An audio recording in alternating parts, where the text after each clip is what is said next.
Alright, welcome back, ladies and gents. It's another morning, another day of CCT here. I'm Nexus. I'm still joined by Ricard. And we're going to take a look at a couple of Swiss round 1 games. Yesterday we started this one off, and today we'll continue them. We just had a... Yeah? We just had a day. We had a day. We had a day, and today is another day. As you said, it's going to be the Swiss round coming up next. It's still round 1. It's still the first, really, the first start here of Series 20 Swiss round, Swiss stage. And I'm hella excited to see what the teams can bring out. I mean, we've seen them plenty enough in between. We've seen them enough in the recent past, and hopefully today will be no different in terms of quality. Nexus, we've got a few games ahead of ourselves. Shall we take a look at the schedule so our dear viewers will have an easier time understanding what is coming up? Sure. Let's figure that out. So the games go as follows here, or let's go in inverse order. Monte Iberian Soul to close out the day, Paravision Sinners, and then the ones that we're going to be focusing on as well. 9 Pandas 500. By the way, that is a rematch from about 16 hours ago. They played each other in Series 19 in the Swiss stage in a 2-0 matchup. 500 took that game 2-0. Like 13-9, 13-11, I think the scorelines were, maybe something along those lines. And then, the one that we're going to be focusing on for the moment, Ecstatic Gun 5. Not a rematch from 16 hours ago, but nonetheless a game that has been played a couple of times in the past as well. Last year's October they played once, November again, and then this January they played each other again. And the series so far have been going in the favor of Gun 5. Last year, the two they played were 1 and 2-0, both by Gun 5. But the one they played this year, Ecstatic did have a 2-1 against them, but has been a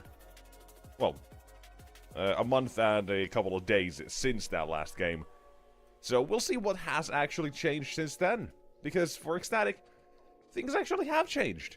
But we'll talk about that in a little bit, because for now, Gun 5, what do you got here? Well, Gun 5, you said it yourself already. Things have changed, a little bit at least. Lackey joining them. You and I casted that series, did we not? 500 versus... Yep.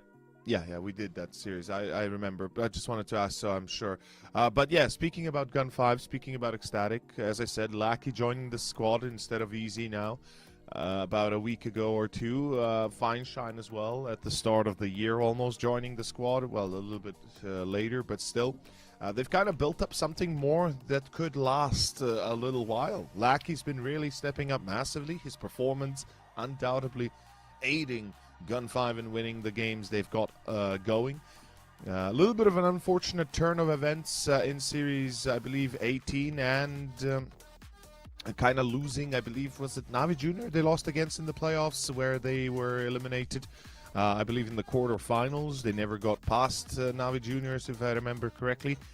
But regardless, still, Gun 5, a great team that you cannot underestimate. And then the team they face off against, of course, Ecstatic, the Danes, the team that we know, that we've seen, that we have observed in many a year now. Honestly, with a few changes again, would you care to take us through them? Yeah, so I sense a little bit has changed since they've played. I'll actually correct myself. Since the last time they've played, things have not changed, but they've had a little bit of time with Zero since that last game. He joined, well, pretty much a month and some spare ago. So since that last game, he's had a time. Now it's been here for almost 2 months, actually. So there has been time to integrate him now. I'd say more than enough for most people to be like, okay, they've had what they need to officially get gelling. If there's any initial issues, they've kind of had that now to fix those. And then you obviously have as well TMB joining. I still say recently, not entirely. He's been here for I've been almost half a year, but still, you know, it's close to it. It still feels brand new to me. It's under 6 months. Let's say it's under 6 months. Yeah. So you have a Ecstatic that have been together for a decent while now. You have a Zira who's been performing fairly decently. Kind of similarly as to before in Mouse NXT that we gotta compare him to when he was on that team, where he was around that 1.1 sort of rating with massive potential to pop off. So I think that's a fantastic sign, and he's not the only one on this team who has that exact sort of thing, because Anlele is one that we also look towards to bring that sort of heat. And often we kind of say, and we put a lot of pressure on him, saying if he's not there to pop off, then, yeah, you know, we never know how that game is going to look. It may not be their best A game, and it may just be very tough. But you have solid pieces on this roster nonetheless. The only thing I wish is that we could see something a bit more consistently, maybe from Christo. And that is still something you could always say, okay, the Oper maybe is not putting up the 1.2 star player numbers and such, but Christo's putting like 1.01 right now for the last couple of months. So, you know, you definitely can say you can ask for more. And that's my one gripe, maybe, but think not entirely. The last time we watched them, we had this discussion, and I'll go into it in a little bit a second later. Let's first see the veto. Nuke first for Ecstatic. It's a great map. Love to see it. I'm not sure how well it's going to go against Gun 5 since they play it as well. So this is no surprise, I think, to Gun 5. So second should be either what? I'm thinking Ancient or Anubis. Yeah, it's going to be Ancient. Fair enough. Now, this is where I draw a blank. I'm not really sure where we're going to go, but it's pretty much... It doesn't matter where we go, as long as I think Ecstatic avoid Mirage, it's good. And yeah, they're going to ban it. Oh boy, oh boy. It's Dust 2. Who would have thought? So, as I was saying, Ecstatic and Gun 5, or rather Ecstatic, we consider them to be a pretty strong team. We've been watching them, as you said, for a while.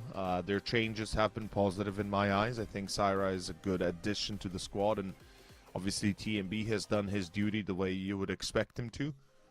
I would say this. Well, I will say this. One thing that irks me the wrong way, or at least scratches me the wrong way, is the fact that Gun 5 have, like, are 35th or 34th on the VRS, and Ecstatic is like 65th or 64th. Or no, excuse me, yeah, it's even worse. Ecstatic are 79th, and Gun 5 are currently 38th.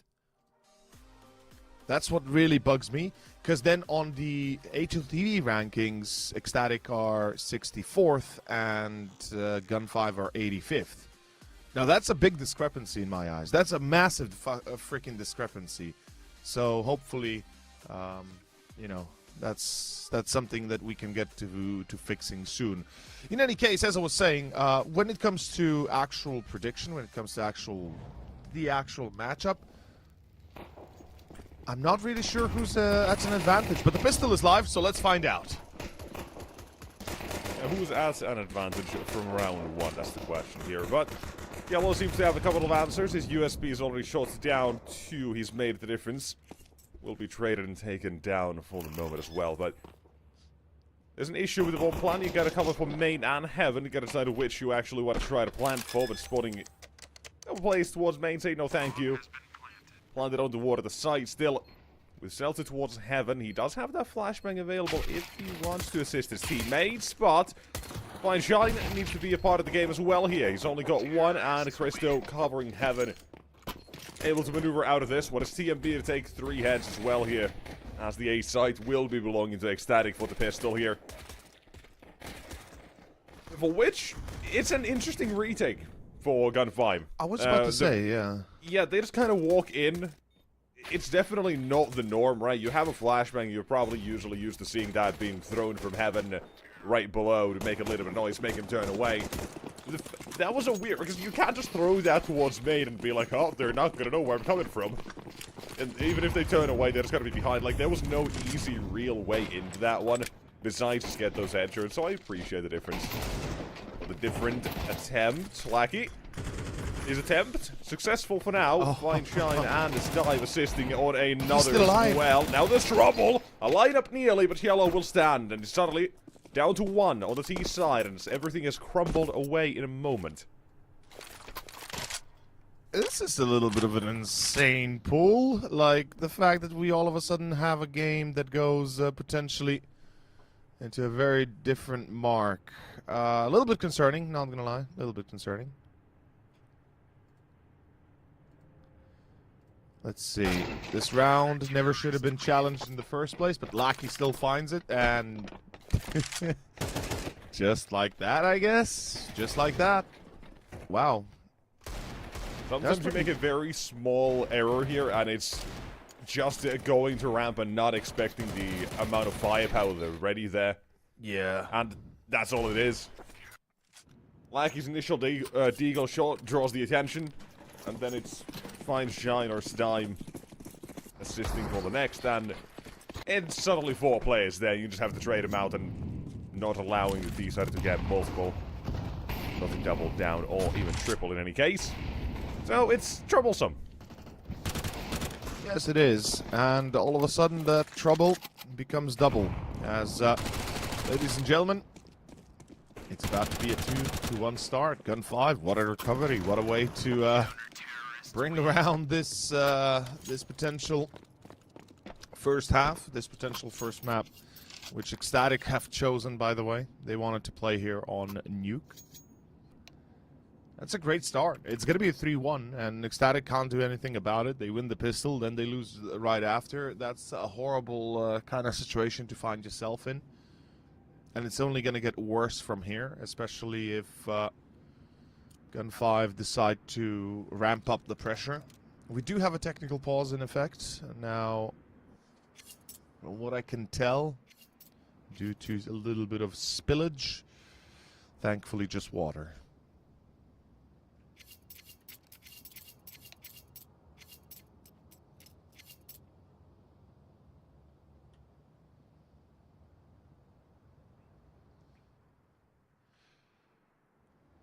So Nuke, it's been a while.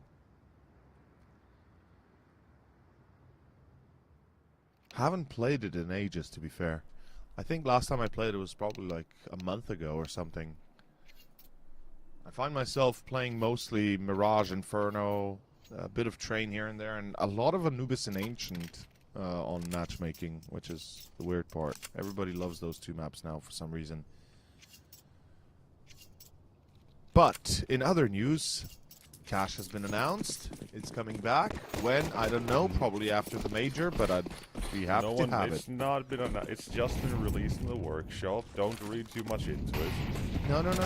I'm reading way too much into it, and let Yes, me you have my are. freaking fun. I want to see Mirage in the game. Bring it back. Or rather, in the competitive pool. And you want to see Cash, no Mirage. There you go. Yes, did I say? Yeah, I want to see Cash and not Mirage, yeah. Put Mirage out, put Cash in. Or put Dust out and put Cash in. If they bring in Dust for it, or Cash for anything other than Dust or Ancient, I'm gonna lose it. I cannot have 3 of the same maps in the pool. But with the there's only no, difference being there's the no color chance. scheme. There's no chance they change any There other map, is a though, chance there? they will fuck it up even worse, okay? They've what- done every decision recently to make me believe oh my that. God. Yeah, but like, what map would they be able to take out that wouldn't, like, that could work? Like, it's either Mirage or it's Dust that they take out. They just brought in Train. They just brought in Anubis. Inferno's been remade. Nuke has been very much the staple. And Ancient is a new map that they surely won't change for at least a year. It's just more. the most played map, so it's not going out ever. Yeah, Mirage and Ancient is the... Yeah, wait, let's check. Last 12 months. Ancient, All right, Anubis, in the Mirage, meantime- Nuke, Inferno. Yeah. Gun 5, aggressive. First dime, it'll be successful. Fine Shine and Yellow.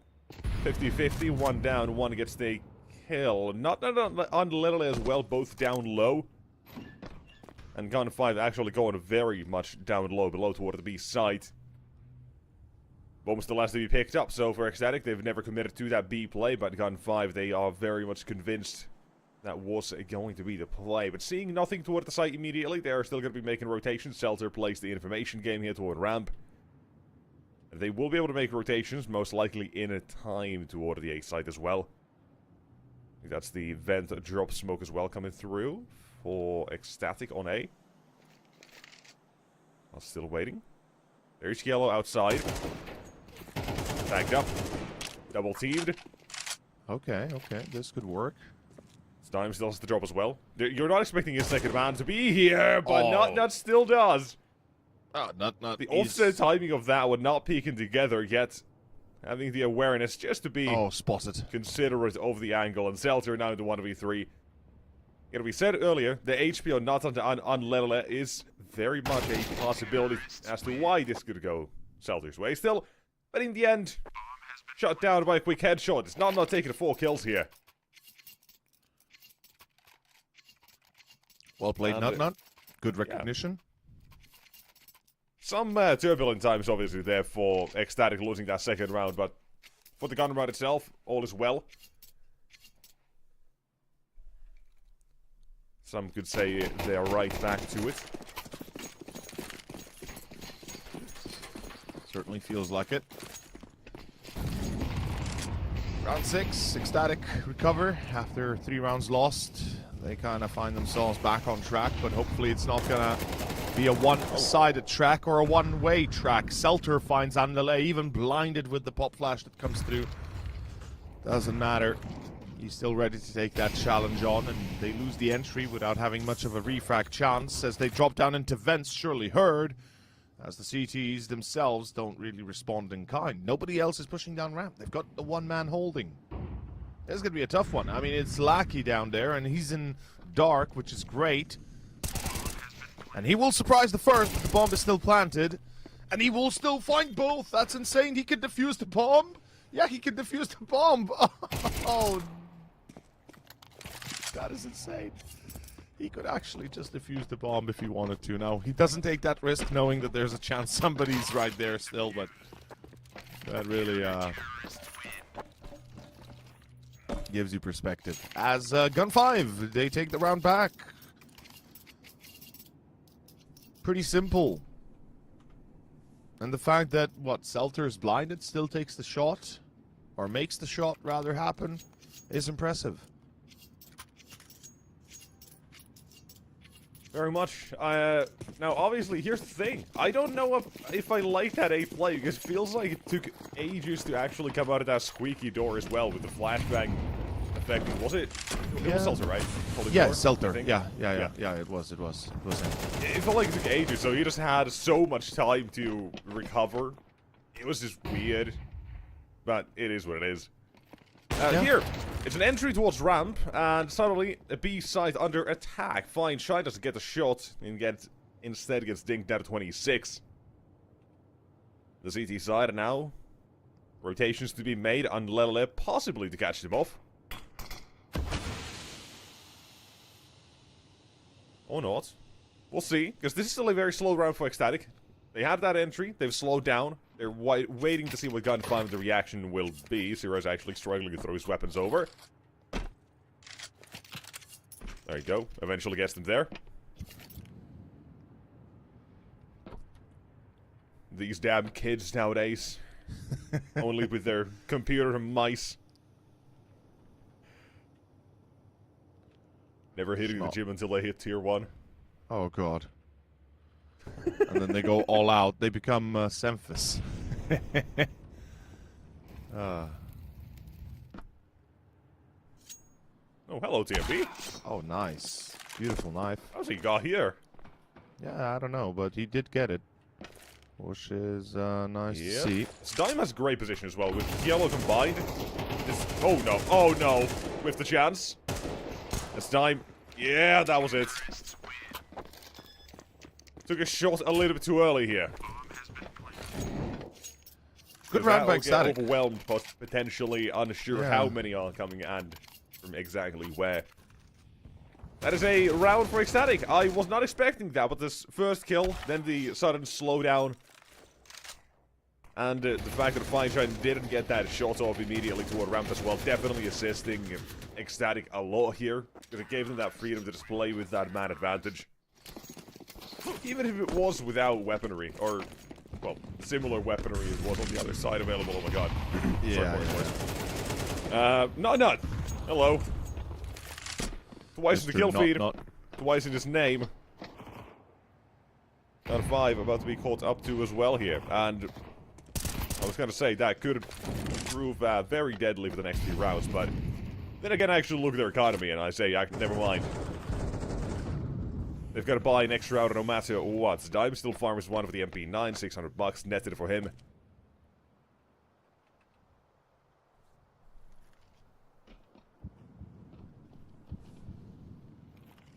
But, again, man advantage. Snarm's about to make a whole bunch of noise. They'll know immediately he's here. And blow him at red. Already expecting. There is no way he is, simply put, not dead. Yeah. Just a matter of time. One with Molotov as well. Zero can be safe for the next about 8 seconds, I think. 8.5. Something along those lines with the Molotov. Incendiary, was that reduced as well by like a second, or as well as the size of it? No, just the size, just the size. Okay. The timer will stay the same, so 7 seconds is still the same, but they reduced the size substantially. It really is a horrible incendiary. Like, the Molotov is just... Like, the damage... The damage! Yeah, the damage tick was lowered. I think the first, I think they lowered the intensity, so you basically can stand in it a little bit longer than you would have otherwise. Yeah, something like that. But point is that I think they really screwed over the molly. Like, it's not like, yeah, some people are There's a difference. incendiary. Some people will still say, oh, it's a great thing to use. I mean, yes, in certain cases it is, but for the time being, I would prefer to buy a nade and a smoke these days rather than the incendiary. In any case, it's going to be a gun round for Ecstatic. The entries here are sublime. It's 3 kills immediately. 2 kills immediately, and there's a chance a third all over one. the place today, buddy. Yeah, I know. Numbers are hard, man. Okay. They are. It's early in the morning, you know. Yes, nobody likes numbers. And to very quickly as well go over one last thing you say. Just so people don't get up in their arms and don't start a civil war. What utility you buy depends where you play, at what position, and what map every single time. Like Inferno, Banana, you're gonna buy a Molotov probably.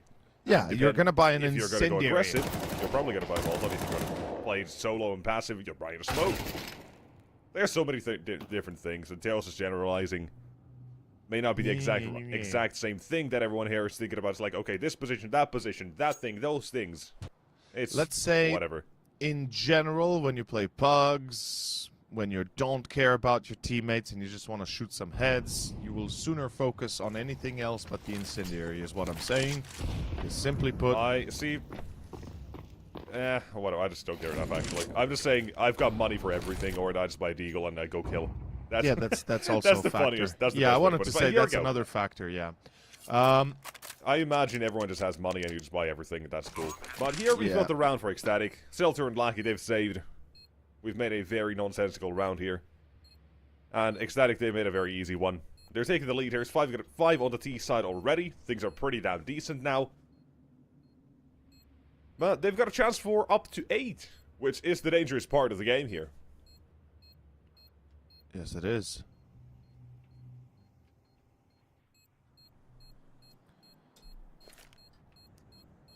So, how was your Malkin breakfast, by the way? What you have? Nothing. Ah! I didn't eat. Nice. Yeah, I didn't eat. I didn't drink. I drank a little bit of tea from yesterday. That's it, basically. Interesting. Well, what remains of last night's tea is what I mean. I don't know. I was very thirsty. I don't know. I ate something salty and it just got into me. But yes, I'm good. I haven't really consumed anything just yet. I'm looking to make myself a sandwich after we go to a break. So there's that. Hopefully it's going to be a good one. Well, in any case, gentlemen, this is effectively a done deal, isn't it? This should be a pretty comfortable, balanced first half. I'll say Ecstatic. I think they'll be happy with the outcome, given what it looks like here, that they'll be able to get a relative 5, maybe even 6 on the board.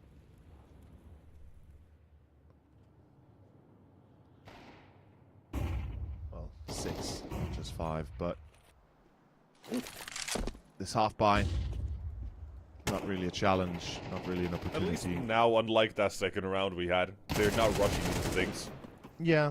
They're being more cautious and not going towards a more closed space like ramp, even though that's still pretty open. It just has a lot of quarters and such. They've taken outside lobby and slowly but methodically cleared their way toward that A site. And they are going to be looking in 6 as soon as that bomb goes down. there we go. Yeah, expected. Number 6. Simple enough. Not doing a great job. 9 kills in. Syra as well on 8. Both really playing to their hearts' content. And yeah, I mean, this is... I gotta cut you off. It sounds like you really need your coffee. You're holding back a yawn there, I think. For a second there, I did. Yeah. I do need my coffee, I will agree. Yeah. I want a double espresso, please. Thank you very much. That's what I usually like to have. I've grown out of the, you know, a lot, like, I don't, no judgment or anything, but personally, when I was younger, I never liked coffee, and then when I, you know, went into college and uni and stuff, and high school, I started drinking... when you were younger, you had infinite energy. That's the thing. That's what the Zoomers have nowadays, and we're just out. Yeah, infinite energy. That's a good one. And basically, you know, I would drink coffee with, like, milk. I'd go for the basic white coffee, like milk and coffee kind of thing. And the older I got, the more I appreciated the coffee, the less milk I wanted to have with my coffee, eventually just going down to full black coffee, basically. That's it. So it's either Turkish coffee that's pure on black, or it's espresso, like a double shot of espresso. That's what I take. That's my jam. As the jam continues here for Gun 5, though Fine Shine seems to be looking to unjam it all, maybe make it a 5th, maybe a 6th. This would be a balanced match after all if this was the case, as they try to push ramp, and, well, they ain't gonna get across without having to lose a few players themselves. 2, that's nice. 3, no, Lackey just for 2, but it's enough. Fine Shine's there, the rotation for Fine Shine. We haven't even talked a lot about him, but this guy... No, we haven't. This guy's really good. What we should be talking about a little bit, I think, is Bristow, right? He's maybe having a slow start, but Nuke in the last few months and last year, it's been a pretty decent map for him. He's putting up like 1.1 ratings on this map alone. And just, if you look at the averages for the last couple of months he's had, it's not insane, but it's still above the average for what he's now putting out. Yeah. So I'm very much expecting him to be a more active pod CT side specifically. Right, you obviously have the sort of... I'll just stereotype, because why not here? The Danish 5-man you run into on Face or whatever you play. Yeah. Everyone knows the utility. The Opper's throwing 17 smokes, 700 flashbangs, and 5 nades on you. Like that's the kind of thing that Extended kind of do have going on as well, where it can be a thing where Bristow is very much a passive player on the C side every now and then. But the CT side, he's going to be calling for a lot of his own stuff as well, I think, which does affect things a fair bit. But for now, he is, well, alone with Nut Nut. And he's about to be alone. Never mind. 2v4, down to 2 or 3. Bomb goes down at the CT side. Pressure on them. Fine Shine is thinking about this. Molotov goes out pretty surely. Taking on another one as well. Bristow's completely shut down the vendor rotation, by the way. And it is not enough for one more. Make it 2! A 2 on 4. The berth is here, and it's 7 for the halftime. Seltzer can't make it down. That's an insane pull. If they're able to survive this, that would be one hell of a play. Seltzer finds Christu. It's a 1v1. Seltzer. Oh! There's the nade! The Danish nade! An ace clutch, by the way. Just want to mention. Holy hell. Ace clutches this one. It was. Oh, we love that. It was a 3 versus 5 that a 2 turned. versus 5. A 2 versus 5. Yeah. Well, yeah, I guess. Yeah. 4. Two essentially versus 4. 2 versus 5. Yeah.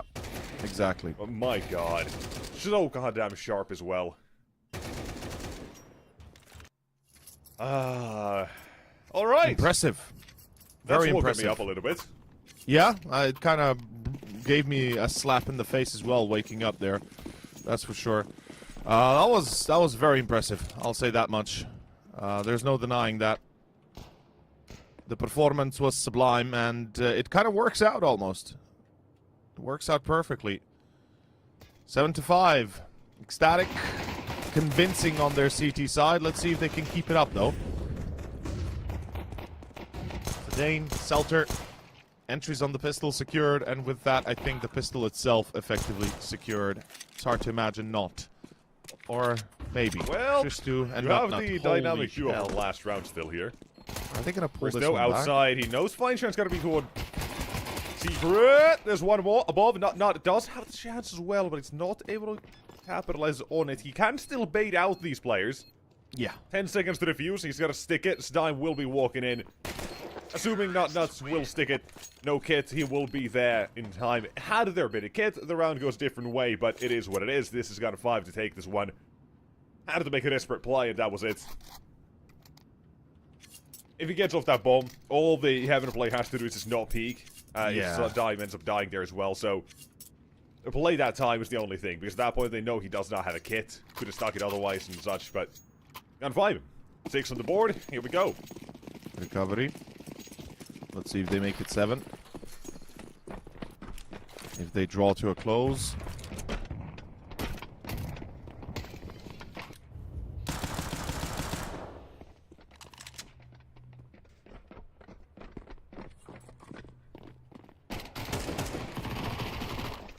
There we go. Cleo corners. The fact that even check for Zero here as well is very showing of how ready that Gun 5 is going to be here. TMB, hello. The fact that we don't know if he's the one who closed the door or not actually makes us funnier. Yeah. I don't think he was the one, but they will still check for him. He's not going to bide his time and wait. Bristow's got his own little adventures going on. Christ just like, yeah, let me out of here. As it's a clean round almost. That was a very simple finisher, honestly. I like how quickly they were as well noticing that it was going to be that sort of B stack almost from Ecstatic. Yeah. And they send the place as well. If you check Shadow there, it kind of shows that you're more than ready for it. Even if it is just courtesy, just in case, and you don't want to absolutely fumble the round. Just like Ecstatic did that other second round. Effectively They're looking to put up themselves now 8. And all in all, numbers-wise, everything does kind of support that theory, weapon-wise as well. But not nut-wise, maybe not. Very short, though. That does get missed. A little bit in switch as well on ramp with him and on Lelele, but they are not going to be sticking to it. They'll be allowing Nut to explore. He's the man with the Dead Eagle after all. Beyond that, the investment very minimal in terms of P250 only and USPs. Some damage dealt, but this one, miracle is not happening. No, I'm having a hard time seeing how it does, as it is 8-7. Well played, Gun 5. All I can say is that's a better show that perhaps we'd expect on a map like Nuke, but then again, the stats don't lie, right?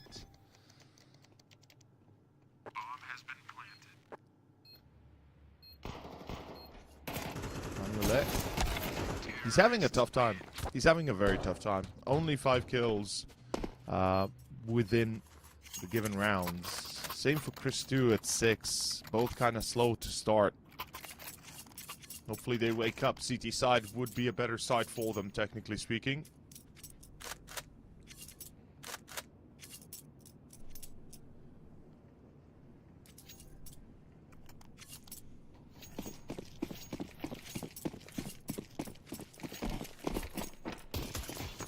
Round 16, and the chance here for the CTs to make a difference.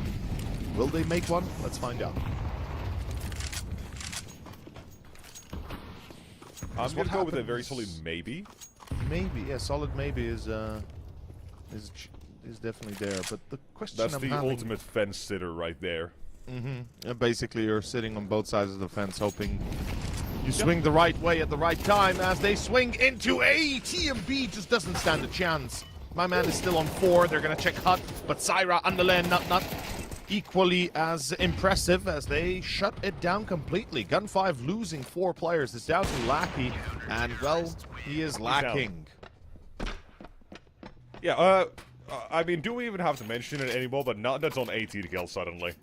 Nope, we don't. He's solo carrying the squad. He's making a statement all by himself at the moment.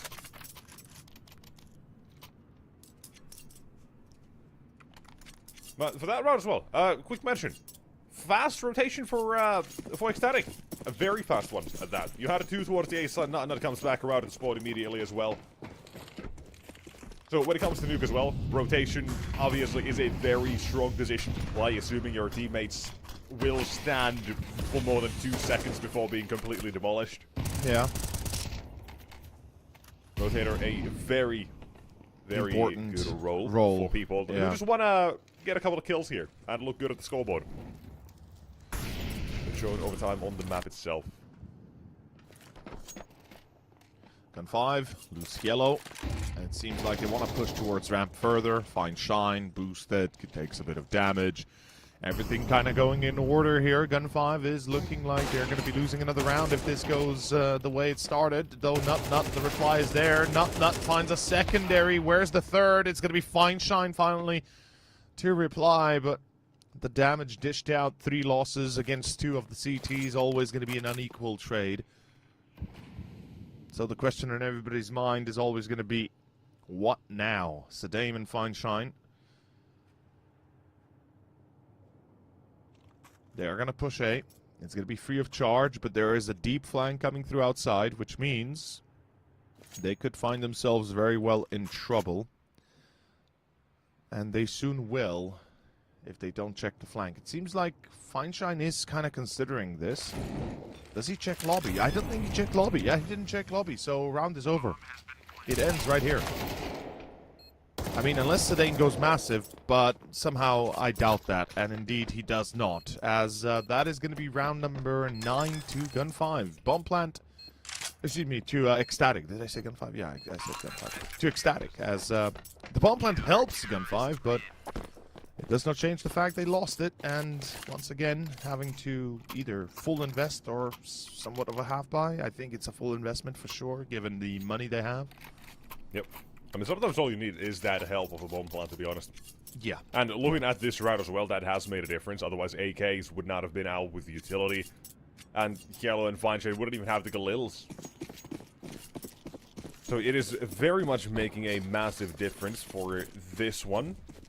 And what it kind of might have in terms of a fight. Letting off. TMB dead. Seems like his troubles will continue. He's still down to 5. Not been having a good time, has he? No, not really. Doesn't look like he's fully enjoying himself. And Ecstatic, I mean, they've won a round, which is great.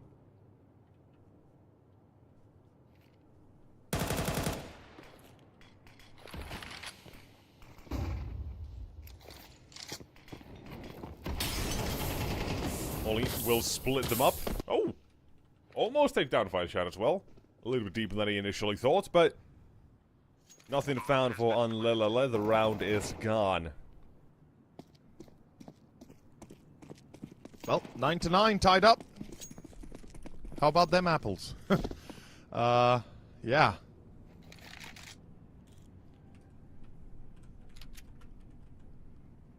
Seems like we're in a bit of a loop. All 5 alive as well for Gun 5, which is hella impressive. I can't lie.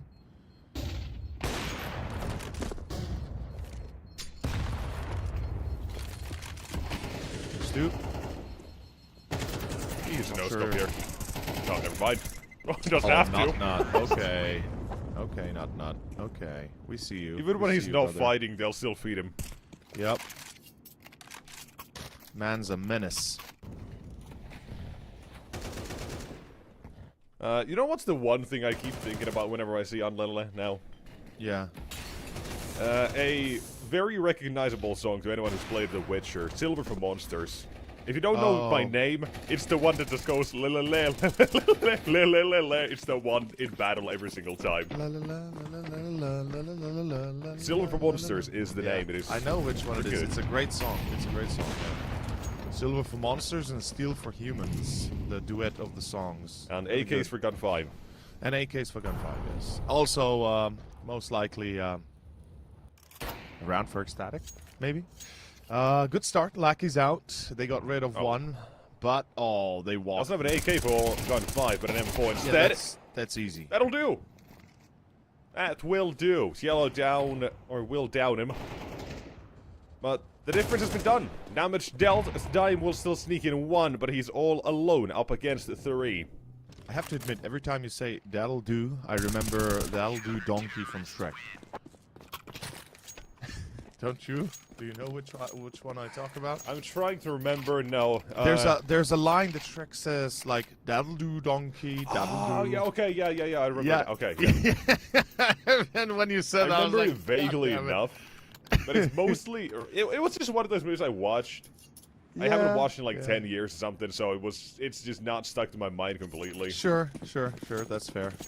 But still, Puss in Boots, The Last Wish. My God, that was beautiful. Oh, that was a masterpiece. I really like that movie. Like, hats off to the creators. That was a fantastic movie. Like, genuinely a good movie.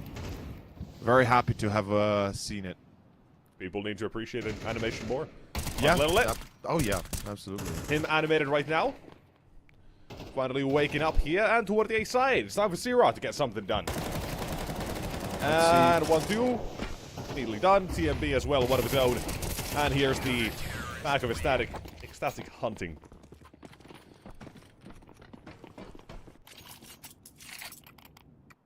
Thumbs up. Nothing else to say. Yeah. Good defense. Good defense. I mean, it holds on. And instead of it being 10-10, it's at least going to be a little bit of a different outcome, right? It's not going to be that close of a battle. It's not going to be that easy of a fight. And, well, let's see. 11-9, gun 5, pistols. That's what they have. Nothing more. Just pistols. Which makes their life a little bit more miserable, unfortunately.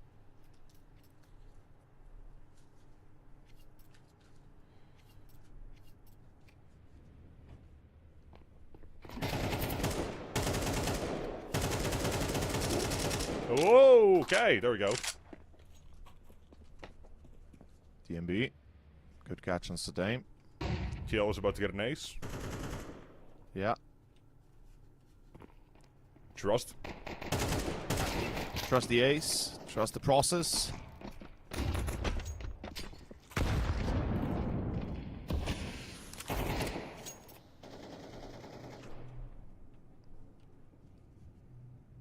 Trust the process. He's not going to be able to get an ace, but a 4K. That's the revolver for you. Just gotta trust in it. I know you love the weapon, so... Mm-hmm. Oh yeah, I'm a big fan. Biggest fan of the shittiest weapon in the game. Pop 1-4, unless that's TMB. Zero Maybe I'm chance. reading his future. No. Zero Still a couple chance. for him. And... Bomb plant can't be denied, but the Molotov will force the fight. Not completely, but still Silter comes back for it. Go to the site. Find Shine. Him with the AK. It's Yellow with the revolver. Looking to deny. There's 1. 2 more to go. And from ramp, the final man now does emerge. Yellow's revolver is good for 1. Still impact. And Find Shine will turn for the round with itself.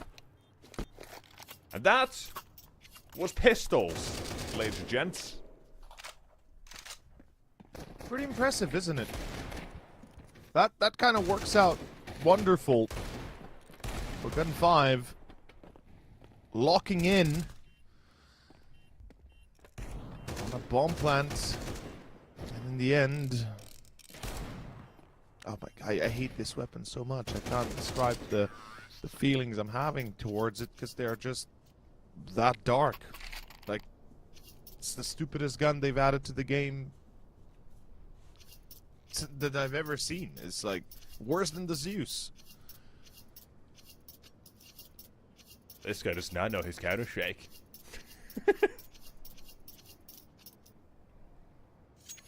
No, it's more like I hate it so much. I hate it more than the taser. That you know how much I hate the You taser. mean the Zeus that was insanely busted when CS2 came out and everyone was using it in pro playing, even tier 1 and everything? Yeah, that thank was God. Zeus. Yeah, thank God they Nerfed the range, yeah. nerfed But it. one thing actually I appreciate about the Zeus, they made it a confirmed one-shot. It's not a 99 Yes, one it's ever. no If longer it hits, 99. it's dead. At You're least, dead. yeah, at least that happens. Yeah, yeah, That's nice. that's sure. That'll give you that much. Yeah, at least that's the situation now, right? So it's no longer good luck. If you get lucky, you get, you know. I like that something. Atlanta's changing things up as well here for positioning. A freebie. Yeah.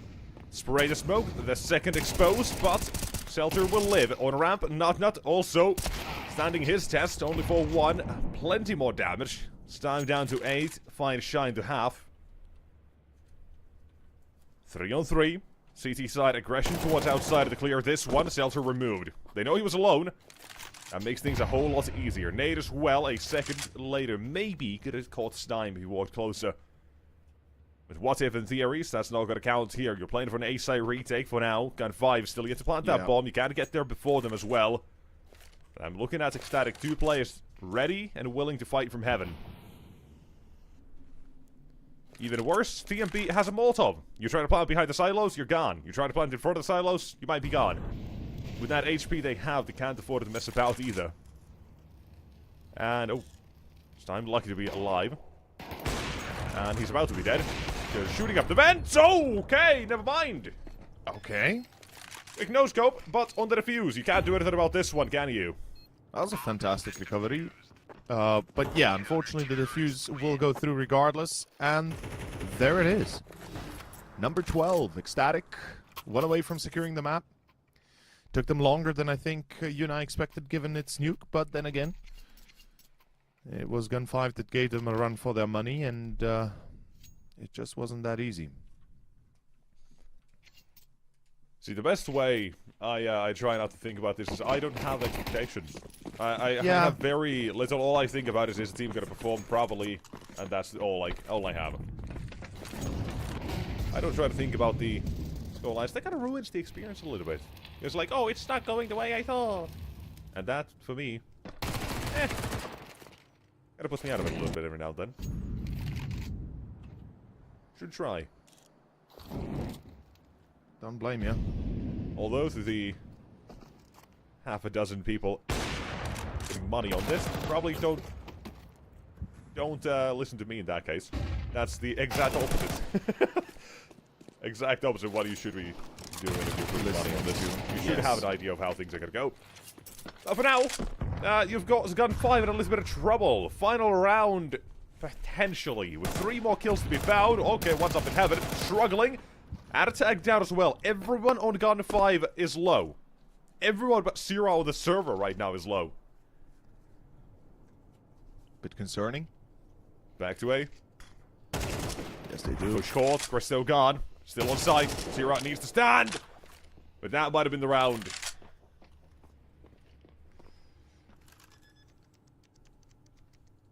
One man against plenty. And unfortunately, he can't do much. As you said, that's the round. Gun 5. They ain't gonna let this one slide. One last round. Overtime or no time at all. Let's see where we go. Also, very quick. I just want to say we've got a very polite chat today. No, really. Very nice to all of you guys in the conversation with each other. No one's insulting anyone. Everyone's having a good time. That's actually really Claps nice. and props to you guys. I haven't opened up chat in a while right now. Yeah, it's a very chill morning today. That's good, because Or usually... night for a couple of Americans, I think. I made the mistake of opening the chat a few times in the past in the morning, and when you have a bad morning and then you read chat that's having bad morning as well, that's not really a good combo. But in any case, 12-11, round 24, and this is where empires come to die. Maybe shout out to that one guy who said, hot take, this could be going overtime. I don't remember who, but someone did say that, I remember. I guess the hot take is not really that hot anymore. It's pretty much just a lukewarm. regular old take, like just a normal... Yeah, I think that was said in the first half, though, so that's the thing. That is a hot But take. it was yeah, a while that's ago, fair. I remember that much. But here, let's see. Maybe Ecstatic have what it takes, now that it's struggling to jump up here. He skipped a leg there. What did it just tell you about these Zoomers and just on their computer and mice every day? You'd think they wouldn't have the leg days, so luckily the characters in-game do. Yellow. Does he go out first? Let's see. I don't see if anybody's on the rooftop, but I'd assume there is somebody, and there's the execution being prepared. Yeah. I think that's the backside Molotov at least. That's a different lineup than what I've seen. No, it's not the hut lineup. Times. It should be either backside or it should be like something akin to Hello.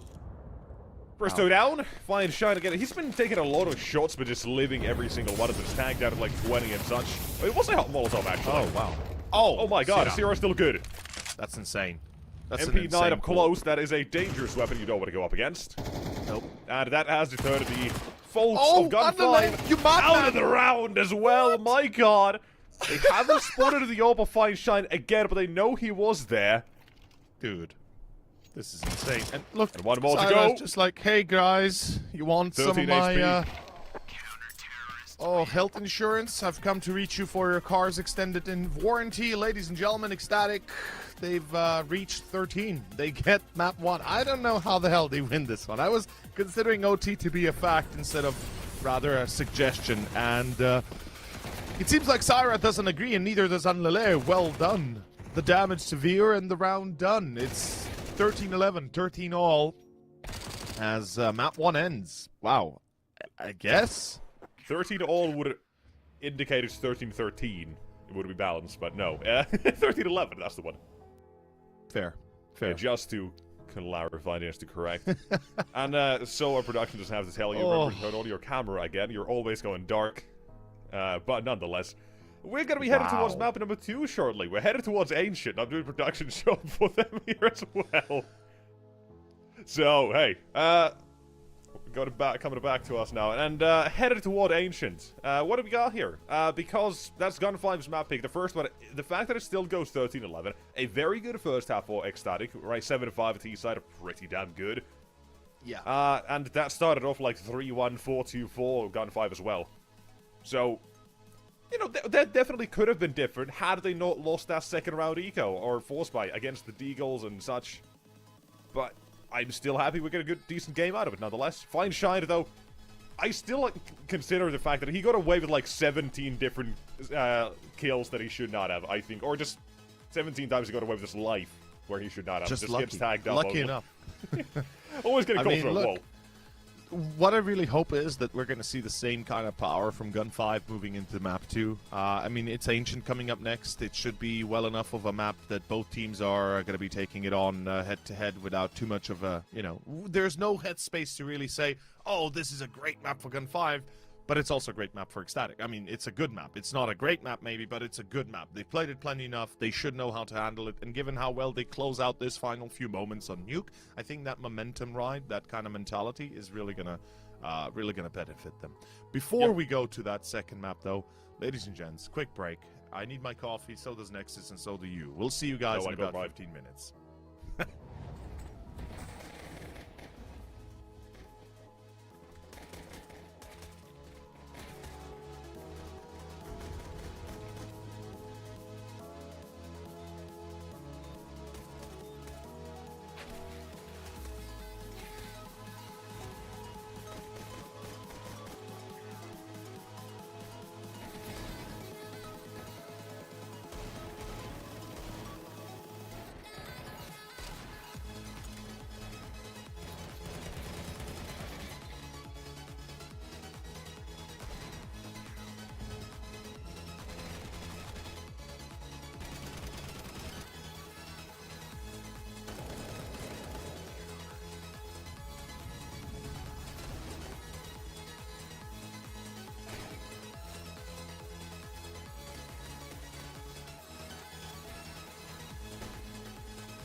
We're back. Yo, what's up? How's your back. bread? Bread. I haven't eaten anything yet. You said you were gonna eat.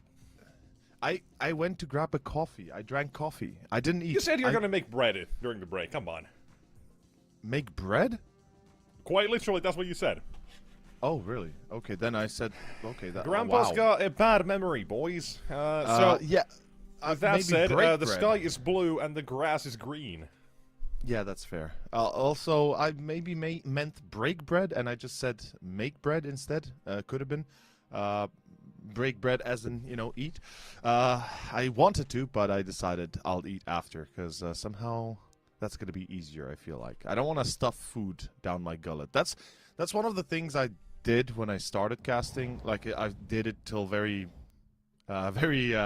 recently, where, during breaks I'd just eat a whole plate in like 3 minutes, and that's not very good for your health.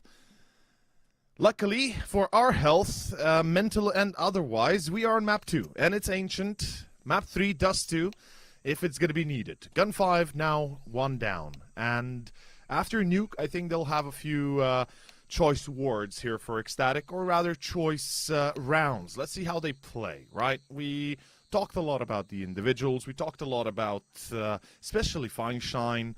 We even had Lackey on the spot a few times. It's time to really bring out that A game that we know they have.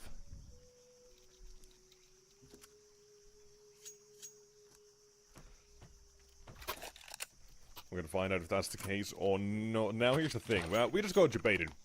We're told we're gonna go live, but Celtic had fine. some monitor issues. And seeing as he's now bought up, I think we're good to go. And we are You should be. indeed.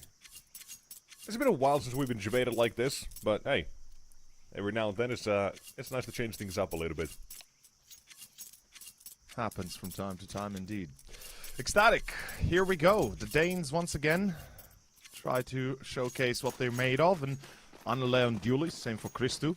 By the way, big ups to the whole team. They did a good job. I mean, we'd love to see TMB on better numbers, but it was Nut that kind of carried the bunch.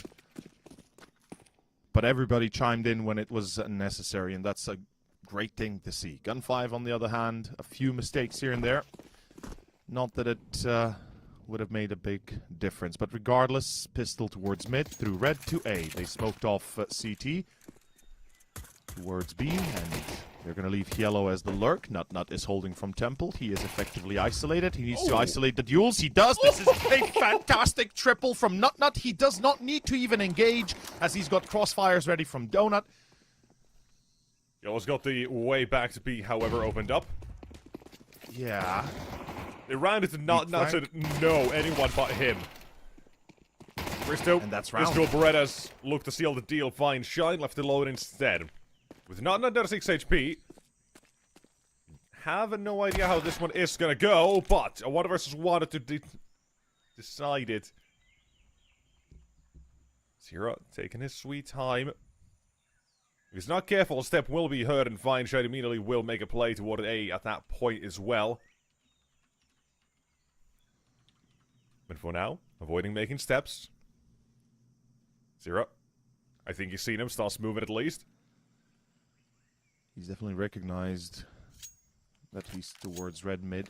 Now, I think Sarah realizes that he went A, because he doesn't see him towards elbow or shelf, so he could only ever be in donut towards A, and that's the case. Sarah is close. Fine Shine does not expect him, and a very nice 1v1.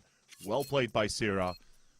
Very comfortable positioning, very comfortable overall. You could see how just kind of calm he plays here, and collected. Beautifully done. Ecstatic hold the line, and specifically Nut as well. Big ups to the man.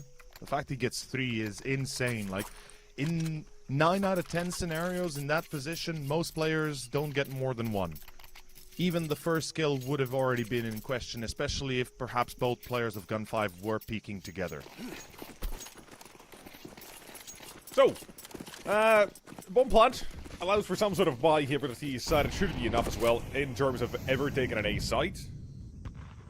In my eyes, it is one of the easiest in the game to take. just because of how teams just don't play it. That's how you play it. Very often. Here, you do have Nut. First one, and again, he's kind of teeing himself up to be a menace and a problem for Gun 5 to get past. It's not going to be easy. And apparently he's getting so bad that even our viewers are fearing Nut, and I don't blame him. I was about to say. But he's 5-1. Just taps away 3 in the last round, and that was enough to deny the entirety of the A side. Like, yeah, fair enough. I don't blame anyone. He is... Nut is smashing. Him. That's a fact. And...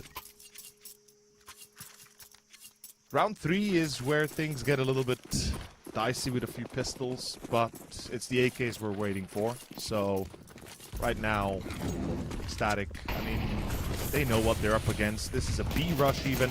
And look at the Incendiary! The Incendiary did 7 damage! That's insane! Lackey just runs through it, gets 2.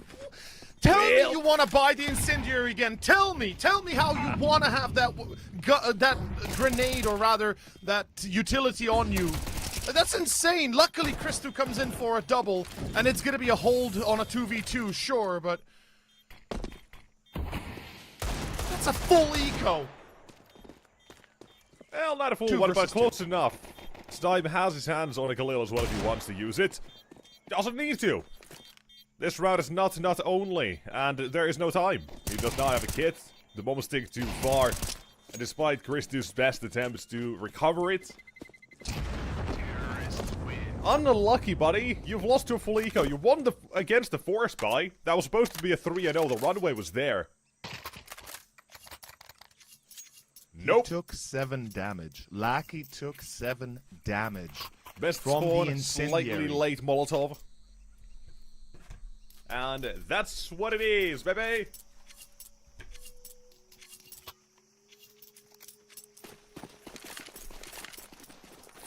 Should have picked up a T-side Molotov. For real.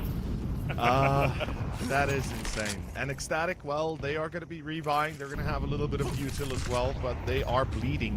Bleeding for cash, bleeding for the round. It's going to be a bit of a mid-crunch attempt, I feel like. And yeah, there's definitely some attempts. TMB, a lot of damage. That's like 200 damage almost, split between 4 almost. But Yellow. I don't know what that is, or what that is, but Not has now both times caught that A-lurk. Against the force buy, and this one as well, he's caught Yellow out of main. I don't know if that's actually something they've just noticed. They looked at some of the games that Gun 5 have played here and actually recognized that's a thing. I guarantee it is a big commitment. We just said that sometimes you just don't even play A. You have a donut player, and that's your A defender. I guarantee you that to a degree, they remember, or at least have taken a look at the games of Gun 5 to a degree. Like they should have, or probably would have. If I'm Ecstatic, you know, I'm thinking, okay, you know, I know these guys. I've played them plenty enough in recent months, let's say. You mentioned, I believe, in the pre-game, they last played in January at the end of it, so like a month and a few days ago. Yep. And they did play Ancient. But what I'm trying to say is, Yellow, well, if there's any lurk, he is usually the one, or Lack, he takes it up on him, up on himself sometimes if he's in a good position. And yeah, good prediction, good read, good call. TMB, you know, makes the judgment decision here. You know what? Let's kind of keep mid in mind, but let's focus rather on the sites. We know they're going to be pressuring those individually, and if we can isolate those duels afterwards, all of a sudden we don't need to care about mid anymore because we find free kills. And that's what happens. 3-1, Gun 5, as soon as they slow down, they lose.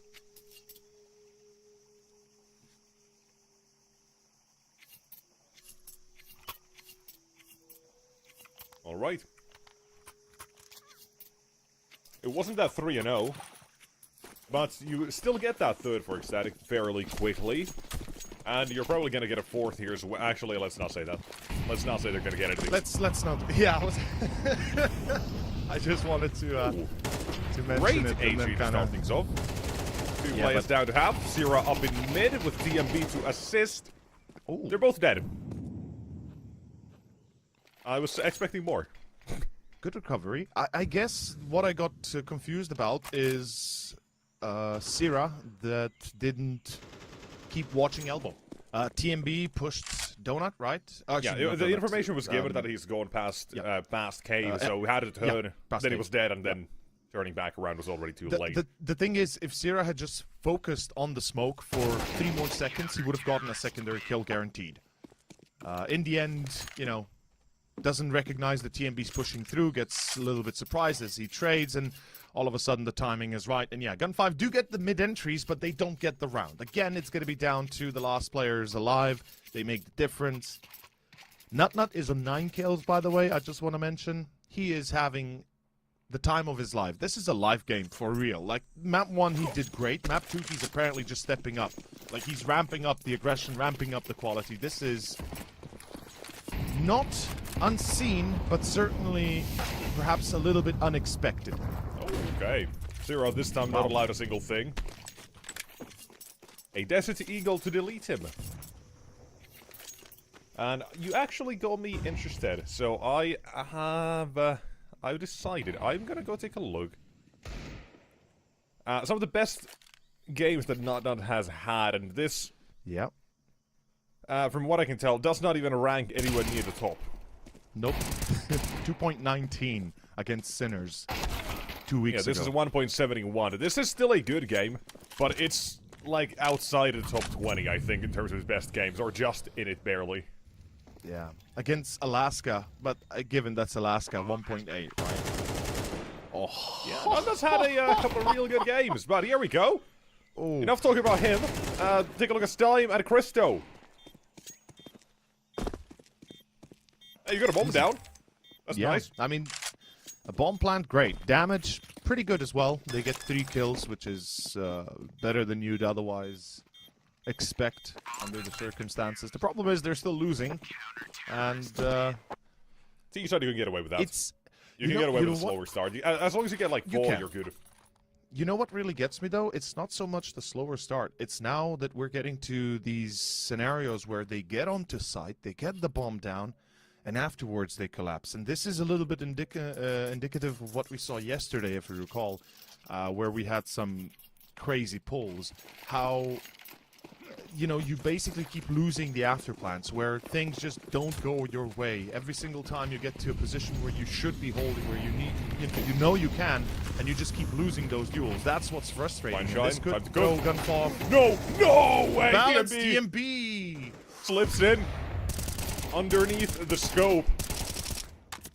And a second time, that is not a duel you want to take.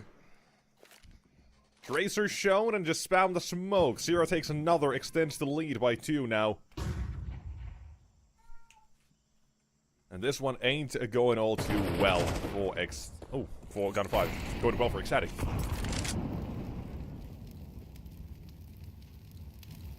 But if Chris2 and Sira decide to activate as well, things are gonna get very dire for Gun 5. I mean, they already are. It's 6-1.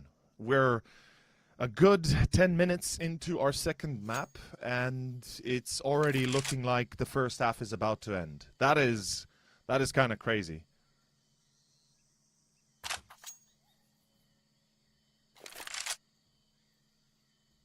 Selter is, I guess, pushing to B. There's no reason to not try and get a bomb plant and damage in. I mean, money for the CTs is still low, so this is another one of those scenarios we can talk about how the CTs might be winning, but likewise they're on the edge of losing around and forcibly being pulled into an eco next. Selter gets the entry. Not sure he's going to get the bomb down, depending on how Syra plays, but I think he's going to wait for his teammates. There's the smoke. The bomb will be planted. Fake first. Okay. Peeks in. Double nades and Christo Deagle pulled out. That is wonderful. Don't get me wrong. I would have loved to see the bomb planted still. He could. Yeah, I think it would have been... Literally could not. If he stays there and tries to plant, there's an HE on both sides. Or both sides. If he didn't fake plant is what I mean, right? Even so, he still would have been dead. He was half HP, 2 nades, right by his left and right. He's gone. That's fair. At that point, Christo, the Desert Eagle makes sense. The headshot is overkill because he would have been low anyways from the nades. It's a beautiful round for Ecstatic to pull off toward the end. Had a good read on it, and Figure it out. Here, Molotov. We just mentioned this during the eco. It was very late. Blackie took like 7 damage. We're screaming about it, I think. Yes, I did. This time they waited out. They don't go through immediately. They will still head toward that A-B site. I almost forget which site this one is. Will be checked. Yellow Stack 9 finds the opening. Toward the site. Bomb goes down. Zero tagged up. They should have heard at least some damage.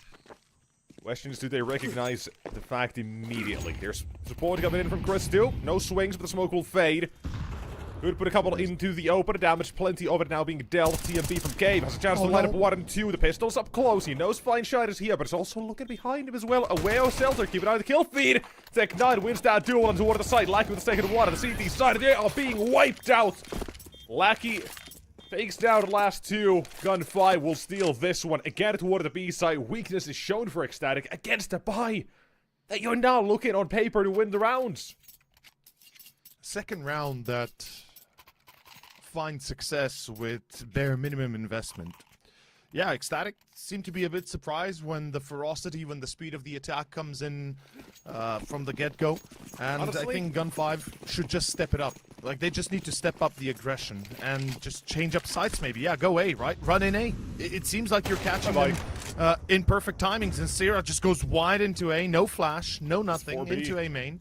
Yeah, I mean, honestly, I'll say that last round is a bad setup for CT side Ecstatic. Yeah, I'm literally in a corner alone with smokes. Now he has no support, and everyone always takes that corner anyways. Yeah, like, the way they play that, one backed off completely, second one just left to die. It's just not it, man. You think, okay, this is a cheeky corner. They may not check me. If they do, we've lost the side completely, and we're down a man. Lost the round. Yeah, exactly. I just don't like the setup at all. Neither do I. And the same goes effectively for the economy they had, right?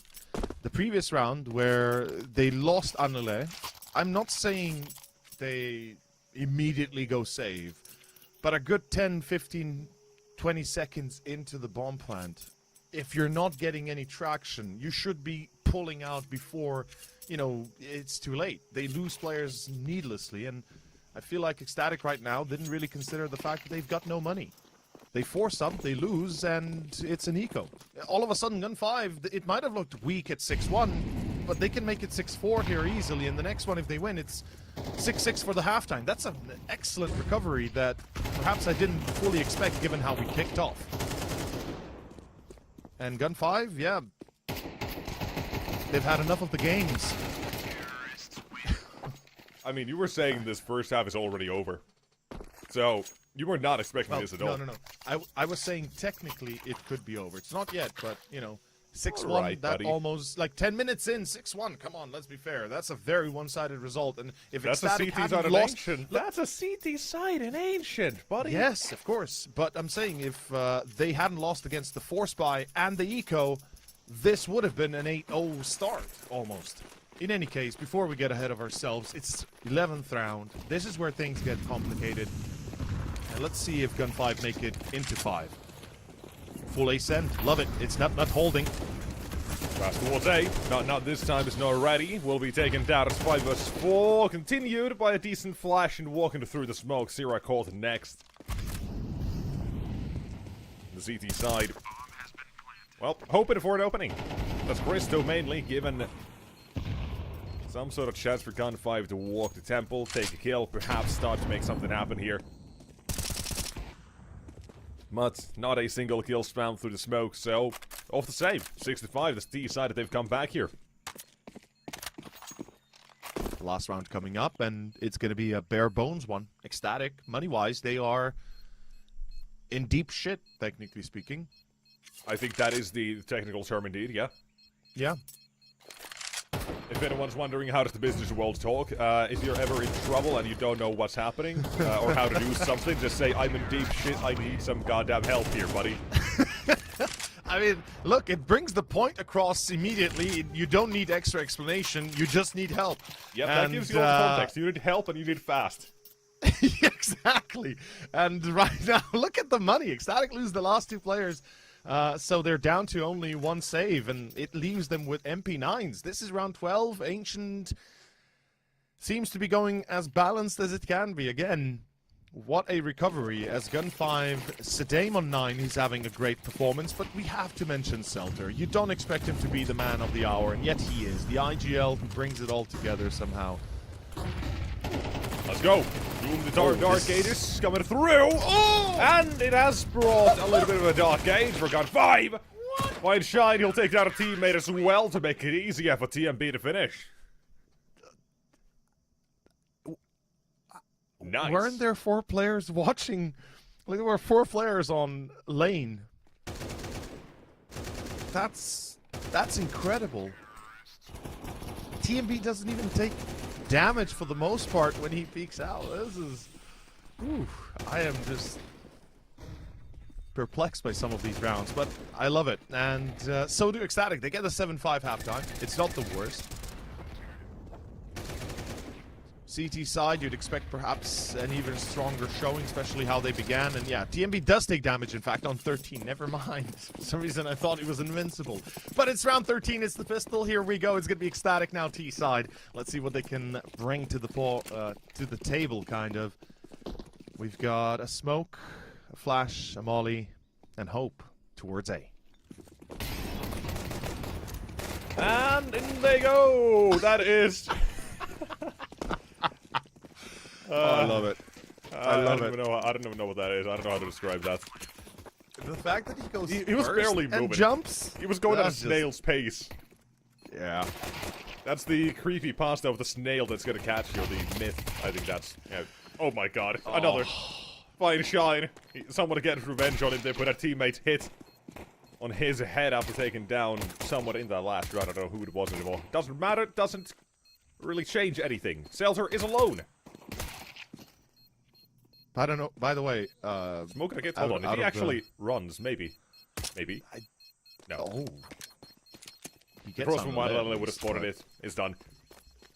10 more seconds, sure. maybe, but even at that point, the fallback would have still been different and delayed for Ecstatic as well. But they are gonna take that round. And I just want to see that first again, because it looks like he's barely moving. Unless it's just jumping, bursting with a Glock, and quite literally at a snail's pace. That is funny. Yeah, he's trying to, he's basically what is he trying to do? as well, right? What's the technical term of this one, huh? Strafing and jumping, right? And that's not strafing. Just... If that's strafing, I am... I don't even know what I'm doing. I'm going Godspeed. He's basically trying to avoid bullets. He's basically Neoing it, right? He's the Matrix in that case, and... Into bullet time. Yep, pretty much. Max Payning as Anlele does get the refract. TMB again gets himself cut down. That's a bit unfortunate. Oh. These nice smoke kills are getting absurd, like... by the way. Yeah, this is a neat spot for Ecstatic, having to realize that the B side can be just walked into. Selter's in there. Burned. And now he's burned completely. Force well done. Not a medium rare. That's a congratulations. You're caught.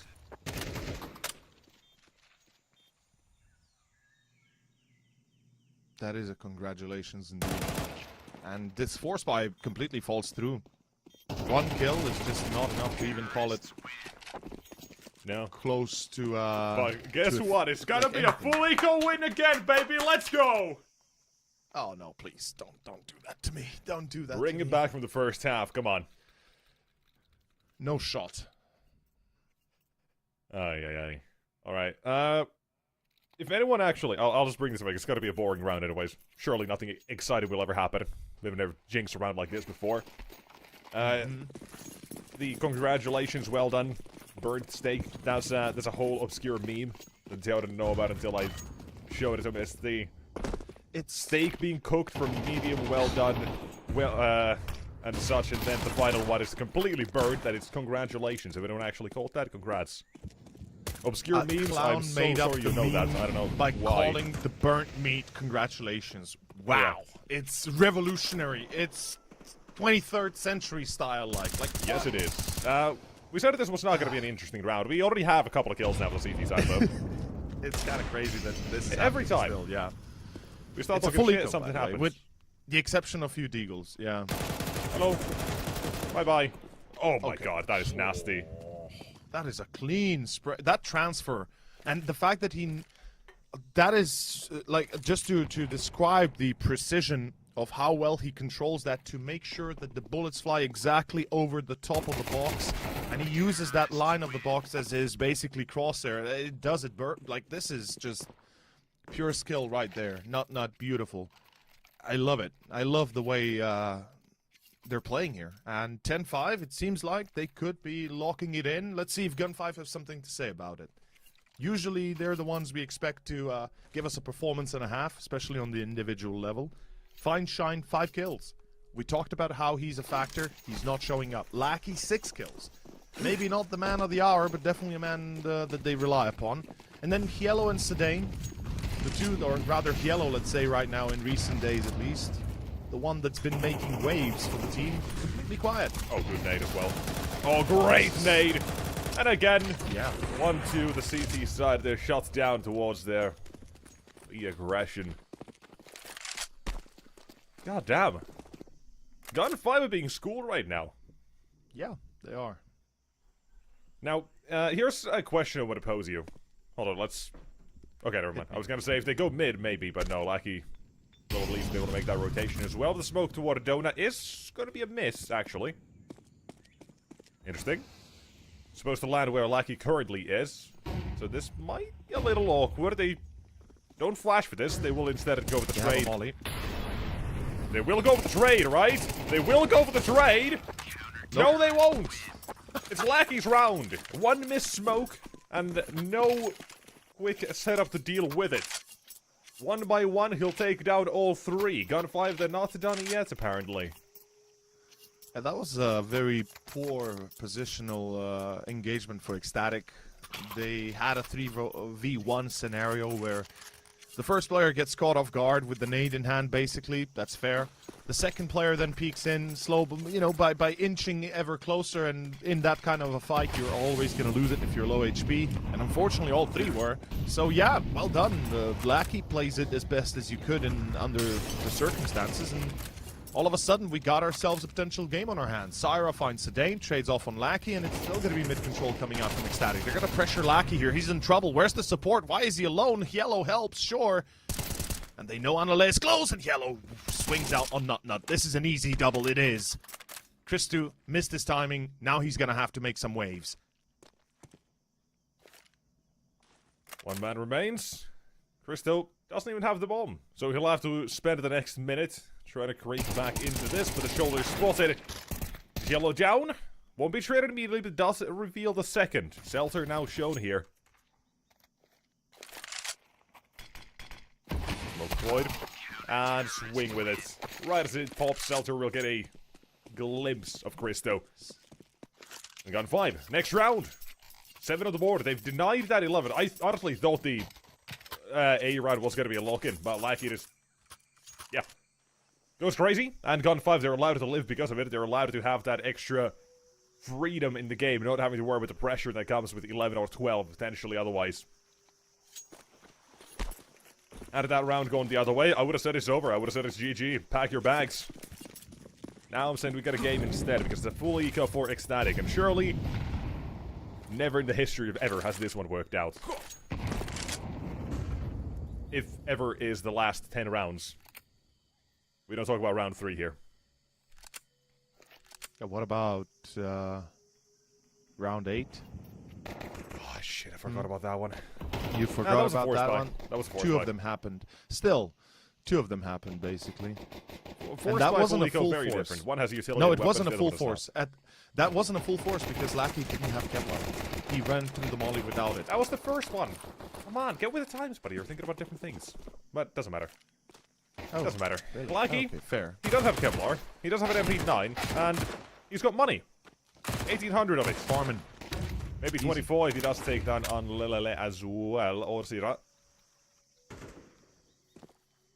Swapping the MP9, Fine Shannon will get it. And they're going to try to hunt down Sira. That is that M4 going down. Or MP9, sorry. I like the fact that they're at least trying to force Gun 5s to pay the tax on having pushed on to T-base. Selter, The timing here perfect. Zyra falls on the lay on 5. There's no question about it. It's over. It's round done. Gun 5 on 8. Yeah, before we get Slow this and next steady. round started, here's my question. Yeah. Did you pay attention to Cluj? Not really.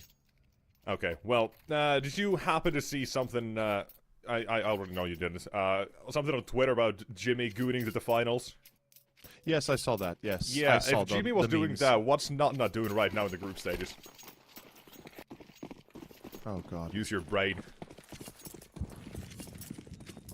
Ascend to the next level. Oh, God. What did our dear American friend say? How did he say yeah, it? Anthran. Yeah, his words of Anthran. poetry. How did he say it? So, okay. I asked Anthran at one point, during the game we were doing, if he had to come up with a new version for Close But No Cigar. I told him free reign completely. As stupid or serious as he possibly would like to be. And he came up with one of the Gen Z-est things I've heard in a long time. Edge but no goon. Oh my God, it's the stupidest thing I've heard in ages. Like, I'm sorry, but my brain just can't. You know, he might be a Gen Z Zoomer and such, but sometimes his words as well, they amaze me. I am. Like, I thought that, you know, I know what's up, you know. Sometimes you really have people who transcend the reality of just your normal words. Can't comprehend the mastery of the English language some of these people have. Christo, he's Danish, he knows nades. We know that. It's been known. Yeah, pretty much. It has been said before, and right now, Ecstatic looking to find success on B, perhaps? They're looking to split here. They've got deep embedded Sira in Red Room, and Oh yeah, he's about to get a freebie as well. Yeah, Headed back toward the here's B site. They rotate. know the rotation is going to be coming as well. Well, Oh, Fine Shine was Fine Shine thinking doesn't about it. check him. He won't fully clear it. Sira finds this. 10 seconds. 2 on the site, and the bomb needs to go down. This is a done deal Oh, here. this is Gun GG. 5, all they got to do is drop the bomb once. Trigger discipline. Good enough. And that is the round. From Lackey, again, he'll deliver a masterful defense. And that is the round. That is Gun 5. Officially in the game. It took them a long time to wake up, but here they are. I'm a bit surprised they are this oblivious to the long corner. I mean, after all, Anale played there like a dozen times. Even died a few of those as round 20. It shall be another half investment. Christu actually goes for the full buy with the op and Syra into a Galil. I don't understand why, but okay. Or am I missing something? Like Your brain every now and then, or your sanity. sure, depending on but which tell me what's the reason? Oh my here god. for What? this- No, it's yellow! That was like Oh, 3 that's bullets! Why? What? Is he reloading? What an NPC move, brother. Oh God. my god, that's like a friend of mine right there, and he's got like... Oh, Yep. man. Oh, I've seen the same in my matchmaking games. Oh, that is Yep. not the move. Thankfully, And for somehow- Gun 5, Christo won't make the advantage 2. He'll miss that shot, but... Already threat in the round. Not just the AWP, but a Galil and that M4 now picked up. Somehow this round makes sense, somehow, but it does. And Ecstatic, I mean, they've got mid control. They kind of wasted too much time previously. So let's hope they don't do the same again. That'd be a way, that truly would be a disaster.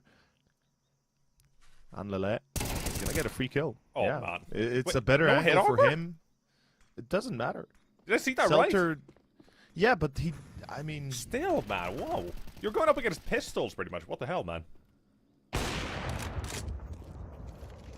Seltzer has like 3k in the bank, buddy. What are you doing? Fine Shine. His defense, Sdyne joins him. And this is, oh my god, just a... Round over. Yeah, this is a repeat of the first half, but just in a different way. It's a slow crawl toward the B side, where you take them down one by one, where they're aggressing, unlike Gun 5, who just ran at you. B site against half buys and whatever eco, whatever territory this might have been in. For both teams now seems to be an issue. And Ecstatic, they'll take 11. They will stop Gun 5 from tying things up here and continue their advantage. You know what's the problem? Tell me. Gut 5 have to effectively double eco for Fine Shine. So they have to force here. They don't have a choice. This is they have to put everything on the board and, you know, kind of pull out the big gun and hope it works. Because Ecstatic, they're about to win this series 2-0. Gun 5, either they start bringing it back right here, right now, or we are done for. As somehow these rounds work. Like that buy, let me just get everything straight. Christu buys a full op. Sierra goes Galil into full buy. Nut doesn't even buy. He's got nothing. He's got a Glock. Andale goes for like a Tech 9, I think, or a Mech 10, and TMB the same. Like, it's such a weird, like, just the dynamic of it just doesn't make sense is what I'm saying, or I'm not seeing the picture perhaps at least. As Ecstatic, well, they're pushing B, and they're going to be pushed into lane. The aggression from Selter, it works. They bring out the speed of attack that we had in that first half. Oh my god. No way. It's 2. Oh, okay, still gets it. Okay, it's all good. Wow.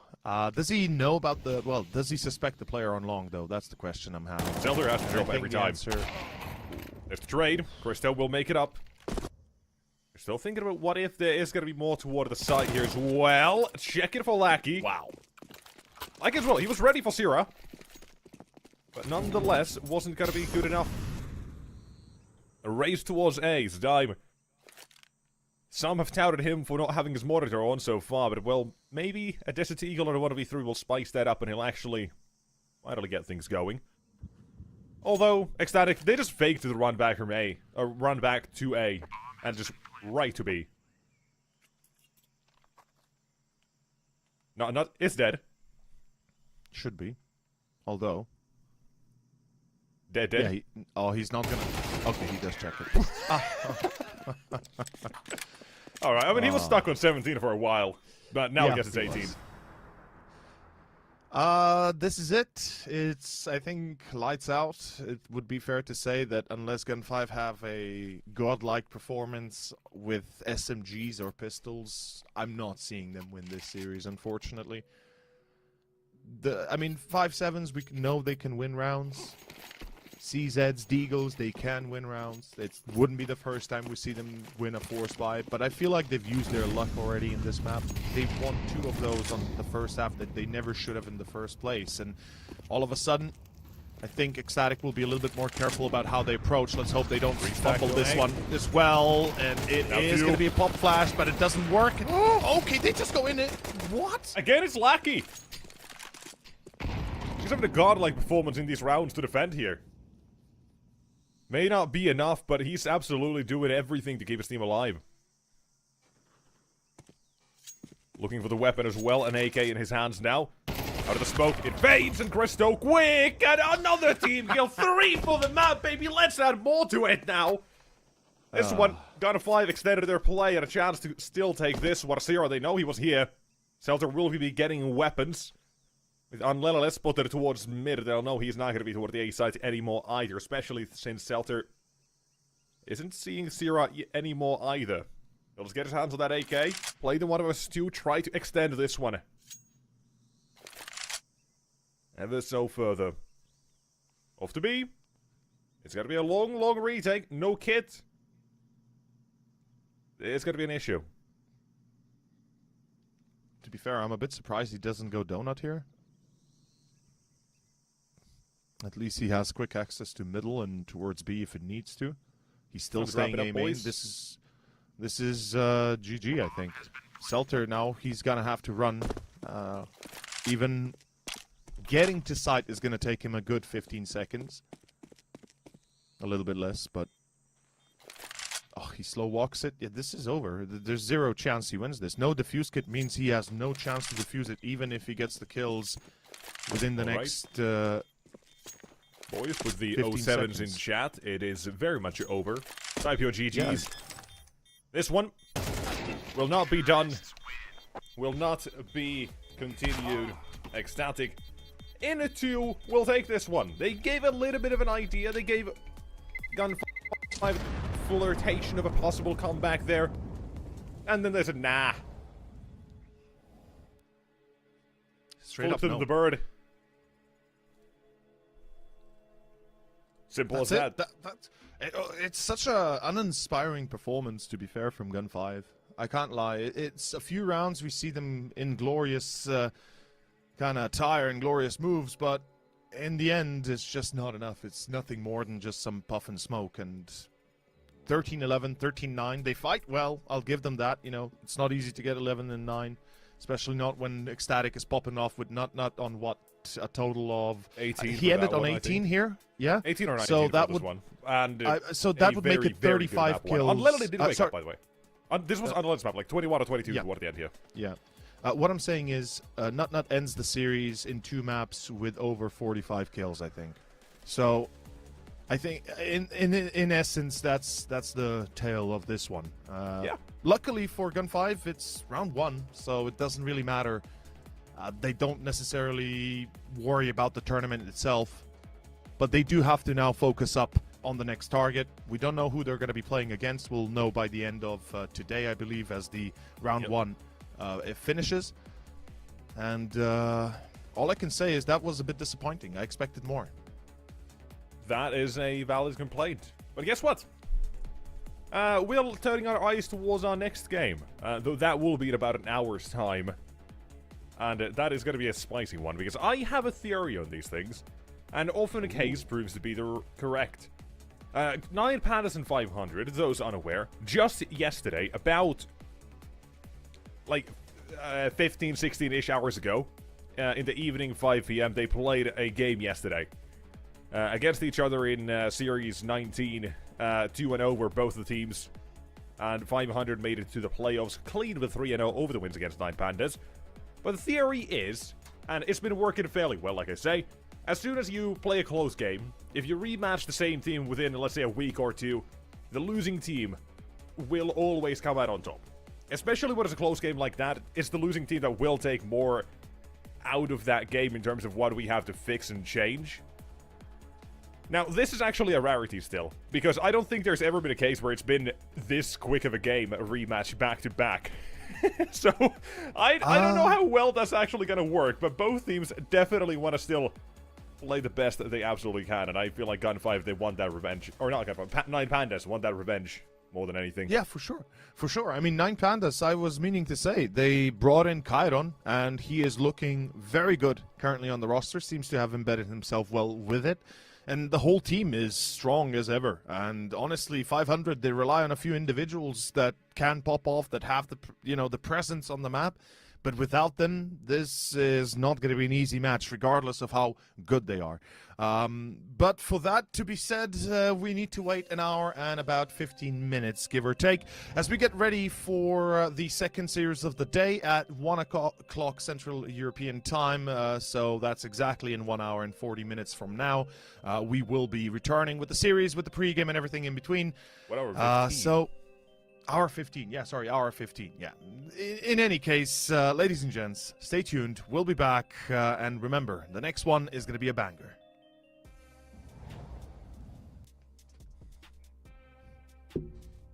Hello. Hello? We're still on. Still here?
Do I wanna try? Can I let it go?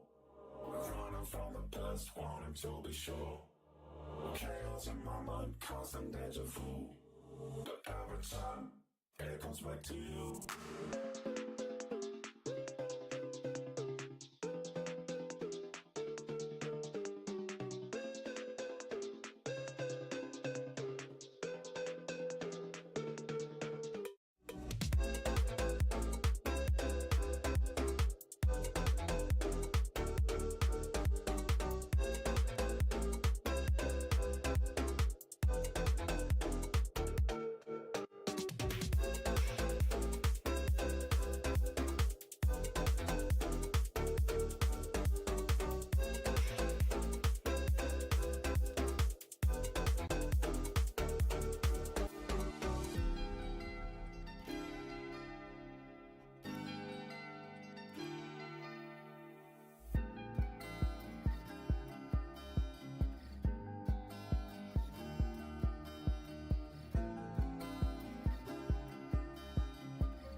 Alright, welcome back, ladies and gents. We are back yet again. We've got even more Counter-Strike.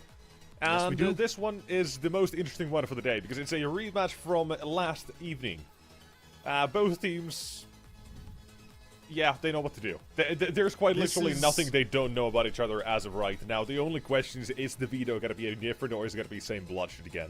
That's what I was about to say. I think the most interesting part about this one is going to be the veto, at least for the start, because that is where the biggest differences will be made. We'll see how the choices are going to be going here for the two squads, but let's first introduce them. Let's see what are going to be our two games, or rather our two teams playing in the next 10 to 15 minutes before we start, let's say. It's going to be, of course, 500 facing off against 9 Pandas. Ladies and gentlemen, you are watching the Swiss stage. Still the first round of it, of Series 20. We are getting ready to see... Yeah. Like... Yeah, forgot to say which actual map or teams we have. But yeah, it's the same ones we had yesterday. Yes. Just yes, in a different series. Exactly. Yesterday in Series 19, today, of course, in Series 20. And this is the opening match, so it's not going to be anything too dastardly for a loss or a win. But nonetheless, a good way to start off your tournament is to get a win. Later on today, then afterwards at 4 and 7, Sinners versus Padivision and Monty versus Iberian Soul. But more about that later. Now let's focus on the teams themselves. 9 Pandas, 500, two teams that we are well known with and have seen them plenty enough in recent days. And honestly, I mean, these two teams, they've got individuals that I've already said will pop off, we expect to pop off, and they have the structure to play a very good game of CS. Yesterday we saw a bit of that, not really good for 9 Pandas, but nonetheless an opportunity today to get that revenge in. Yeah, it is. So let's hop over towards these teams. Let's let production choose who we're going with first today. 9 Pandas or 9 Pandas. So, Shelfie, Deletes, Result, Krad, and still Chiron. So that seems to be now maybe something a bit more permanent. I don't think we still have official word on it. If Alv is officially out of the roster or not. But currently, that would definitely seem to be the case, as Chiron is a very good pickup for anyone either way. So, you want to test him? He's been doing it pretty damn well. And thus, 9 Pandas, they've been doing alright. Still not perfect, but they've been doing alright. I mean, a good team with good leadership, as well as some individuals that really take matters into their own hands, or rather, you know, play with good intuition and make the difference for the squad. Absolutely, Result comes to mind. We've already talked about Chiron. We cannot go by without mentioning at least Shalfi and Deletes as well, both stepping up massively in recent days. But unfortunately, at the end of the day, they still have to show up. Going up against 500, it's going to be no easy task. I mean, the Bulgarians, we know them, we love them. We've seen plenty of them. Spellan leading this crew, coming out with Cirque, Ships, Rainwaker, and Oxygen. I mean, this team you do not take chances with. You have to beat them from the get-go, or they'll force you into a third map and really play you for the distance. It's no joke. And yesterday, they certainly proved to be one. To not be one, excuse me. Close enough. But here, 500 as well, like you say. They've been doing fairly well since adding Spellan. To some, too well, but oh well. For us. Here, we'll look at the games they've played as well. They have 3 in recent times. 1 is still from last November. But 2 they played this year. 1 about 3 weeks ago. That went 2-1 for 500. And then yesterday, as well as already mentioned before, they played again. That was a 2-0. It went 13-11 and 13-8 for 500. And in all of these vetoes so far, we have seen a Mirage, which 500 are very proficient on as well. They did lose that once, but that was the best of 3. They ended up winning.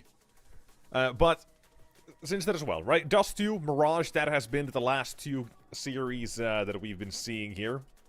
And likely we see them again. We might and probably will see them again. There's 500 going for that Mirage. That makes a lot of sense. Now, here's the question, because yesterday, do we see that same sort of pick of Dust 2?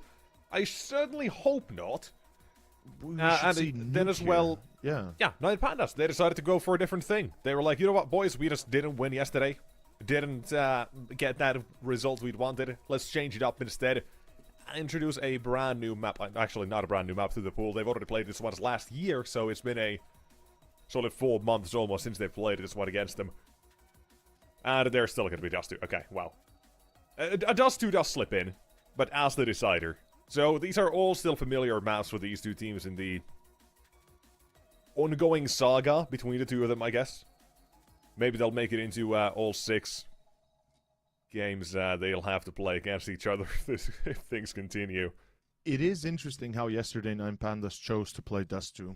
I thought that it would have been picked by 500, but in fact Nine Pandas played into Dust 2, which is a very wonky choice if you ask me. No. 9 Pandas, or 500, they're just a Mirage team. They're a plus W Mirage team. Sure, but still, at the end of the day, the fact that we still see Dust in the decider is kind of surprising. I thought they would take them on a different map. In any case, Nine Pandas, they're going to have to fight it off on Mirage first, then comes Nuke. Nuke, the worst one in the pool for 500. Out of 10 maps played, 1-1, which is an abysmal result. Most recently against GTZ, they lost in overtime, which was a bit unfortunate, but nonetheless, they lost. And I mean, at this point, what are some of the goalposts for these two teams to achieve in order to have a solid series ahead of them? I mean, at this point, it's 500 time to say yesterday's scoreline, despite it being close, it's not a fluke. And it's 9 Pandas today saying, boys, we know what they like to do, boys. We know what they like to do. And we lost yesterday, let's not do the same mistakes. It's pretty much that exact thing.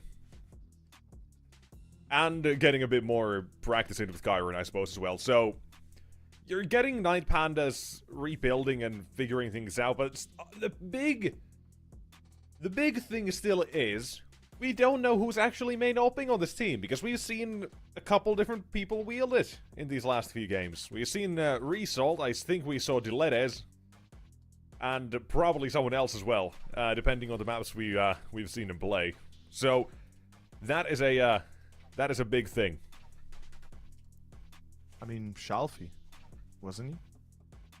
Probably, honestly. It think, could have been anyone. Yeah, but regardless, so Mirage is up next. If we kind of think on this, Mirage has been a staple of every series that we've had recently, at least, and always has been, always will be.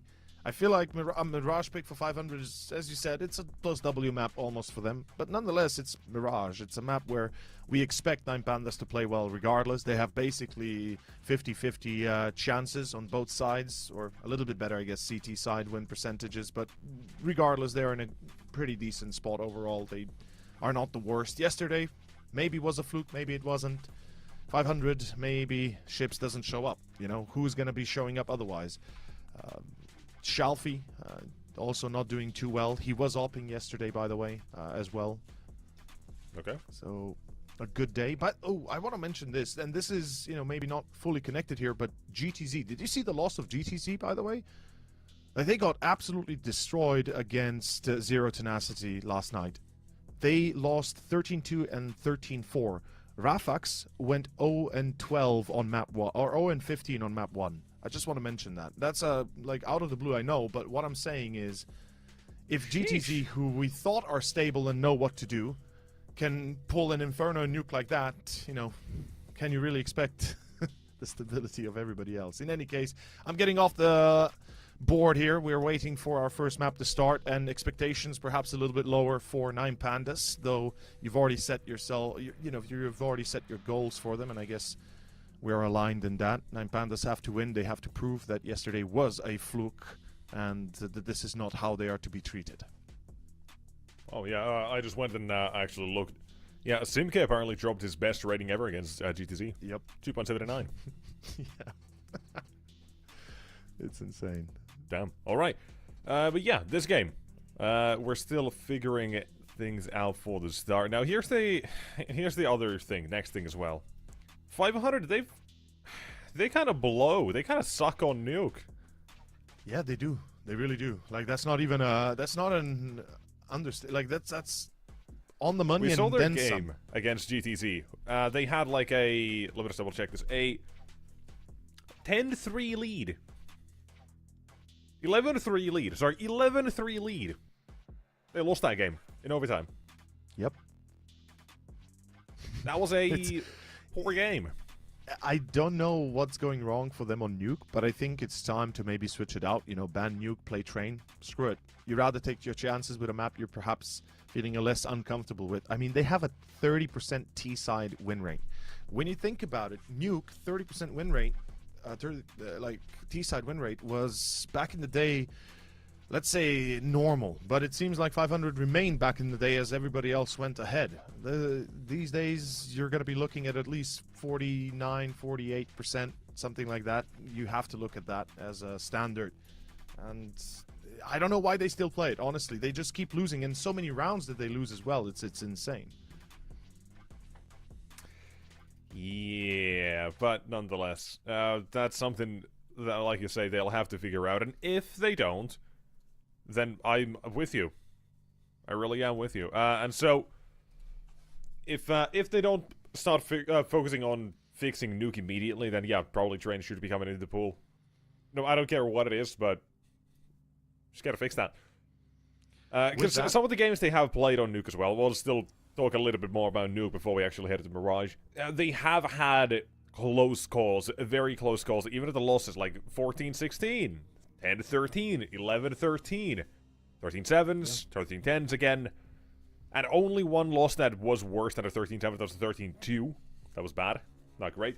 But they have been able to put up those numbers. Yes, they always make it close, apparently on a Nuke game, but they can't close it out for shit, man. That's the thing. There's no closing. That's the thing. The closers are just not present on 500, and I hope that today will be a different day for them. Otherwise, we could see the same kind of ring around the rosy again. Yeah, but for now, before we head to Nuke, let's get through Mirage. As 500, yes, the side at the start is here. We had some issues on 9 Panda's side, so we had to figure things out IRL, and we have finally started off the game. So thank you so much for being patient. 500, this is their bread and butter, their speciality. And 9 Pandas, we have questions. Who's open? I think Shalfie will. I'm generally convinced that Considering Shalfie we've still seen both Chiron and Dilettes, or Result and Dilettes pick that up, I don't want to say that. I know, but in recent games, Shalfie has been mostly playing with the op when you take a look at his recent kills with which weapon he did it. And I feel like they've made that decision. But they do like that secondary op nonetheless. As it's going to be a B play, the pistol begins. It's Oxygen with the entry. Not yet. Headshot at Shalfie. Pulls back, but Cirque is quick on the trigger. Is able to refrag its ships to find Dilettes, and its ships to continue. That's a bomb plant. Maybe not. Chiron, can he stop it? He will. But the bomb still, it's alive on ships. He can go towards 8. Stops and goes for the bomb plant instead. 6 HP on him. Crad on the other side. Ready through short. A 1v1. And a bullet to finish the job. The USP can do it. And that's what Ships needs. Maybe we could have even worked through even with a P2K, but doesn't try it. Ships takes a 4K, takes the round. And 500. Off to the start. Off to a decent start. What? Oh no. Man, round 2, really? Are we force buying? Can we just not? Yep. Alright. People watching, let us know. Do you agree with the forest buys, and if so, no. why? Just doesn't have to be a long thing. Just okay. Yes or no, or in maybe like a sentence. The answer is no. That is the answer. That's the right answer. Undisputed. Under certain circumstances, you can buy depending on the map, depending on the situation. In this case, look, it's the start of the map. Nobody does. I think nobody should like it because it's not the greatest idea ever. It's like you're just forcing into hopeful engagements that you get the better end of the stick. That's it. I'm gonna cut you for just a moment. Watch this round still go 9 Pandas way. Watch Chelsea get a 1v4 here, but no shot. It's one of these rounds where we talk about it like, no, don't do it, no, and then suddenly they win the round, but it's not happening. That was a good. It would have been really funny character. That sounded like like a South Park character right there, but it would have been funny. The problem is it's not funny. It sounds like Cartman is playing with somebody, yes, but 9 Pandas. I could do a better one. I could do a better Cartman if you want. I know you can. Yeah, for the opportune moment. As 9 Pandas, the opportune moment was missed. The force buy doesn't work, and the reason for it is, simply put, you go to mid-crunch, You go in one by one, you lose the initial engagements, you can't recover, it's over. It's the end of the storyline. And this will be a 3-0 unless we see magic again from pistols. But that's just insane that I mean, 500 know how to play anti-ecos. We've praised them before for it. They know what they're doing about this. And yeah, Result caught with that. They'll let effectively Oxygen now lurk up forward towards B, see if it's empty or not, and then they'll make the decision.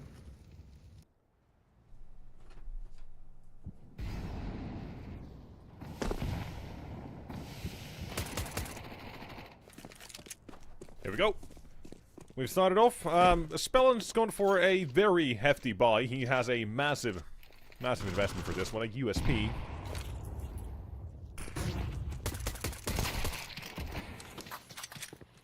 Now he has a P250.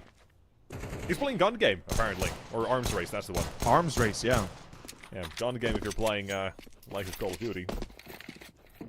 That was the first one that came to my mind. Just Was it called Gun Game in Call of Duty? It was like right? Black Ops 2 'Cause and you had- such, and Yeah. gun game, yeah.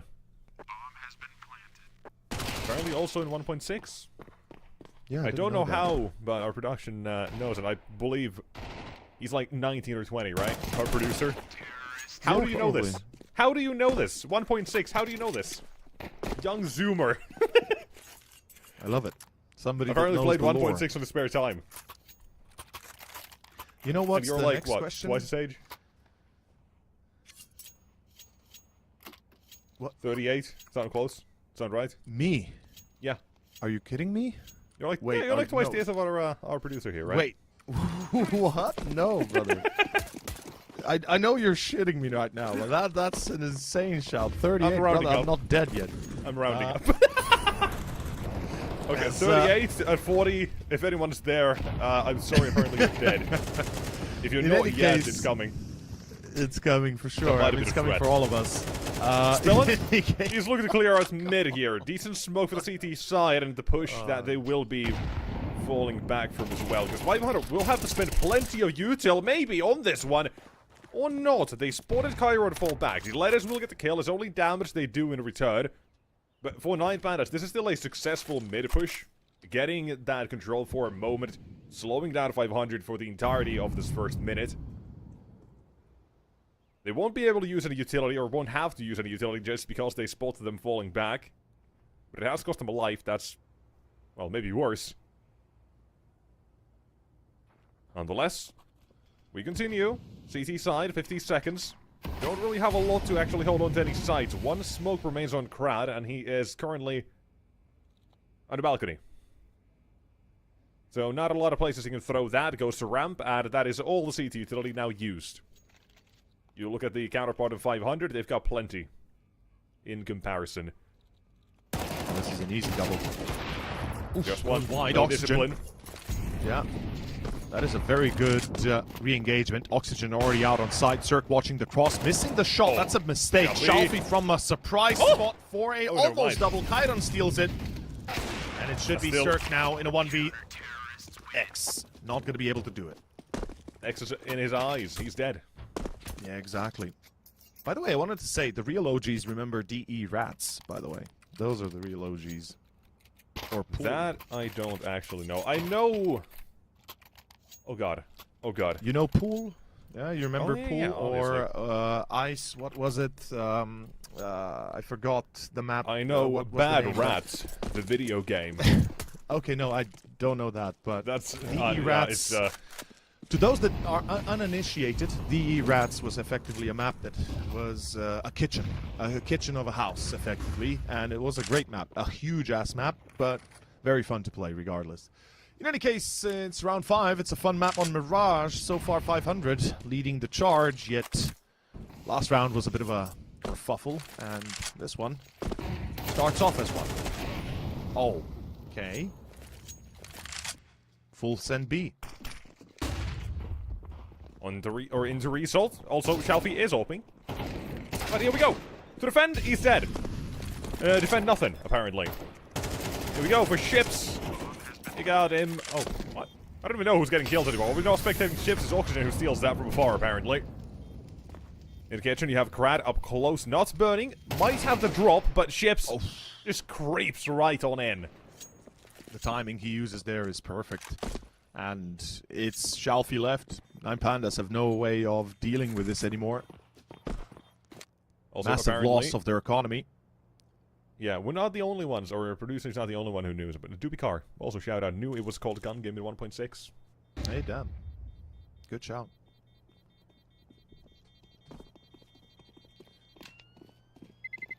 By the way, one of the maps that I would love to see more incorporated into the actual game would be CS Italy. I think it's an iconic map. They should add some sort of way to play that as a, you know, as an actual matchmaking map. It is. Or something.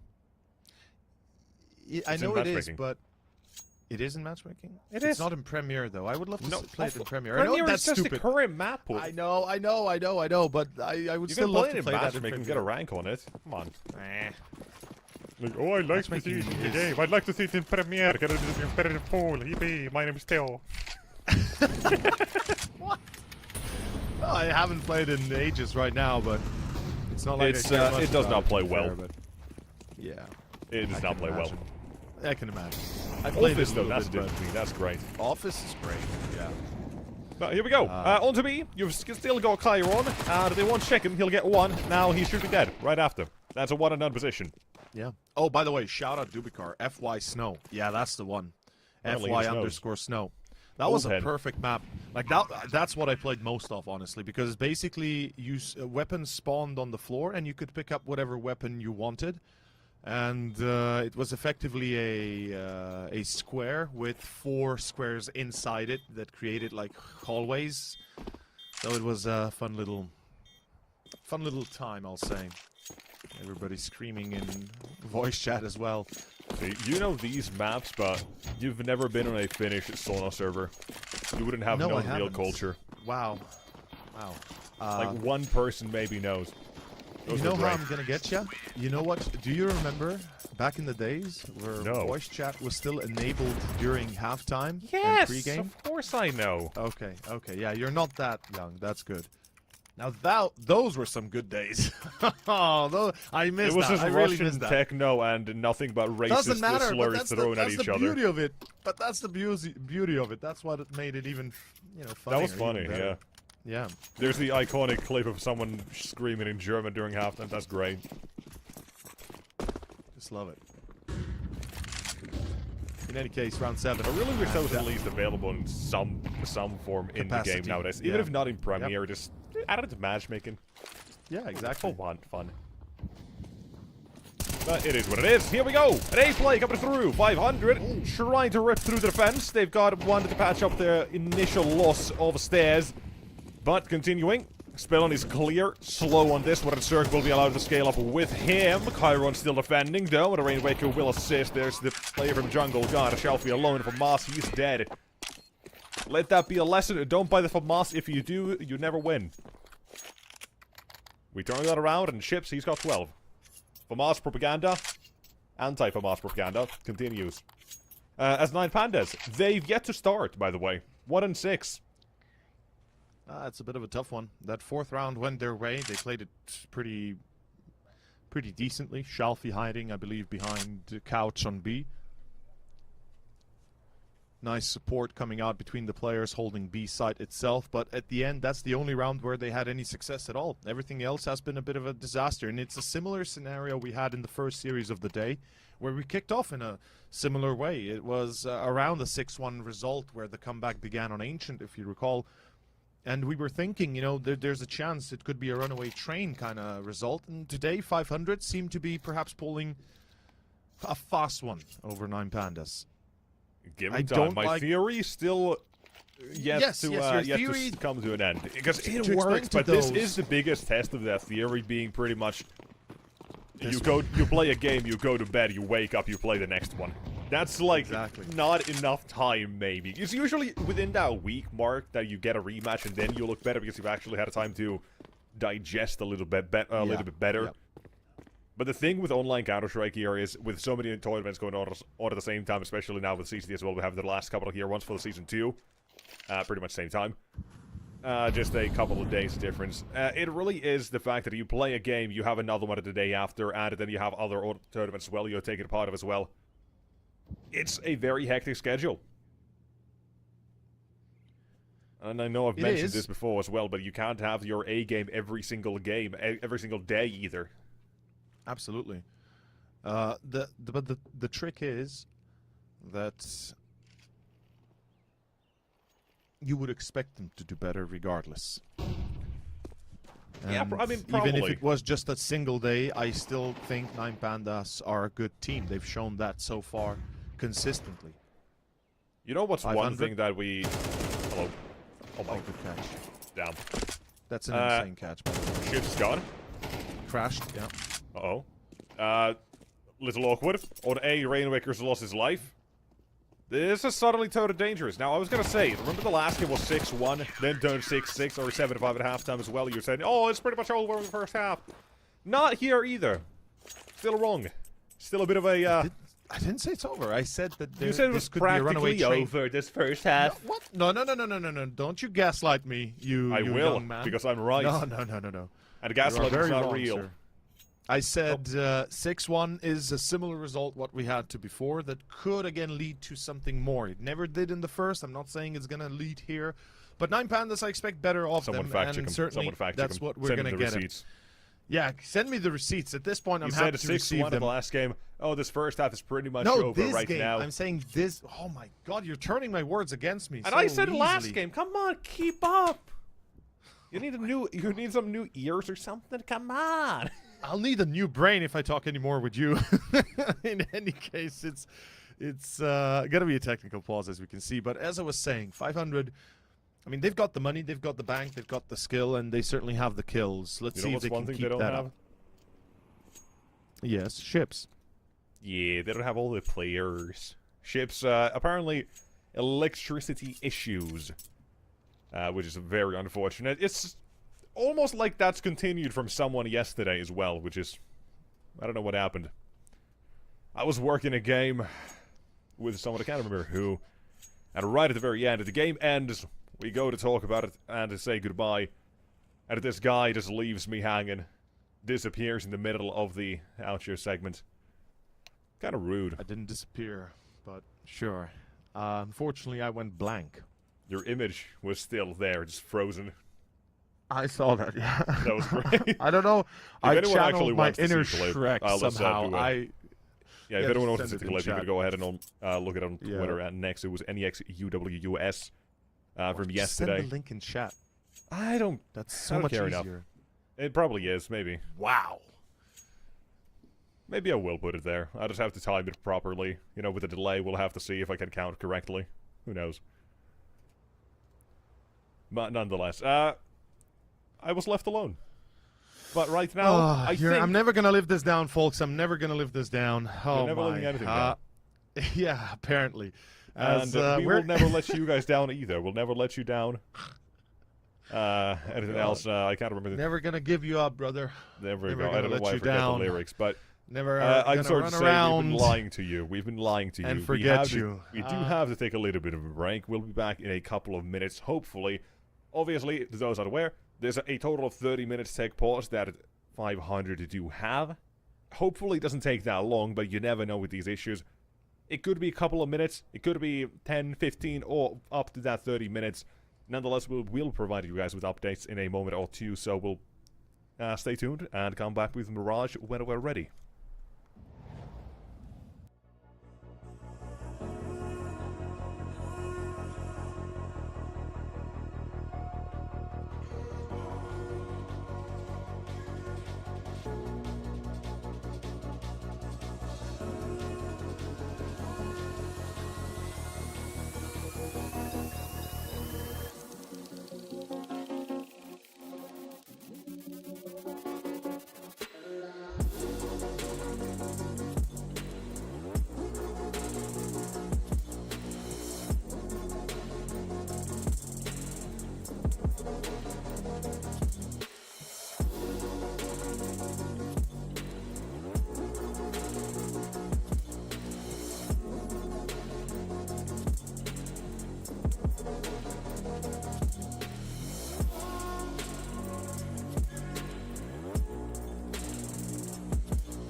Hopefully it didn't take too long.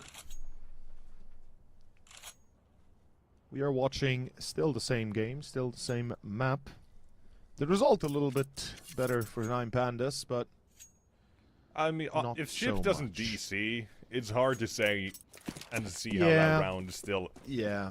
plays out. And probably, with the way the game has been doesn't. going, 500 perhaps could have had it. But you know, if they really are that good, prove it now. They're gonna do it again. Yeah. Spellin? He's dead.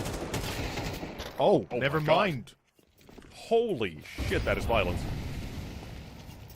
That is an It was really good as well. insane In peak. one of the previous rounds, they had to clear A. Oh, that is nice.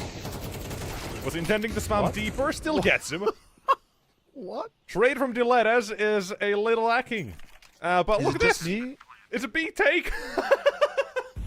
Yeah, I was about to say, is it just me or did I get duped as good as 9 Pandas just did? No. As I was in there Spellon as runs well. out A, finds 2 kills, and somehow, you know, did he even check Sandwich? I don't know, but it doesn't matter. He got No. the initial entry, and afterwards it was lights out. Round is over, in fact. Same as you. I was locked the Wow. hell in on A side. Yeah, I was like, okay, let's go. You know, Spellon, he's bringing up the heat, and well, it was all a ruse, ladies and gents. A hell of a good one, by the way. Wow. Nice. Inspiring and easy. Very nice. I commend Apparently, they Spellon are that for- good. Yeah, commend Spellon for the commit there. Like the way he just sends it going into the second peak. Knows that if he gets the kill, it's a done deal.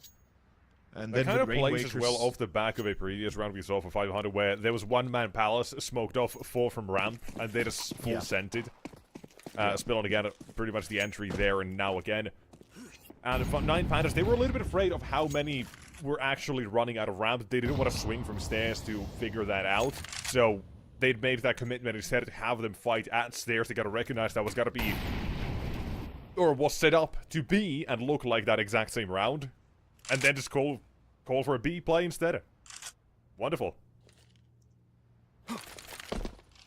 There's the util. There's the stairs Molotov as well. Nope. Give it a second. Maybe it will eventually come. But out toward the A site still. Rainwaker throws the deep Molotov. One's on balcony. Crad on default. That's a good setup to have. But you're still counting on Dilettes. Find it out first. To Crad find his first as well. There it is. 1 and 2. They've been found. Stop the A play, focus on mid next. Smoke fades, the over will find it. Shalfie here. Going to the angle, looking for the steps of Ships, who's now got to window. Knows the opposing connector somewhere. Oxygen's walking out. Oxygen has an angle. Ships finds the kill on the lettuce. That is an insane pull again. 2 versus 2. And Shalfie result. They lose Shalfie. What? Ships? 16 2 kills versus deep and 5. ace this round as well. It's 1 away. Result. The only one who can deny Ships his impact and his round. A jump to window needs to be quick to register. Will deny the ace. And it's 1 more to go. Oxygen. Going far, far away around the world. Smoke and a kit. That makes it very difficult for Oxygen, but guess what? He's got an aid. And Result. Trying to figure this one out. Waiting. Alice is a suspect. A prime position with the CT. Would have Would to be. look. Oh, But let's there go. it is. Exposed. Naked and afraid. And that is him. Seal another round. What a pull from Ships. I am Flabbergasted. starstruck. Wow. That was something I didn't expect to happen. I mean, it was basically a 5 versus 2. Effectively, it should have ended there. Ships somehow brings it back from the brink. He made his way into window, able to find a rotation, then come out from jungle and clear out 2 players that were hard holding it. Like they held one and done spots that should have given them kills, but Kairon this time opens up with the entry. Cirque getting caught. And it's going to be round 11 that kicks off with a B pressure play, and might commit to it actually. The bomb is far away, but they'll pull back. The molly, I think, now forces them into a change-up. Decent spray. But Result was up on the van. Couldn't actually be shot there that easily. I like that we have a couple of these spams as well back on B. We've had that for a long, long time as well in the game.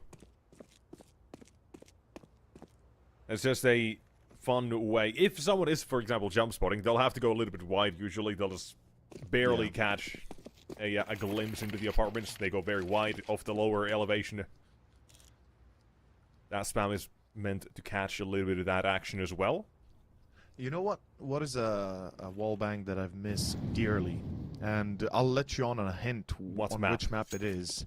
It is on your most hated map. And I'll let you guess it if you can. But let's see first this round. AWP, no. Gandalf. Nope. Absolutely not. Okay. It used to be. It's no longer available. It's no longer available, unfortunately. It used to be available. Let's find that 1.6, answer in a moment, because for now, yeah, like I said, still let's see alive, this. still kicking. Ships has the AWP. Rainwaker coming in with the AK and the... Chips doesn't have an AWP. Yeah, doesn't have a light. And so here's Rainwaker. And Pandas, fight it back. But, As I was okay, saying, if it's not CT spawn, Gandalf, then... No. You gotta think 1.6. It was basically the last time that wallbang happened, and it was. That's why I'll tell you directly. In Upper Halls B, from halls to car on B side, you could wallbang. As soon as you said Upper Halls, I could imagine that to be the case. But my God, and that's you crazy. could wallbang the wall with a scout, with an AWP or an AK, and basically you could kill the guy saving a car, or not saving but holding a car. Yeah, that was a sick wallbang. I missed that. Give and us there's your many others, favorite wallbangs in the chat below as well, or wherever in chat it's, I don't know, on the side. Let us know. Chat, let us know. What are we forgetting? You Drain like? in CS 1.6 as well has some cool ones. But what about CSGO and CS2 now? Nuke, brother. Nuke. From I know ramp there's to A main. there is Or something from insane in CS2 right now, but I will not say it. Just because it would be insane to actually try to mention that. So, The pixel just know, there is some crazy stuff. The However, pixels ancient. Oh my there's God, some this is crazier crazy. stuff. But, Cirque, him and the ships, Oh, no. 2v3, and it's down to 1. Chiron, what you got here? I think they must have heard the scope. I think Ships is close enough to have heard it. There's the He knows molly. now. Change up now. He definitely knows, yeah. Both are low. That makes things very easy for Chiron, but it's not the easy no Frostfire HE. still to get past. Yeah, the problem is no And HE, and nothing he doesn't about it. expect him in con. 20 Yeah. kills. Holy ships. That is an insane first half. 20 and 5. 9-3 for 500. Yeah.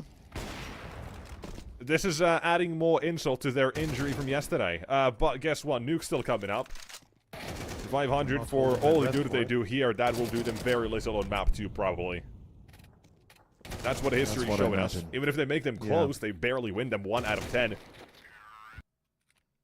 But it is what it is. We'll have to see if things do change, because it's still not over. 9-3, though, very much a dominant show. From one man. One-man army. But it's not like no one else is doing their job either. Like, Spell and the entries he's added to the A side are great. Cirque with Also, 9 the impact kills rounds. is doing it alright. And then, as long as Ships has a player to support, apparently they can pull off 2v4s and 2v3s every single day. I mean, the 1v1 for Oxygen as well, right? The fact that he wins it nonetheless gives you the idea that everybody can perform. Shalfie, he wants a free kill. He might get it, although look at Cirque. He's already pulling away. This is information Shalfie knows. He's relaying that to his teammates. They know Rainwaker is waiting on a short.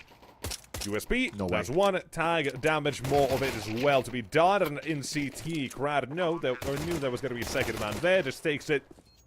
Full hard clears, bombs going down, and for 9 Pandas, a very important round to pick up here if they want to have any inkling of even confidence rounds. Oh no. Oh no! Oh no! Close your eyes! Pretend you that was didn't see disgusting. that! That is Oh. something you don't want to show to anyone. Ew, that was not great. That looked about right. Yeah, 9-4, 9 Pandas win the pistol. Yesterday we had a comeback. Today we could have another. 9 Pandas, let's see if they can pull it off. And we're having issues again. Spilling water. This is like the Apparently, 4th yeah. time today, or 3rd time today we've had that. Yeah. Okay, so we can, I guess, return on the quick topic of which bugs exactly you're talking about? Because I I saw will something not on mention Ancient that I don't want to because see again. it is that game breaking. I will not mention it. Valve You should be mean- aware of it. They have been aware for months, but they've not done anything about it, to my knowledge. So Okay, now I'm seriously curious. What are you I will talking not about? say it is that game Why? breaking. Then write it to me. God No, damn it. no. What? There, Okay, now I'm just Googling. no. There is something insane in the game. There is that crazy stuff right now that still has not been fixed, to my knowledge. Maybe it has been silently fixed and patched, but I don't think so. Not since I last checked.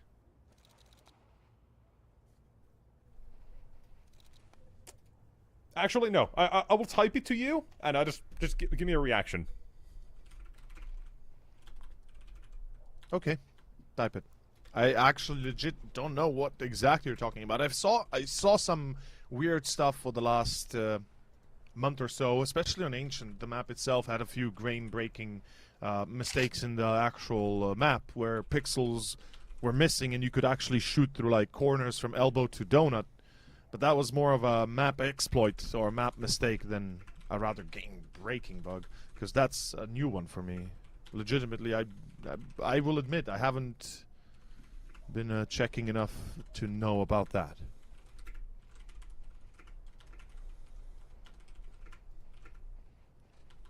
At this point now I'm very curious to find out.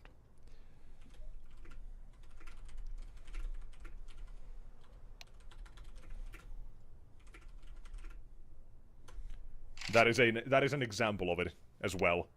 Oh, that is insane. there. That wait. You're Yes. telling me no, Yes. no. You're telling me you're Yes. what? Yes. No. Don't say what it actually is, because that is such a game-breaking thing. And that is proven, 100%. Yes. Holy I will actually have to check after this whether during the break Holy if that still shizzle. works. Surely but they that is no, they insane. have to have fixed that. That's been known chance. for months, and they hadn't done it last I checked anything about it. Okay, that's insane. Okay. Yeah. Yeah, well, let's get back to track, or on track, rather. 500 is back. Hello. Yeah, round is over. There we go. There we go. Get something. Nope, just one.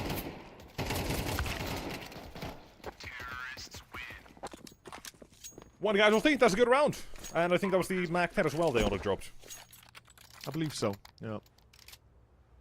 So, 9-5. That is a very decent scoreline for 9 Pandas to start working their magic back into the game now. Because, CT side, you can't rely on one player to have the exact same performance as T side or as easily carry. You're gonna need the team to be a whole lot better. It's just the way the game is played. One player cannot be everywhere. So, Chips, while he can have a great performance, still carry over even half of what he's done so far. That'll count as a great game for him. Holy, that is a good spray, but Result will assist for the second. It's not Cairo to take 2. Good enough nonetheless. Opens up the rounder for 9 Pandas. The road to the 6 is coming through. Oh no, Shalfie. If you walk this, you're dead. Yeah. Gets caught. That's a problem. Spellen's still on A, which means if he plays his cards right, he could easily find one at least, and he's expecting. Diletis is ready for him. Spellen turning in between left and right. Not gonna be good enough. 2 players alive. That's it. That's number 6. You know what else it is? And It's Pandas. game on. It's game on. Yeah. It is a game on. Name Pandas just needed a little bit to wake up, I guess. Even with Chips' performance, it seems like right now 500 cannot keep track nor pace with 9 Pandas.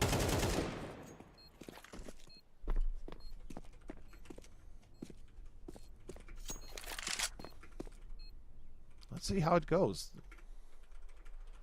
Good recovery so far.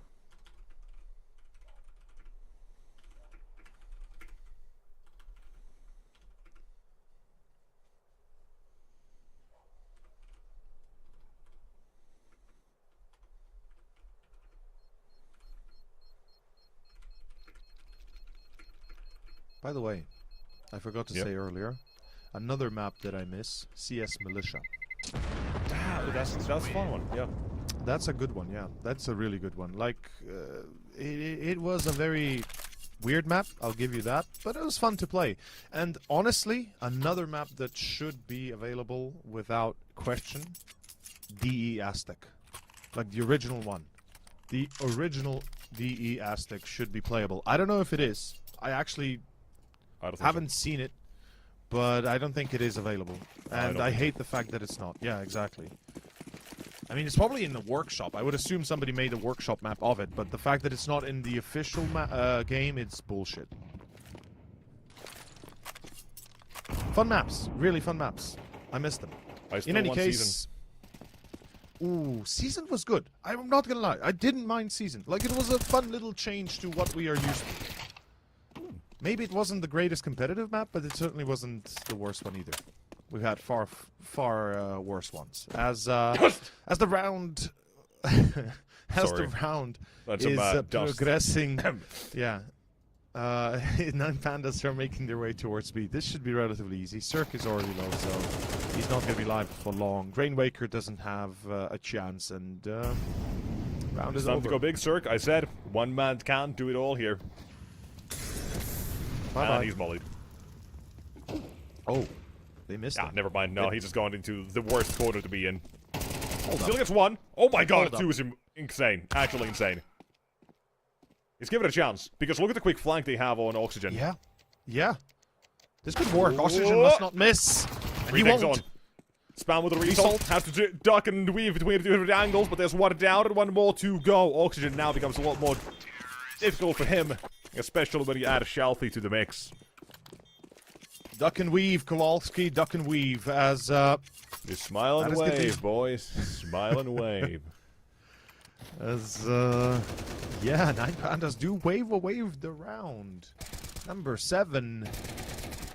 Big ups for Cirque. My man is on 7 HP. He's able to steal 2. If somehow by magical chance result falls, round is over there and then. And even here, right here, this is where I thought that they would play it a bit smarter. They had the time to try and peek him together, but unfortunately got isolated in the duel. And in the end, 500 lose the round. 9-7, full buy now coming up. And things are about to get very change of heated. pace. I like this for 9 pandas, showing they've finally got confidence. Out through mid, Shalfie will be taken down. Him being the initiator I don't like, but it has still drawn away 500 from the side just a little bit. Looking behind the smokes while Spellon does get one. The trade is the entirety of the site. No one in CT except for Result and fighting against 3 players running at him. This is going to be a tough site to hold, especially considering it's Result with the flashbangs. Can't really flash himself in that easily. Has to play with his teammate. 2 or 3 here through CT Sport. That's one. Flash is good. Trade is better. Spellon doubles down and round is done. Well, 500. They're struggling on these rounds. They'll finally put one on the board for the second half. Putting a little bit of distance still between them and 9 pandas. But momentum is still going to be hard to stop here. Especially when this round is still such a successful one for 9 pandas. They did it very damn well to have a free bomb site. The problem is the lack of utility to actually fight CT there, because Result's the man with the flashbangs. He's not going to say, boys, I'm going to flash myself in and fight 3 players. If it was one of his teammates on site who has the utility, they can still make a better fight out of it and such, but at the moment, the way it goes is still 500's away with a decent, clean retake.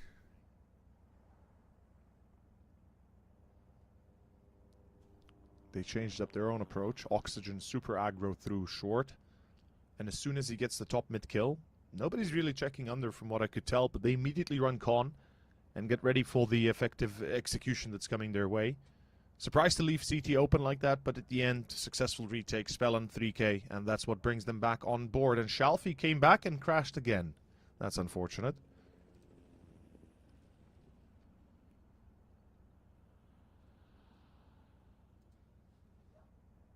So we're going to take a moment to get Shalfie back on track or back on the server.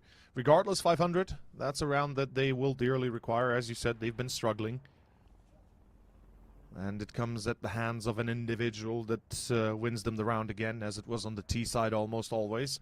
So they need Ships. I mean, Ships ended the first half on 20 kills. Now he is on 21. He had a 20-5 scoreline on the pistol. He is now 21-9. What I'm saying here is, so far he's not really doing what he kept on, or well, what he did on the first half, and they need him or somebody else to step up to that same, let's say, same approach. I mean, hey, for last round, in terms of... It is spelling, yeah. Yep, in terms of 500 getting in an individual in line. Well, it's the first half carried by ships, yes. You get away with that. Now you need the CTs to have others as well to do so, and Spellin will step up. Oh, he's making a lot of noise, though. Yeah. If they just go off of this, they're going to have information. Probably no one is on site. A similar approach to 500. Again, through connector, however... He's dead. Again at the initiator.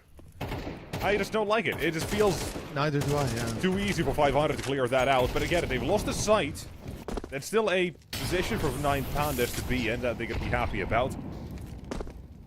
Needed us very little considering the Molotov up close, but the ship's at least walks through. In for the retake. First one, deleted immediately. Resold. Him gone. Spray the triple boxes, and Kyron with Krad in tow, both from the same angle. Another one for Krad. And 2 more needed. Playing this aggressively.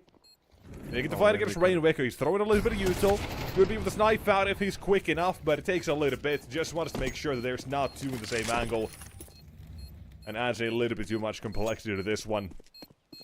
That, and the lack of HP, perhaps, is the big issue. That's 500. Second retake, back to back. And at that point, right, it's not one where they're saying, okay, boys, they're attacking A, rotate, start fighting, fight. It's make sure that there's no presence from mid. Make sure we can only focus on one area, and that's the site. And they'll have a very solid retake again. Last round it was fine. It was a good one for 9 Pandas. Now it just seems more thought out for 500 instead if you do it twice in a row like this.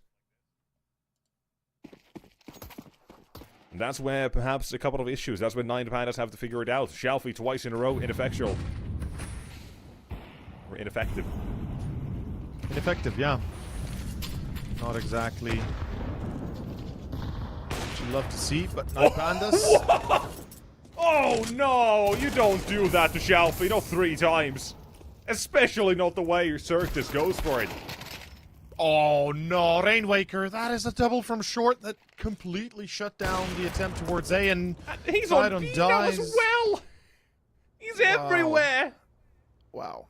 The only way to put this, the most professional way, you write this up in an email, say, Dear family, I've been fucked. Please send help. I am dead. I am deceased. Nothing working for Shalfie. Even when he's not actually fighting, he's dead. Holy shit, man.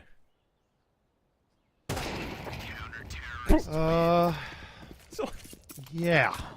I mean, yeah, that's the individuals waking up for the CT side now. Spillin, Cirque. Sure. Even when Krad tries his best.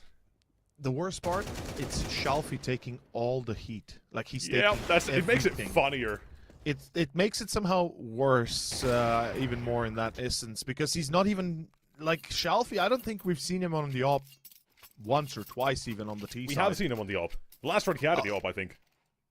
Did he? I'm pretty sure. Honestly, it happened so quickly. I'm not even sure he had. I didn't realize it. But if he had, well, good for him. But it doesn't make a difference. The game, or rather, the map is coming to a close. 9 Pandas have nothing, and they're about to be left with nothing for map 1. Yeah, you gave him a little bit of SEMA. Then he pulled the motto from Malta, and they're tripping over themselves now. That was some nice. This is where you can insert a little bit of Slovenian into this as well. I don't know if you guys have any iconic lines as what Finnish Counter-Strike has had. Yeah, well, not really Counter-Strike lines, but there's a very iconic Slovenian line from a footballer, ex-footballer, who said that sometimes you feel like a potato and sometimes you don't. AKA, this night was not our day. That is one of the more iconic ones that I remember. And there's another one. I'd like to particularly thank my parents, specifically my mom and dad.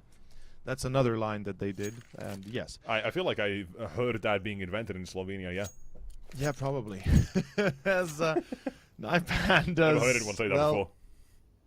I don't know, but it's an iconic line because it was said on national TV during an interview with the said footballer. He had a few statements like that, and those are some of the ones I remember most of. But regardless, Yeah, there 500, was another. they know ball. Yeah, they don't care. They want to win, and that's what they do. Easy. That's map 1 done. Just like that.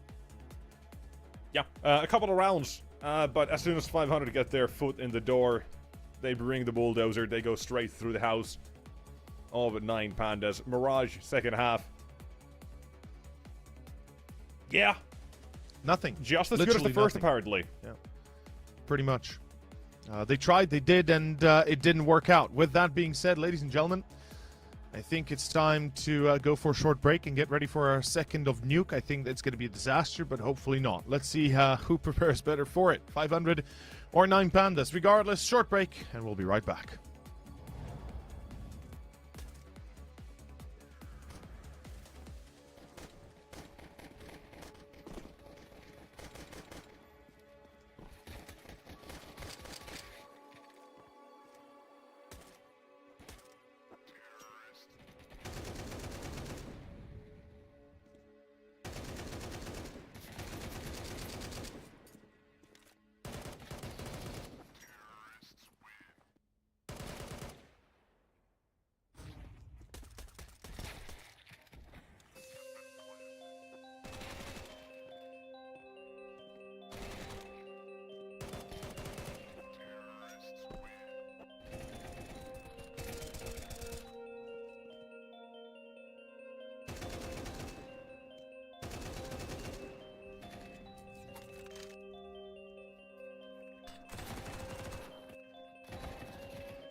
Alright, what up, man? We're back yet again Hello. for maybe 2 more maps, maybe 1.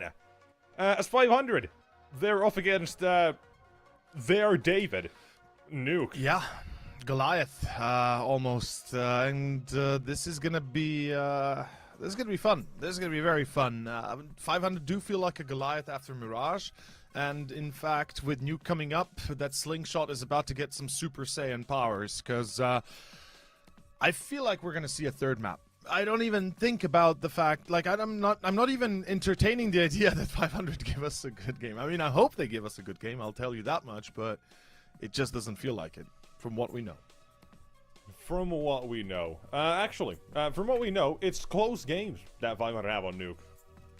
So there is, you know, a little bit of hope in that sense. But closing the games is completely different, so that is a... good luck. Yeah, that's it's as good as it gets, really, we can say, hopefully, for them. Yeah. I'm hoping I'm they can bad actually show us something to believe in, instead of a 11-3 and then losing overtime. Yeah, can we talk about the fact that Nuke could have been banned by 500? Sure. Like, why didn't they ban it? Is there a reason for it? Are they saying, you know what, we'll take you on it again and see if it works? I don't know. I mean, the thing is, 500 as well as 9 Pandas both have played Train once. I mean, surely it's not... Surely you can play Chicken. You should play Chicken in that case, but... I mean, 500, they went first. That would have forced the Train ban anyways. But nonetheless, hey. Pistols here, and we've gone for a very fast play toward the A side with 2 remaining. Cirque and Rainwaker, 2-on-3 versus the forces of 9 Pandas. Into A, the flash is dodged by Shelfie, and he'll deliver headshot number 1. Second for the round, and 1 more to go as Rainwaker dead. I think now the good luck applies even further.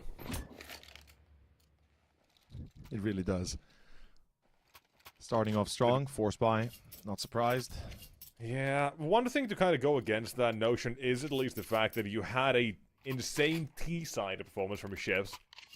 It's not replicable in a consistent manner, but you can still have people to pull off insane T-sides. So if 500, let's say, they do get... I don't even know how much they would need. 6, 7? I don't know. Maybe they can pull off some of that magic from the first map back to this. But it's not something that, like I say, is replicable in any easy way. And here you go. Yeah, I think it's time for Shalfie to get a little bit of that revenge in. He took such a beating on that one. Like, he actually was humiliated quite a few times on Mirage. And it's time to... see what happens. Cirque. Last one alive. Chiron for 3 with the Mac-10. Easy farm. Strong start.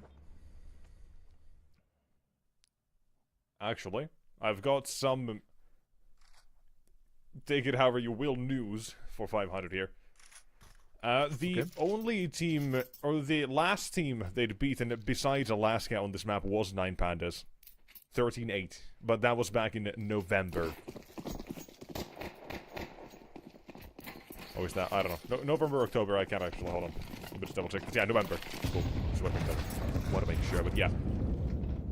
A while back, nonetheless. It's been a while. And it's gonna apparently remain a while, potentially. Oh, that's nice. Oh, nice. That is really nice.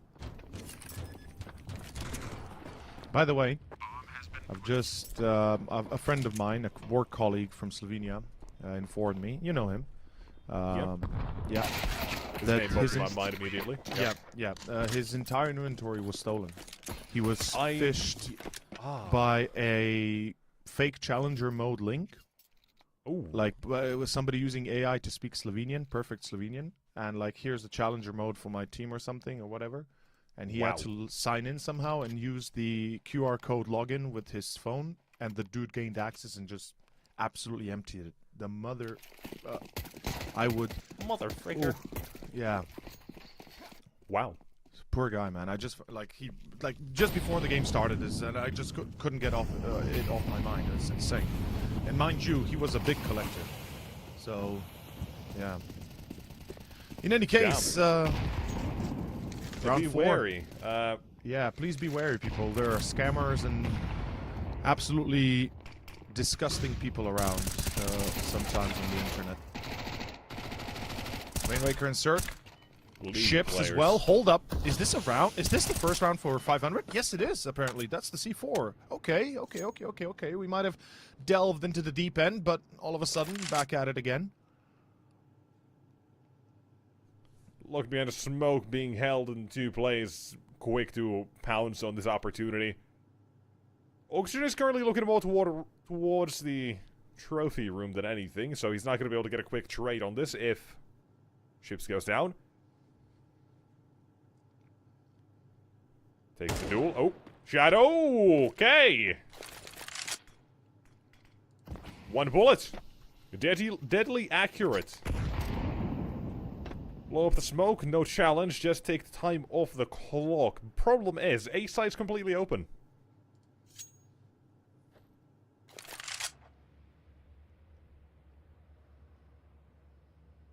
Well, he could plan. Will go down.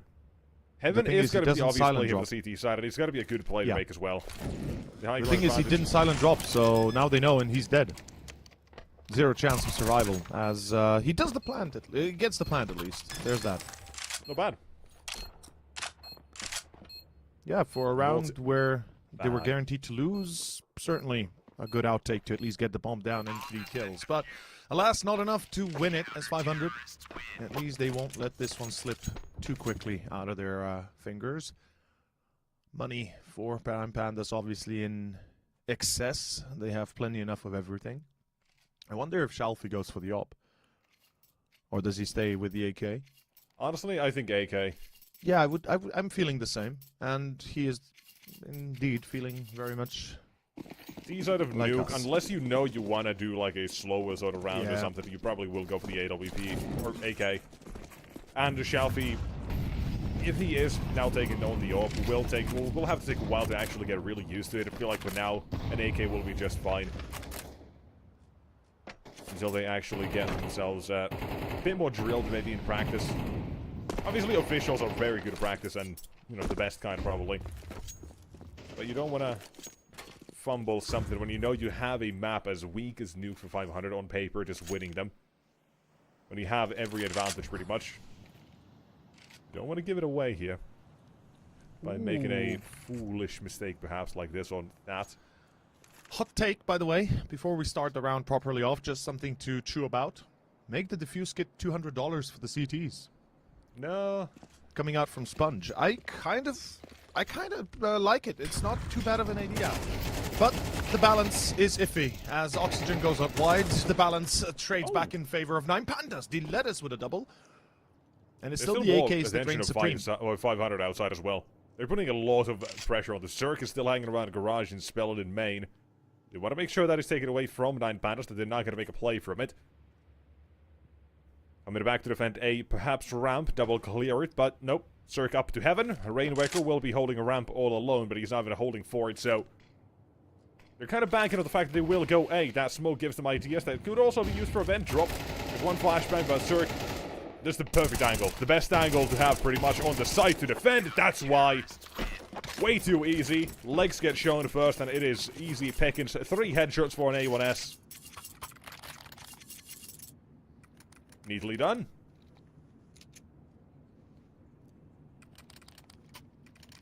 I like the way they played that round. They very quickly recognized that 9 Pandas are not going to be running down secret, that they haven't gotten there, so they can still put a couple of players outside to fight for it.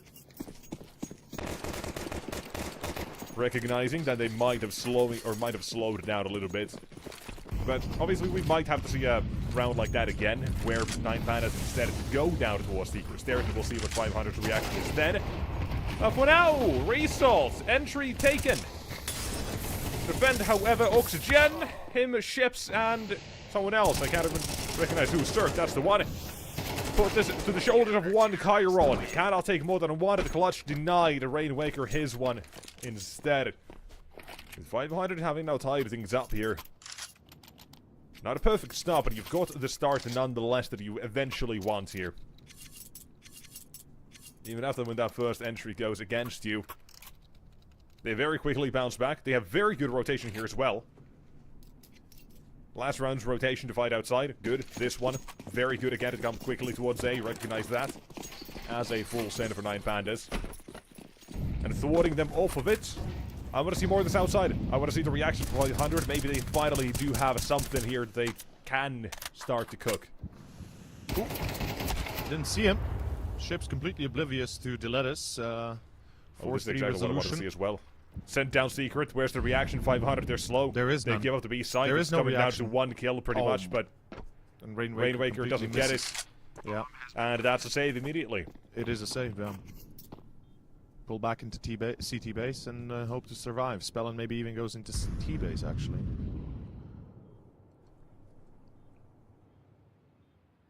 Disaster struck at the heart of 500.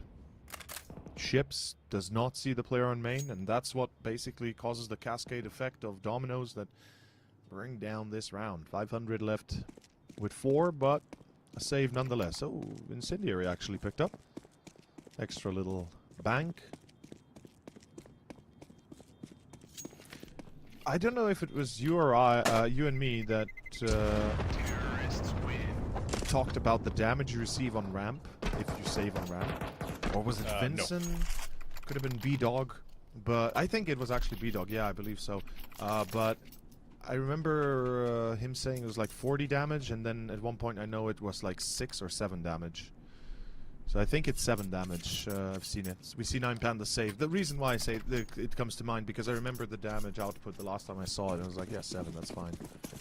Yeah, it just depends which side you really plant on. But yeah, yeah, I it's guess. not a lot. Well, yeah. Not a lot. That's why you see a couple of CCs every now and then just deny exits on a ramp if they've given up the round. Because it's just an easy bomb plant or easy place to save. If not ramp, you go Secret instead. So a 50-50 depending on the bomb plant. But nonetheless, from that conversation on to another one.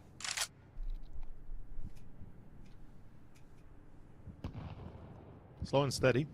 Bit of a change up for 9 Pandas. They're going to let the one-man Crad on the outside lurk his way perhaps towards main. Maybe making a bit of an entry possible.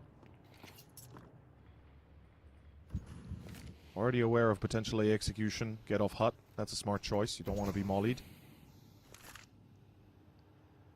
Time is ticking and poking towards B a little bit here towards Ram Diledes, but the rest of the squad focused now on A. Oh, this is a massive pull by Spellin. And Chiron is going to die. On Chiron. Yeah. Chiron is going... Ooh. Change up. Okay. There's the re-engagement. Oh, Chiron does die, and so does Diledes. No third for Spellin, but Ships delivers on Crad. That stops the lurk from the outside into Garage and main. And all of a sudden, the last two have to force their way out of Hut and Squeaky. Down B they go. It's going to be Result with the C4. The rest of the team follows. It's Shalfie to try and intercept. He finds Ships. That's the start you're looking for, but the bomb plant fails. As Result is got, it's down to Shalfie. One man alive. Hard to see how he wins this. With 10 seconds, the bomb lost. It's round over. It's a number 4 for 500. It's not a perfect start, again, I'll have to say, but we are seeing now 500 with this run not being that fast outside play. Still being one that they're able to deal with fairly well. So, I just want to see 9 Pandas, again, just go outside until 500 find a good solution to that. Seems like that might be the play, because the actual site holds pretty good. If you slow things down, that's where things do started to become a little bit too difficult in some of these situations.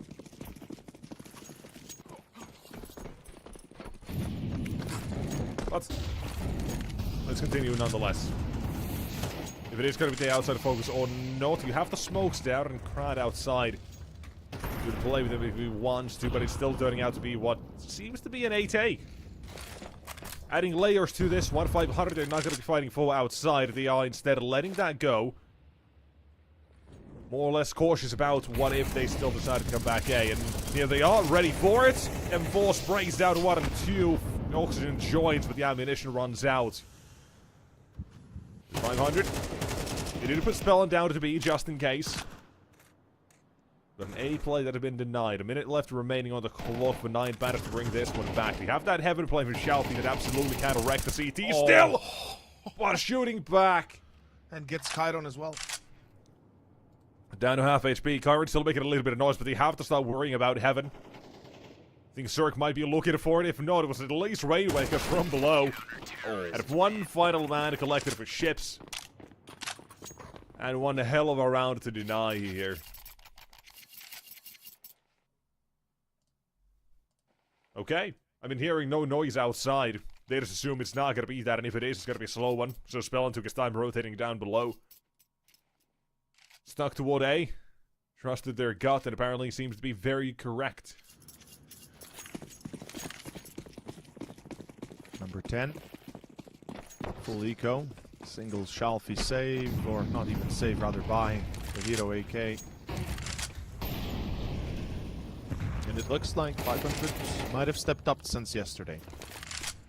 And as you said, they haven't really been losing convincingly, to be fair. They've been playing some of these nuke matches very close to heart, very close to that edge of win or loss. And, oh, this is a good shot. Never mind, Shalfie actually anticipates the position. Takes a free kill, steals the AK. Now that the decision has to be made for 9 Pandas, where do they go? Outside, towards B, towards A? What is the play? You have the advantage in the second AK being picked up here. Makes things a lot easier. As well as the fact that you've got 4 players with armor, so aim punch won't be as big of an issue to deal with. But, shifting outside. No rotation toward the lower side. There were ships to guard for it, but he's been taken down by a Desert Eagle only.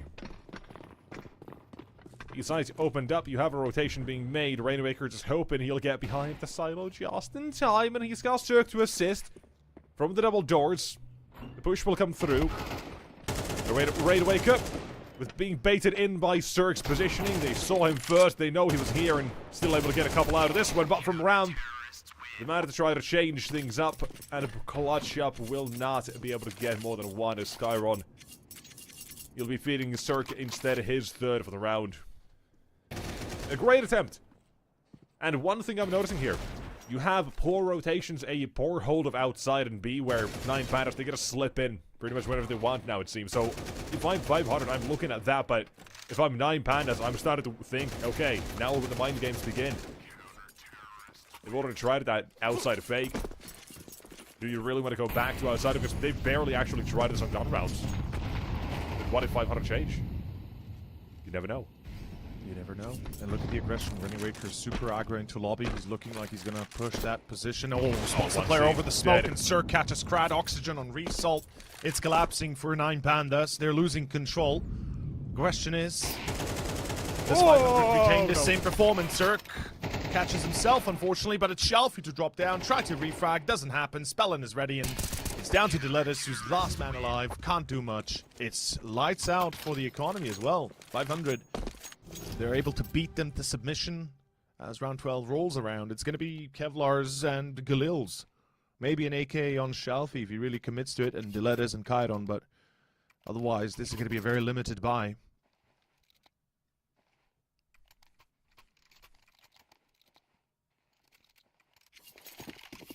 And we said 500 have trouble closing maps, not necessarily taking the lead. Yes, the T side where the issues always keep persisting. Even from, like we said in the game against GTZ, the last one, they played 11-3 up and they lose in overtime. I mean, to be fair, that was Rafex who just took a massive dump on them. And that game just dropped like 28 and something like 70 in the series, so still. Nuke T side, that is a massive issue. They've got a 30% win rate on it.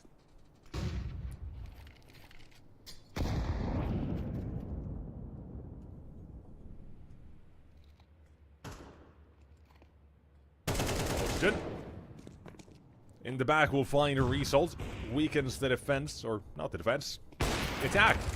Outside, again, that's the play for 9 Pandas, with lobby pretty much fully cleared. There's still a man lurking towards it. Well, Chiron's been removed, it's suddenly left on to Gillette in a 1 versus 4. Where, yes, 2 players are softened up. And he does have that bomb. Not impossible. But it has to maneuver this one very, very damn well if he wants to win. First challenge, could it be Spellin, could it be Cirque? Depending how wide the AWP actually is. And... give it a hold on, hold. 15 seconds. This is... yeah, Gillette searching for scraps. All the radar has to do is drop that Molotov right now and it's round over. It's that easy? Oh my god. Uh-oh. I mean, no, wasn't the only one here, apparently. And there's the round. Gone. No time. You can fake it. But as long as Cirque doesn't come swinging, it is done. And that is. And I wonder if he doesn't go to CT's spawn for a second and guess himself, he probably has time. I think he would have had the time to plant at least, yeah. Unfortunately, it just doesn't go the way they'd want to, as 8-4 is the first half ending, and that is a fantastic opener for 500. Let's see if they can retain that position moving into the second half. As the second pistol is here, 500's Kryptonite truly is their T-side. Yesterday, 9-3 halftime into 12-12 into loss in overtime. Let's see if history repeats itself. They won the halftime's pistol as well, by the way. They were able to get to 11, right? So it was 11-3 at one point. And they still lost it. As Chiron tries to hold, gets tagged, and what a nade. 500 together, about 100 lost as Oxygen finds Crad. And they're not yet full pushing. Shalfie. Good return. 4 versus 4. Low HP on some of the players of 500 as they push onto A. Shoots up ladder. Oh my god. Spellin spots the player. Diletta's back turned. Mistakes made. He's given up here. In for the post plant, you have a even number situation. And even better for 500 here. Guess what? They've got a perfect situation to defuse this main push. Oh, he spots the heaven as well.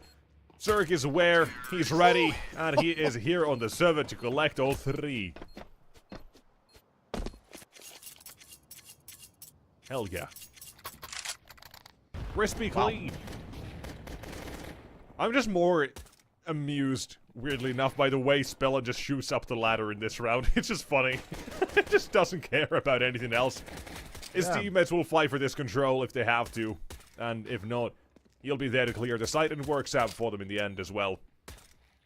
He had his job, he knew what to do. If they couldn't keep up, that's their problem. But still delivered what he had to as well. CT side here for 9 Pandas have decided to go for a save. And for 500, yeah, this is a perfect situation. You're looking to get 10. You gotta close out your games. This is still not even close to over. As we keep saying, but we feel like we just have to. We just have to keep mentioning it. This is where the issues are persisting for 500, when they get close to that ending. And these T sides.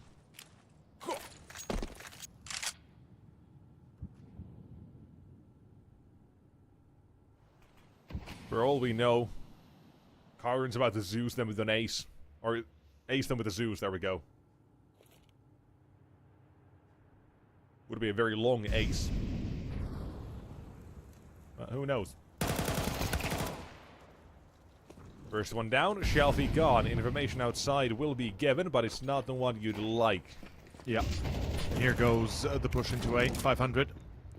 No restraints, no brakes. They're sending it fully. Oxygen doesn't care who's ahead of him. He's gonna shoot.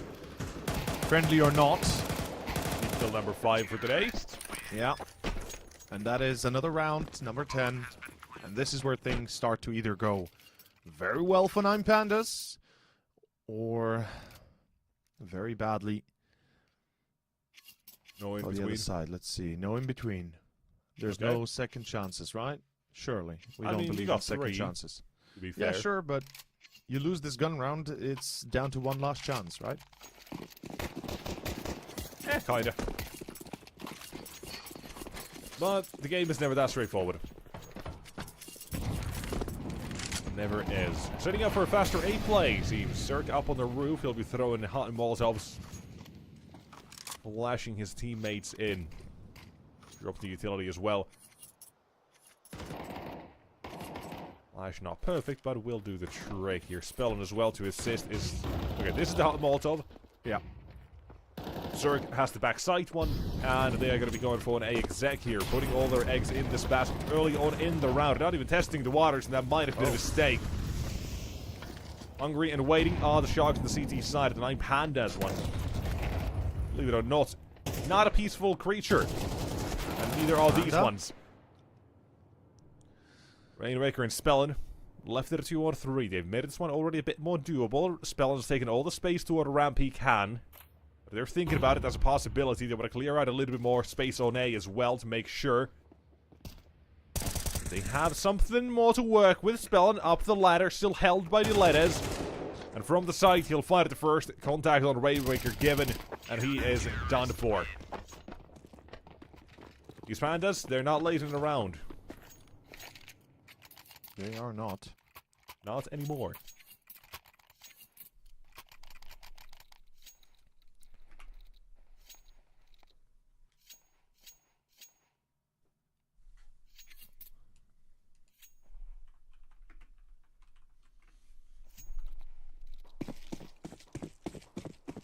I wanted to go into the, pandas might not be too friendly, but they're definitely the goofiest of creatures out there if they had lost. They're goofy, but they hadn't lost, so right now, no goofiness.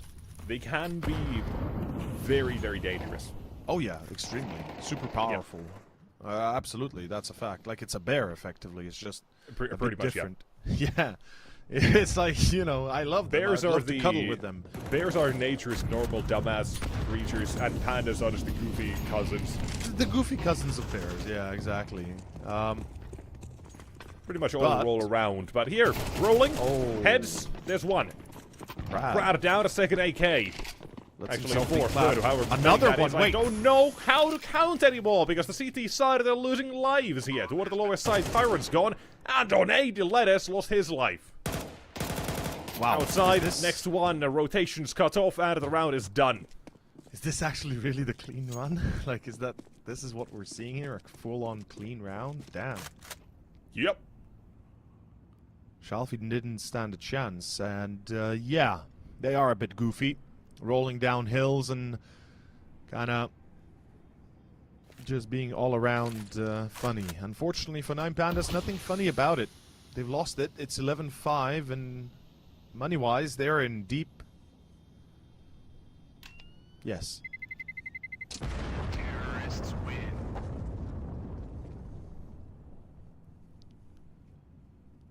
Surprised they don't give chase, but at the end of the day, they know they're broke. They know they've got nothing. Either force buy or full eco, regardless, it's a winning scenario for 500. This is where, the cards turn their way. XM on Resalt. He led us with a 5-7. There is no kit. FAMAS and 2 M4A4s. Not a 5-7. Yeah, that's a beacon, sorry. In any case, Resalt and Delete is just deleted. Yeah, that's... Auto shot is dead. Unlucky. Yeah. That's it. That's map at this point, right? We said how 500 are notoriously bad at closing, especially on Nuke. Here it seems like they've stepped it up a notch. I love the fact that they're decisive. I don't want to say it's done yet, man. I'm still expecting this to go tits up here. We're expecting the worst, but at the end of the day, like 500, I think the biggest problem that I've noticed in the past for them was the way they approached rounds.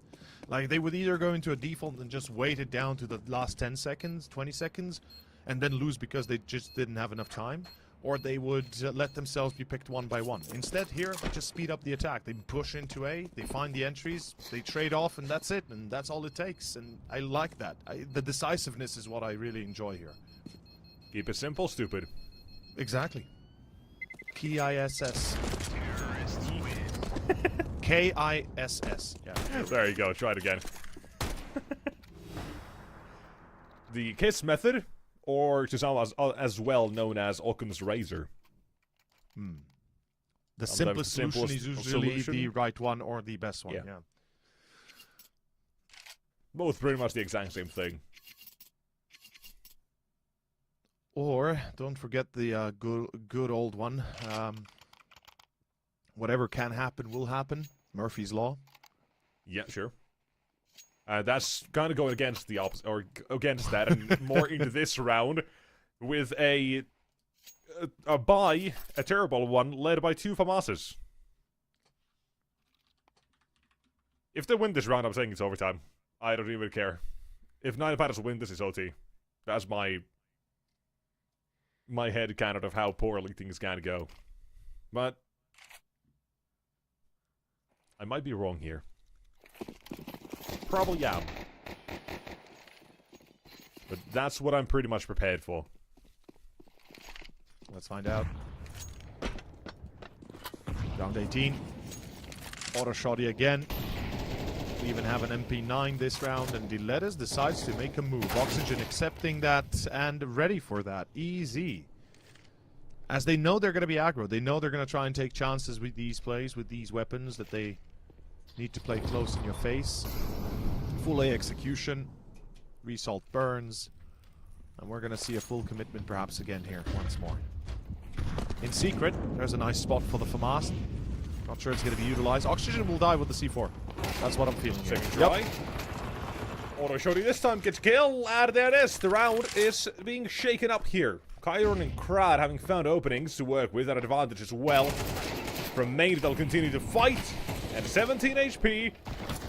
This one not done in the 18 rounds. We'll continue a couple more, perhaps. Is my head cannon right? Probably not, but that's the feeling we're going into this one. If it's 500, anything can happen here.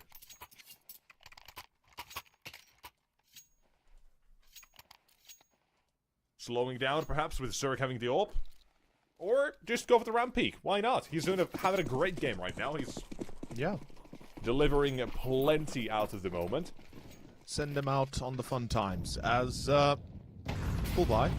All out for Zerg. Shalfie not still not AWPing at the time. Good counter. Forcing Chiron into a fight. Shalfie gets caught. Chiron does win the duel. And Ships finds Crack through the smoke. That is a massive pick.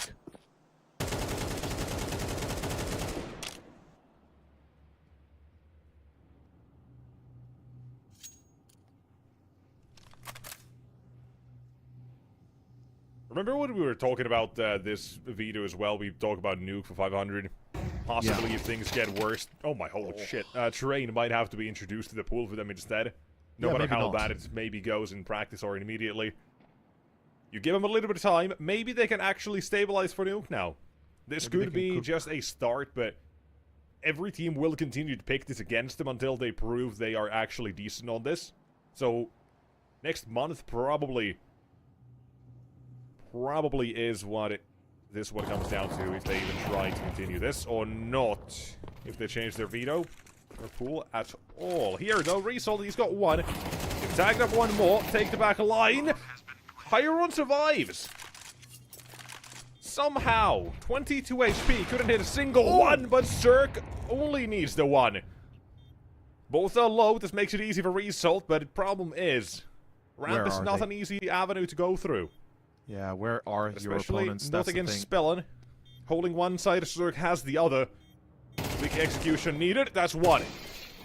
Zerg now gets contact, and Molotov is good, but result does not have a kit. I think this one's done. I believe so. There's no kit, he's searching for it, and too much time wasted. Yeah, it's GG. There's no more time anymore. 500 have done it, they know it, we know it, and it's over. Ladies and gentlemen, it is 500 putting an end to 9 Pandas and perhaps to the idea that nuke really isn't the map for them. Win it pretty easily, pretty convincingly. This is 1 out of 11 that they've actually closed out with a decent scoreline. Yeah. Every other one has been a loss or a 13-11 win in one game's case. So, hey, I'm not saying anything. Or, sorry, 13-9 at the other one that they won. Every other game has been not great for them. But this could be the start of maybe something. But we have to still mention that this is not a 9 pandas that currently are very solid without having an upper. Figuring that out still. We're trying to get Chiron into the team as well to fit him in here. It's very shaky. I wouldn't say this is an insanely good win. This is just a continuation to yesterday's 2-0 for them. They pretty much, to those who don't know, they had a game yesterday evening at 5, closed it out by 7. 2-0 back then, a 2-0 now as well. We got a different map here as well. Nuke was picked today. But it still looks good for 500 now. But it's not the most impactful victories. It's not one you're looking at, okay, this was our greatest game. This was the one we needed. But it can be the one that kind of starts their confidence heading forward. But even so, we don't know it just yet, because we need to see how they continue. Yes, we do. Ladies and gentlemen, that is going to be our second series of the day done. Just like that, we finish on a high note for 500. 9 pandas now going to the 0-1 bracket, 500 into the 1-0. If we take a quick look at the standings, I'm not sure if they're ready already, but regardless, I believe they are. Yeah, there we go. We've got 2 more games ahead of us. There are 2 more series, aka it is going to be none other than Sinners versus Paravision, and then Monty versus Iberian Soul. The last 2 matches that, of course, have to be played for this first round of the Swiss stage here at Series 20. Yeah, getting through this one. And we'll have to find out how that second round as well does shape up. And we'll find that out by the end of the day. With Monty and Iberian Soul to close out with the next one at Sinners Paravision, of course. And to that, like you say, we end up at a high note for 500. It means that we end up with a longer break as well. Indeed. About an hour and 20 minutes until that next game. So, yeah, hey, plenty of time to go. Yeah, almost the same amount of break we had between the first and the second 5 series minutes of the more, day. Actually. Yeah. And with that being said, Nexus, that's it for us too. The next squad will take over, as you said, at the allocated time to start the next match. And until then, be well, be good, and be seeing you.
Do I wanna try? Can I let it go?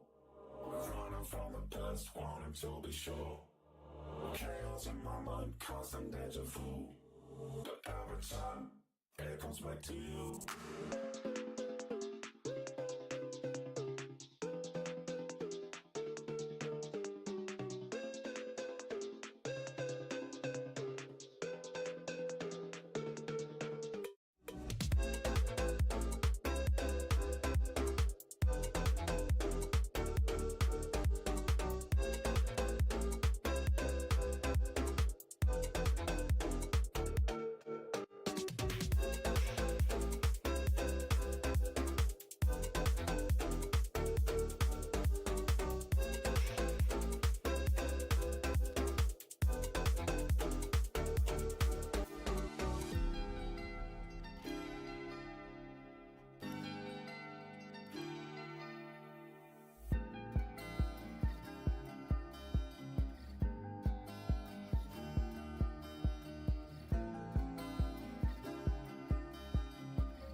All right, I am joined by Mr. Charlie, and normally you'd see Zola's face in this place, but I had to break up the duo, and hopefully we'll have that similar sort of synergy here, mate. I'm looking forward to it. We've got some good games lined up, which will certainly provide the entertainment. And yeah, it's been a pretty good day of Counter-Strike, couple 2-0 so far. What are you thinking about this opening matchup here for you and I, Sinners and Paravision? Yeah, I mean, look, it's going to be an exciting one to see both these teams in action. It feels like this is always my favourite part of the Swiss stage, where you've still got like that opening stage for teams, most of their teams' first games. You get a bit of a lay of the land in terms of where things are going to be looking. Some teams to maybe watch out for, some to hopefully see if they turn things around. But yeah, honestly, this is my favourite part of the Swiss stage in general. I think it's going to be great, kicking things off with Sinners Paravision as well. I think there's a lot of people who are hoping that the changes in Sinners that we've seen a little while ago are going to pay off, and we're going to start to see that sort of elevated turn in performance. I think the Monty Iberian Soul one later, honestly, that's going to be one of my favourite ones to watch. I honestly have no idea where no that one's bias gonna go. there, of course. I mean, not because Gizmy's going to be playing. Honestly, I've been enjoying this Iberian Soul side, but it feels like, similar with Monty right now, it's like, what version of them do you get? Do you get the ones that look like a competent team, or do you get the ones that fall super flat? And I just think it's going to lead to a really exciting game, actually. But why don't It's a good question, because I was just going to say, on the Monty conversation, I saw both looks yesterday for Monty. Oh, yeah? They went up 10-2 against Spirit Academy on Anubis, and then they lost the map in double OT. So it was like really good in the first half, 10-2, winning all their duels, looking really sick with their strats. And then it was just like the other Monty pitched up for the rest of the game. And they lost the series 2-0 ultimately. But that's in Series 19. As you can see, they are yet to get off the mark here in Series 20. We've got the last couple opening matches here. Monty, Sinners, Iberian Soul, and Paravision all going to be playing their first game here this evening. Yeah, I mean, exactly. It's going to be everyone's opening game, fully done. And then, like we said, we're going to get a decent idea of sort of where teams are looking, and teams who have had a good start. I think Fnatic are going to be a bit disappointed by their start as well. That was a really close loss that they did end up getting. But let's focus a little bit more on Sinners versus Paravision. Sort of touching with the Sinners roster recently, obviously, Hayes, we saw a couple of changes that they've made.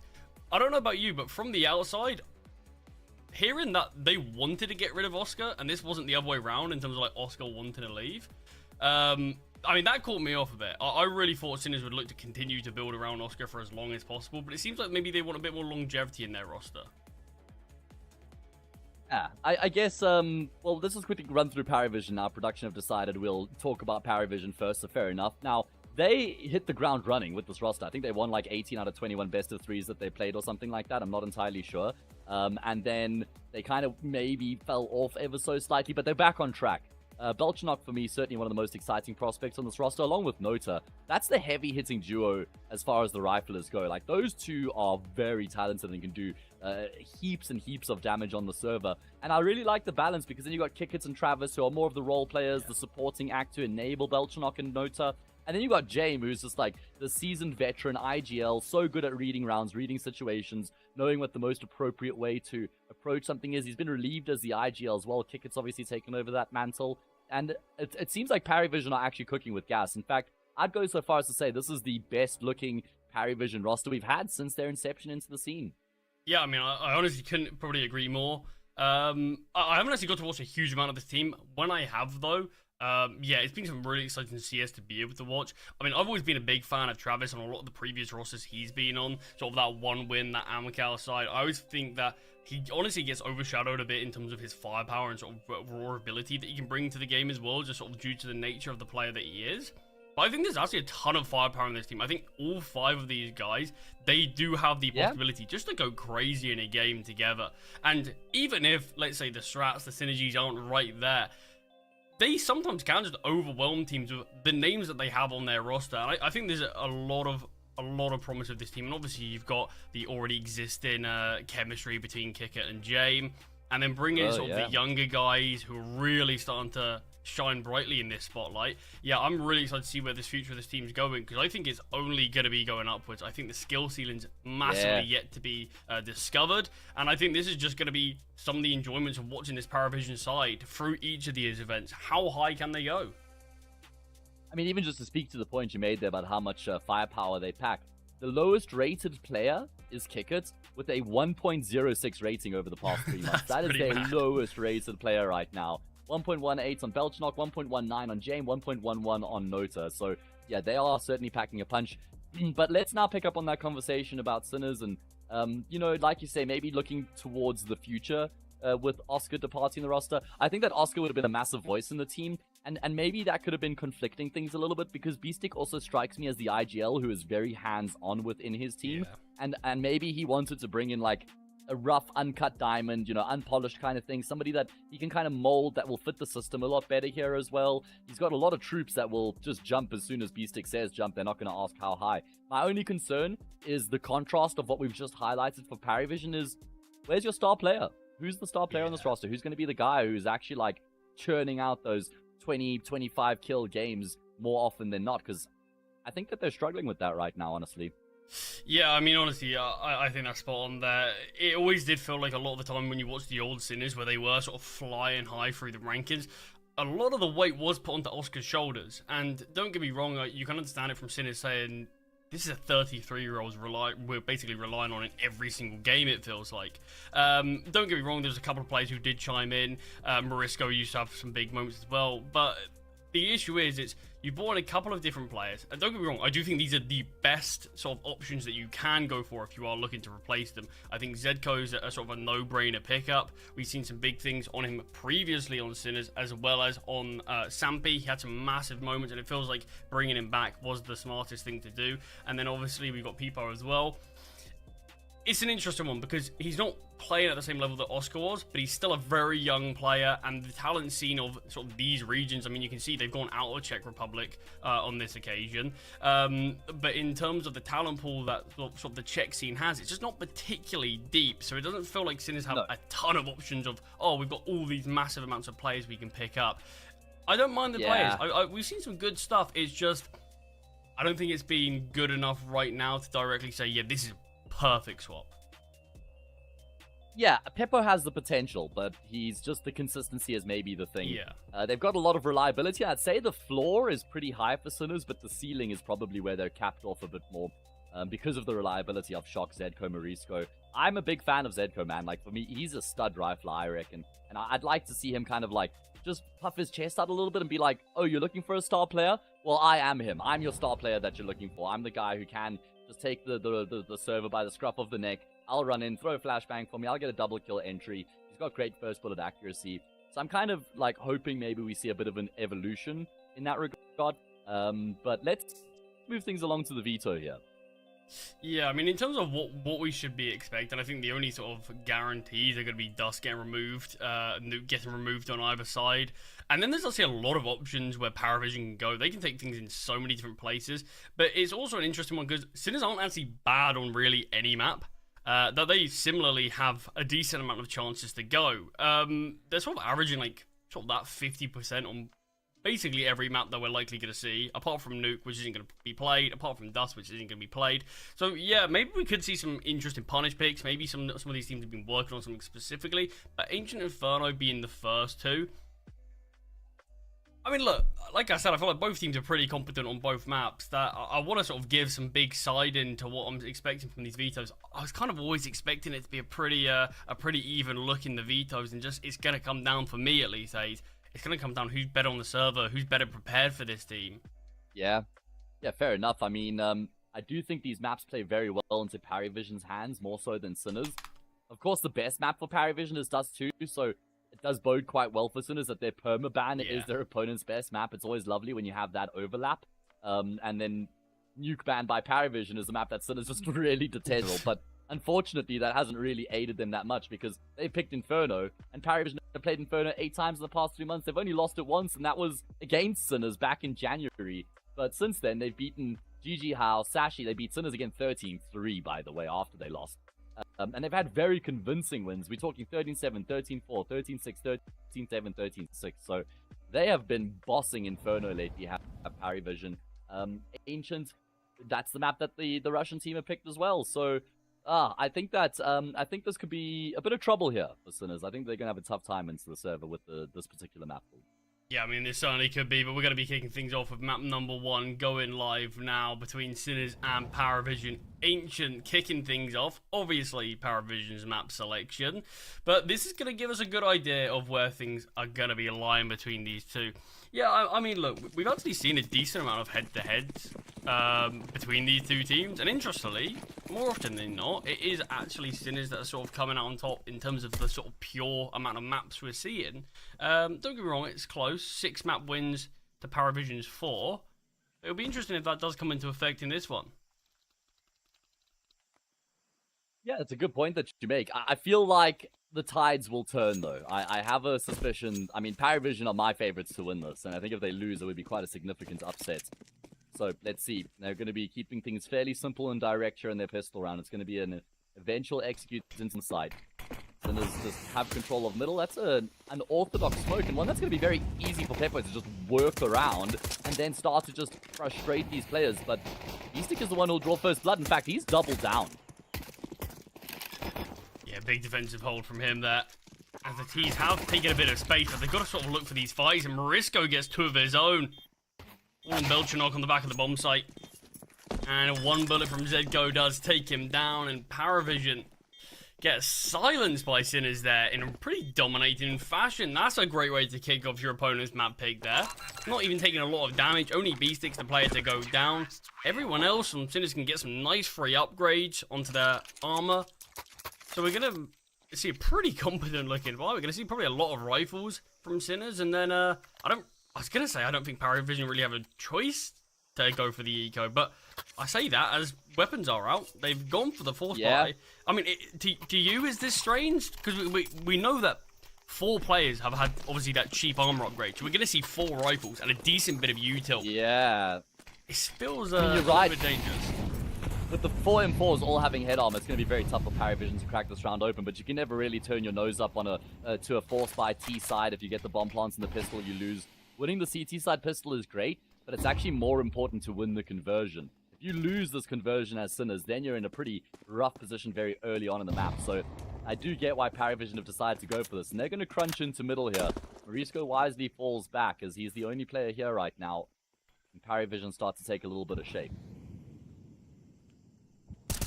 Mid being taking this bounce through the smoke of Morisco, not far off hitting the mark. Oh, a lot of damage there on the kicker, but Pipo as well brought down to 35 points of health. It is just Nota's Tech 9 that is giving up this control now of Donut, but made good presence on the other side of the map.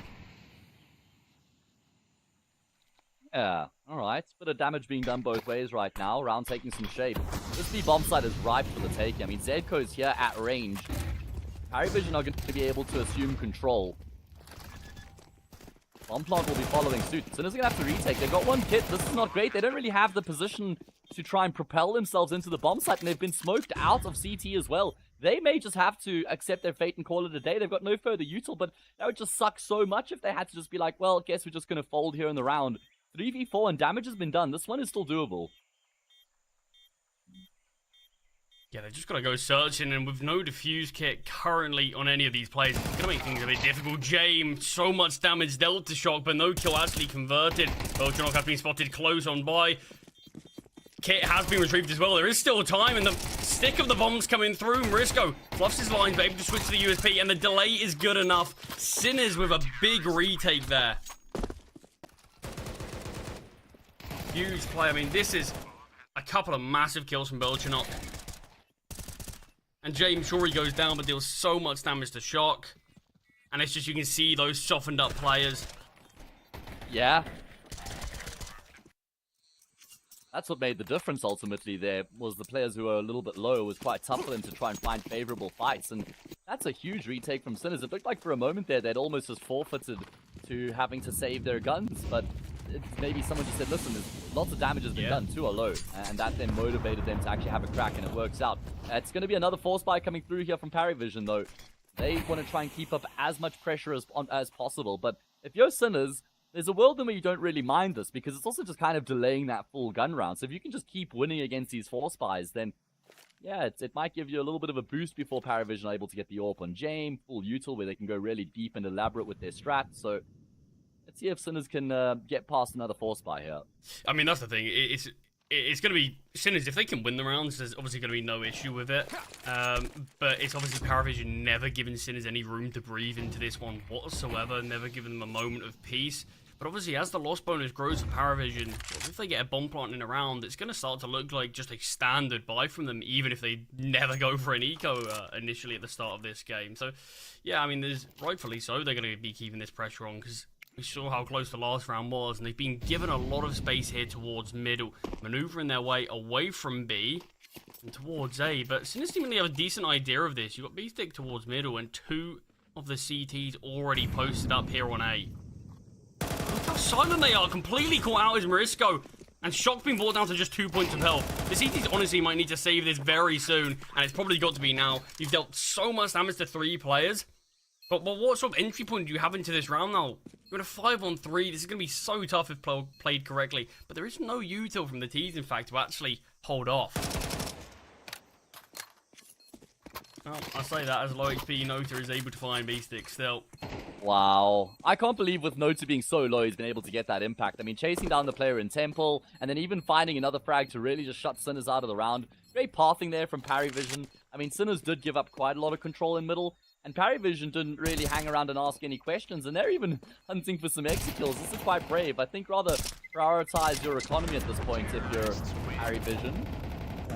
And yeah, I don't expect them to actually push through cave, or they will. Kickin's going all the way, and that's going to net him the frag. Oh my goodness, so only 1 gun carried over for Sinners. Paravision get themselves on the board. Now, I think the reason Sinners were maybe a little bit motivated to go for the retake there is because it was confirmed damage they had done, right? Like, those are dinks in head-on-head gunfights, so maybe that's why they wanted to have a little look in, but once Nota gets his kill here, then the round's just dead in the water. I mean, it's not just the fact that Nota's low HP and finds the success there. It's the fact that Nota's low HP and has the confidence to take that fight, which I think speaks a lot about... True. I mean, look, this guy's still super young, but he really is flying high in terms of how he's playing, how Paravision are playing right now. So it's great to see players like this just going into a game, no fear whatsoever, and it looks like they fit perfectly into the system with a lot of the veterans that are in the server today. It's great to see, but Paravision, obviously, massive round from them. Instantly forces Sinners into a bit of a dicey situation in terms of their buy, but yet it's still people to find the early kill.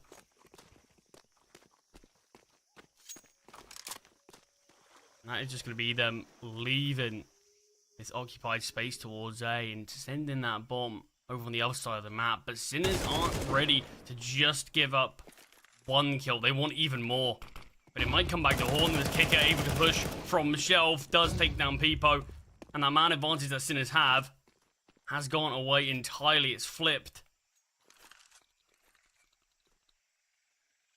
And the rifle's gone as well. The 1 M4 they had coming into the round. I really like the way that Nota plays that. After he's able to find that first frag, he then allows for Kickit to come into the equation because he then falls back into the corner. And Kickit then peeks out from the shelf. And well, these footsteps are certainly going to be heard out by Marisco and Donut, but that is just information. They need to find some kills here. Paravision with 26 seconds are going to get onto the bomb site. Marisco may be able to deny the defuse. That'll certainly shake things up. Going for it again, but this time it does get shut down. Zedko through the smoke finds Jame, and a 2-on-2 all of a sudden. Zedko back through the CT smoke and might make his way towards Temple. It is being double pushed by the T. Zedko, he's going to get all this information, but can he find a kill? No. Oh, Beastic has a kit, by the way. He has a kit. I'm so shocked he hasn't just immediately jumped on the defuse and tried to stick it. I think he's going to now. No, he's tapped it again. He's drawing these players in. They're desperately spamming the smoke. Kickit's going to be the one to pay the price. And now Beastic will stick the defuse. Now Nota has to worry. He has to try and find the shots. He's tapping, and it's going to be a headshot there for Nota as he connects through the smoke to deny Beastic the defuse. And it will be Paravision who are able to make sure that they string consecutive rounds together and don't drop the ball against the force buy. Yeah, just about. With the success there, Sinners so close to doing it. Beastic so close to winning the round. I mean, I'd love to know how little time there was on that defuse. I mean, that's like 0.4 seconds or something. Oh, it is close. Unlucky for Beastic there, but Paravision, they make it work again. I mean, you understand the mid push and the re-aggression from Sinners after getting the early kill. They do still have weak weapons and a lack of utility. But the fact that it's just so costly against them. Marisco was nearby, but sort of didn't elect to go and join his team in that sort of mid-push early on. I think maybe if he did, just that extra man might have at least made a bit of a difference, and maybe we could have seen Sinners sort of have to go for that retake in less of a disadvantaged spot, but James taking so much space here. It is obviously just up against the eco, so should be a Paravision round regardless, but it's looking like a nice clean one as things stand. That's what they need as well. Get themselves the lead, build up some head steam. This is all off the back of those consecutive force buys for Paravision, just persisting. And that has become like the meta on the T side. The CT side is so punishing economically. Oh, B-Sticks P2K actually will at least be able to find one. Game will recover the AK. And Paravision have now got their noses in front on their map pick. Yeah, Paravision are going to be feeling pretty good about this. 2 rounds down, you're going for a lot of force buys. Finally pays off and you've clawed your way back into the lead. Despite losing the pistol. Despite losing your first force buy, and yeah, they're going to be in a great spot. James got an AWP out. The Sinners, they do have a buy, but no AWP on their side, and you can see a bit of a lack of util as well. No defuse kit, so certainly still a couple of limitations here, but Paravision got more than enough of what they want, and they want to take this fight in mid. Sinners already out here. The flashbangs have actually been weighted slightly, but still just the raw aim of players like Notre and Belchanok rip away any chance Sinners have of that mid hold, and a fast push towards A. All your hopes on B-Stick, who does find one, doubles down in fact before getting softened up. Kicker surely to get the trade. But B-Stick, I mean, it's such a tough spot because we're looking at that and saying, yeah, you probably need at least 3, which is such a tough spot for anyone to be in. What a tall order. Mate, could you just get 3 kills there on the bomb site while they're all running at you? If you don't mind, that would be great. And then Zedko's still in a 1v2, Yeah, exactly. even if he pulls off that triple kill. So, but I love the arm wrestle there from Paravision into middle, and it's such a statement round for them to win. Because now Sinners are going to have to scratch their heads and think, ah, man, golly, do we go for that same sort of mid-control in our next gun round? We completely lost that skirmish and lost the round almost just off the back of that. So this is a very strong showing here from Paravision. A great way for them to start off on this T side. Yeah, and it's on the round where Sinners finally have their weapons back out again. You could obviously excuse them in the last one, not really wanting to fight too heavily towards middle just due to the lack of weaponry and utility. But yeah, in that one they had sort of what they wanted and just did not come out on top anywhere. Util's so good there from Paravision. It's just the kills alone that just top things off. And the thing that I'm worried about is if we see a couple of rounds now where Sinners do get shut down in mid, if we see a couple more, you see a lot of teams sort of like opt to not fight mid really anymore. And a lot of teams who aren't particularly competent in Ancient after sort of being manhandled in certain positions, they give up all the space to the Ts, and it feels like at that point you're sort of giving up the whole point of the CT side where you are looking to fight for all this control towards the B lanes as well. So I think if Sinners look to give up mid, we've got to see fighting elsewhere, and likely got to be towards B. Yeah. Try and make your way down ramp, get some jag control, maybe someone who's trying to flank through A. If Paravision are persisting with middle, it means there has to be gaps elsewhere on the map, right? That Sinners can try and look to exploit, but certainly not going to be in this round here. I mean, they can get some upgraded pistols. They'll have that rifle on Zedko to play with as well, but we got to remember that Sinners have been in some rough form lately. Yeah. They've lost, what, 1, 2, 3, 4, 5, 6, 7, 8, 9, 10, 11, 12. 12 out of their past, like, 15 best of 3s, mate. So it has been a really rough run of form here for Sinners, and they're playing against a team who are in great form. Zedko, with the one rifle coming into the round, has already been taken down, and it hasn't actually been picked up, and Morisco goes back to try and then recover the rifle, but that means he gives up his life to Travis, and oh man, it's just fallen apart at the seams. Yeah, it's always difficult when the rifle's the first one to go down. You're so confident you got it, make your way back into Donut, you realise, nope, it's still just a pistol I'm wielding. I mean, this should now be a bit of an easy finish for Paravision. It's just going to be a similar spot to what we've seen in sort of anti-eco rounds where Paravision, they're in such a dominant lead. Win this as cleanly as possible. Get that economy really flowing.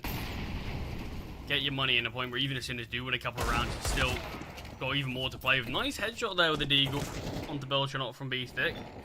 Rocket's here with the Deagle of his own, but the Molly's going to force him back slightly. And with the bomb down, the timer started. No defuse kit, no util, no armor on Peepo. This should be the nice easy finish for Paravision that we were expecting. Should be just about damage control, making sure that they don't lose any further players unnecessarily. And it is just going to be Peppo left remaining. 5-2, the imminent scoreline. Paravision on a hot streak right now. This is going to be 5 rounds in a row for them. starting to build up some good money here as well, some good bank. Peppo is going to just try and keep somebody over on the bomb site right now. Kind of hanging around, and maybe he can do some chip damage. You know how devastating the explosion is of the bomb here on Ancients. And well, there's an explosion of an AG. Equally as devastating. And that's going to be, well, this next gun round now for Sinners carries a huge amount of weight, right?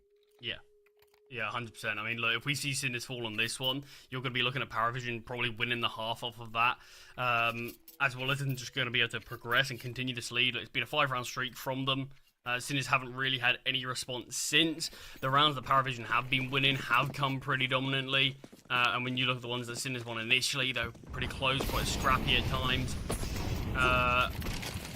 It is worrying signs if this one does get lost for Sinners, but they're not looking to battle towards mid this time. The util alone is enough to force them back and retreat from this position. So Zedko goes searching elsewhere, and an easy push through. Jag towards middle, finds that kill, able to drop a smoke of his own and gives Sinners that early advantage. This is what you were calling for as well, some emphasis somewhere else on the map, and Zedko's done nicely here in this round to find that opening kill and then get back with his life intact, no trade. So a man advantage, a rare advantage here for Sinners in the opening of Ancient. Now what did Paravision do? They've got limited utility, just one smoke grenade here, a molly, a single flash. That's what they have to try and get themselves into a bomb site right now.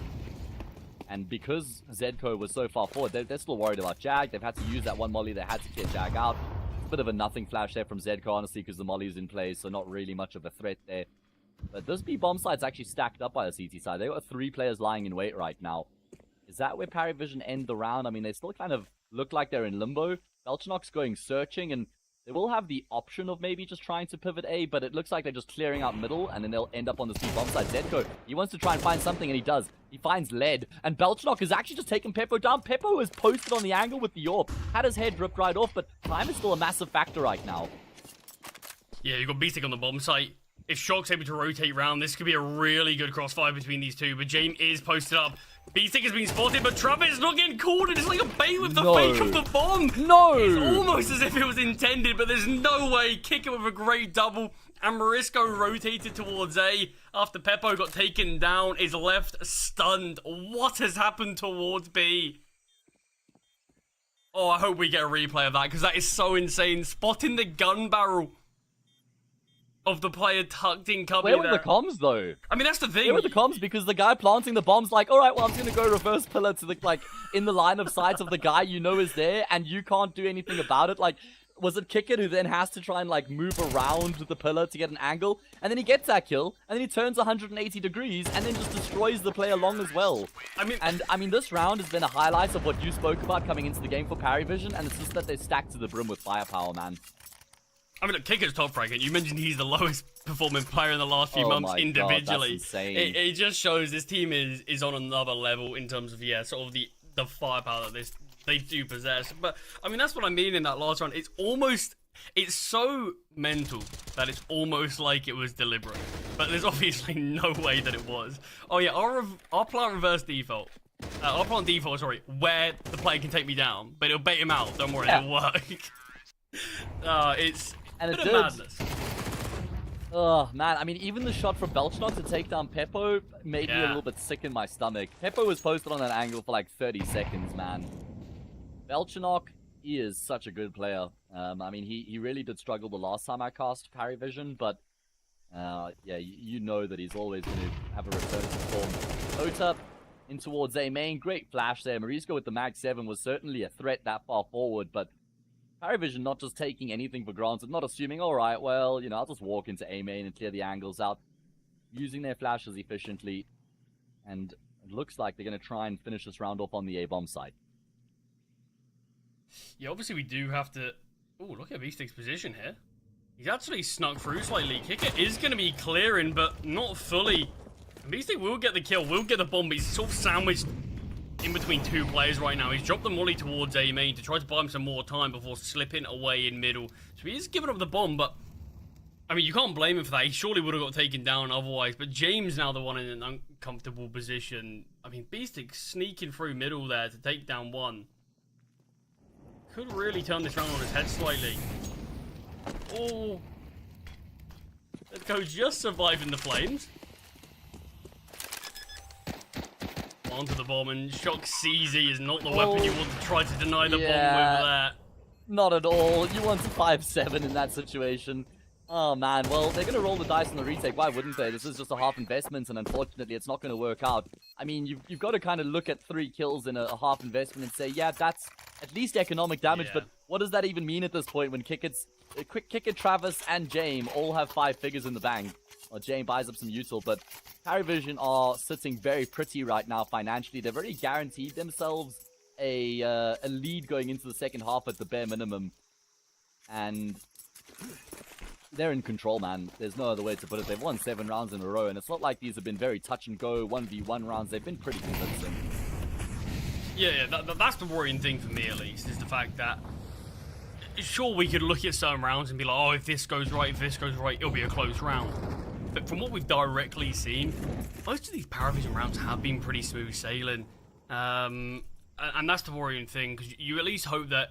I don't mind if it's a 2-7 scoreline for Sinners, as long as it's like, oh, these 1v1s really change the game. Yeah, exactly. But it just hasn't necessarily been that. I like this, though, the ramp aggression. Peepo finds the kill. Zedco as well from Cave. They've just swarmed onto this position and taken control of B. This kind of needs to be the go call for Paravision, but already the rotations are in place. Peepo's AWP has rotated across from Risco at the back of the bomb site. The fight's getting taken. Peepo won't be losing that 1v1. Yeah, this is a whole lot better. Sinners just standing their ground, winning these important gunfights. Nota will find an opening frag on the A-bomb site and smoke off CT. If there's a pot shot through the smoke, that's pretty much the only thing that could deny the plant, although smoke's going to be broken open. It doesn't cost Jane his life. A bomb launcher for Paravision would be a little bit of a victory in itself.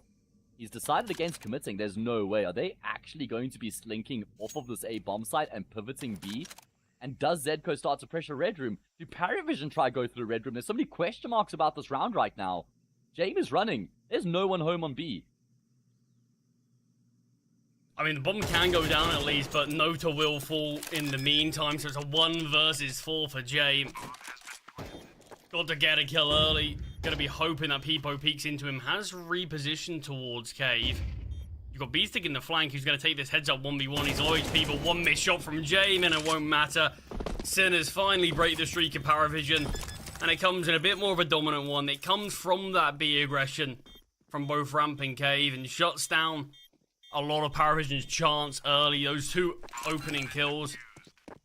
You can see it forces Paravision's hand to know that they've got no real entry point back into the B site. They've got to hit towards A. Peepo's AWP really comes alive in this round. I'm going to need a lot more of that, though, for Sinners. But it's a good start, at least.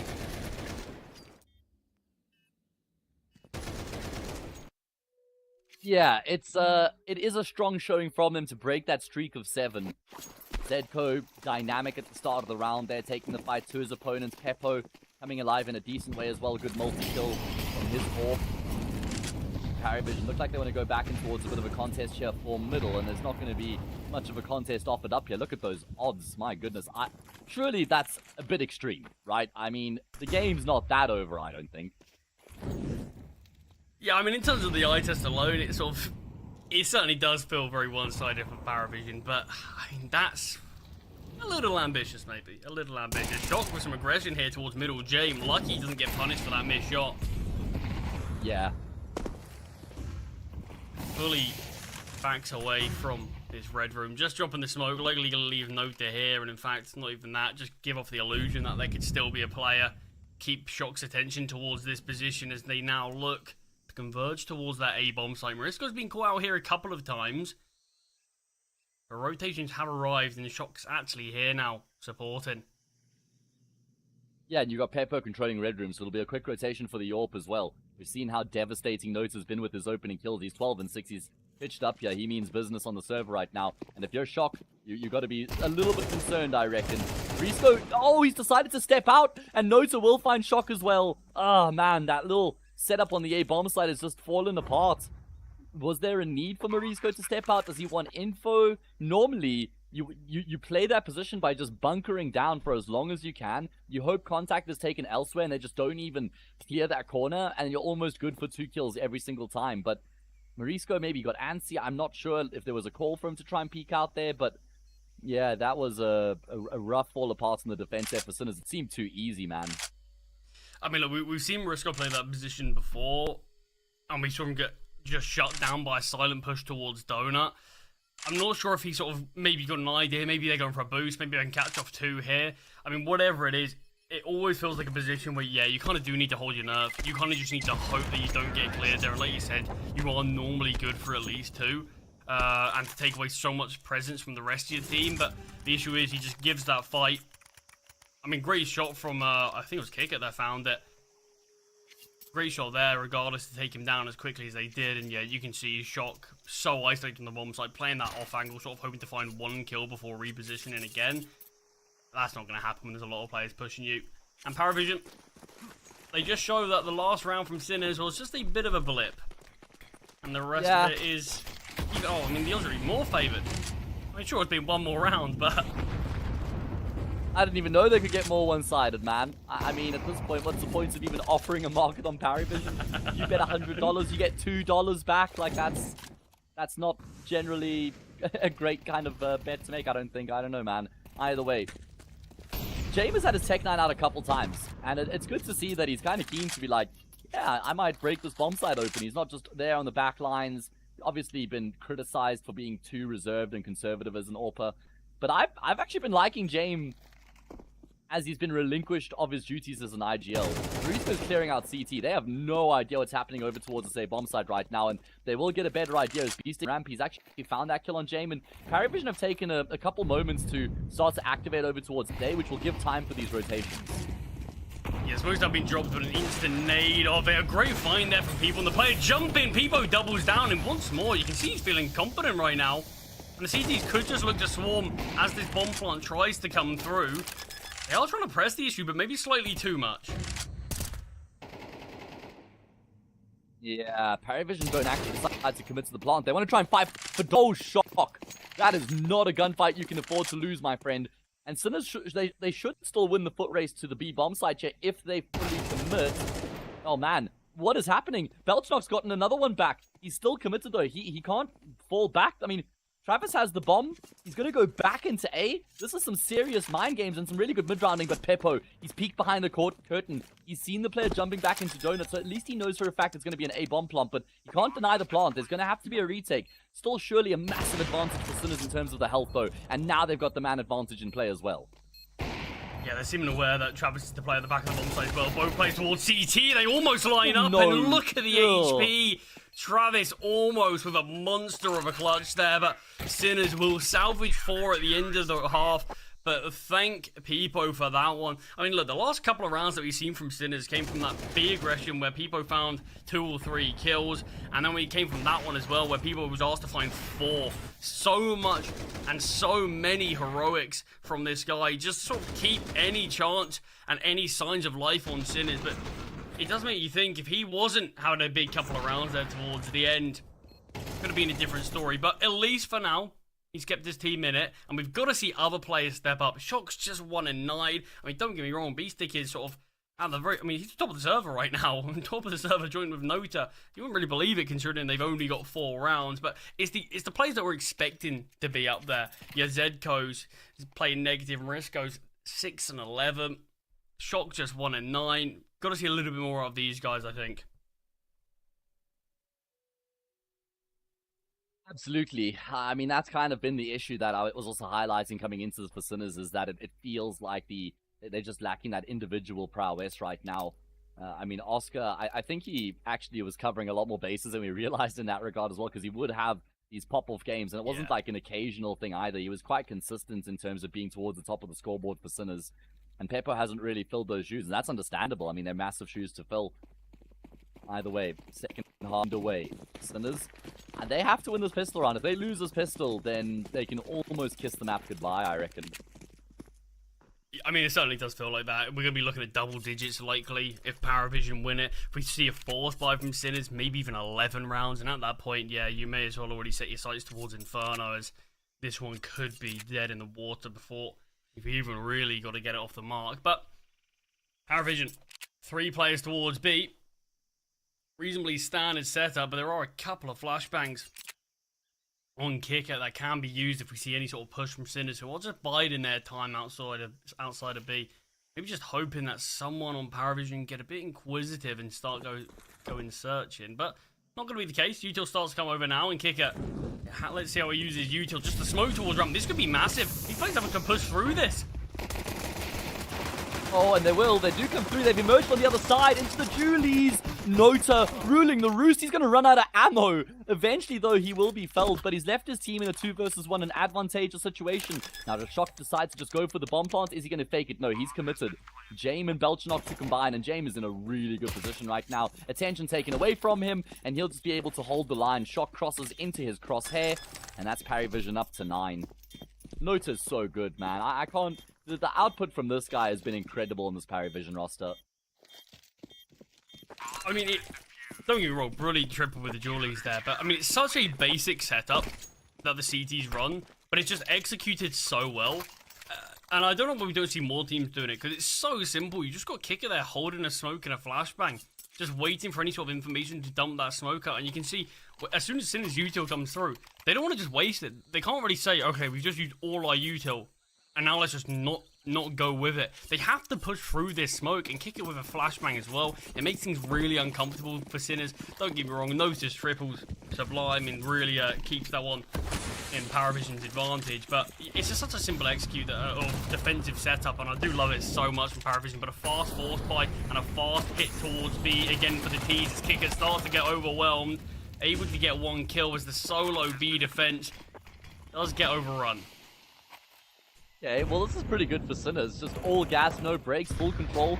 Is there a nade to break the smoke open? There is, followed by the flash, but they're not going to get past the Shock and Beaster combination here on the front lines. And that is going to be a very good way for Sinners to answer back. Sure, they dropped the ball on the pistol, but they've been able to answer back with the force buy immediately afterwards. And that was just, I mean, yeah, they didn't pull any punches there, man. Sheer brute force. I mean, perfectly cool, considering it was just that one-man B defense. And they didn't even allow kicker just to play sort of those back B angles, allow him to sort of have all this control. They really took the fight to kicker. Overwhelmed him. 3 players pushed into his angle. Does a good job to find 1, but you can see he kind of needed to keep hold of that control to allow his team to rotate in. But it's such a tough task to ask when you were the only player towards B, util flying at you, and 3 MAC-10s bombing their way into you as well. But yeah, a huge response from Sinners and a necessary one. Obviously, with these saved weapons, we are going to see a force by war anyway between these 2 teams. But the M4's keeping things alive is going to be giving Paravision a bit more of a chance.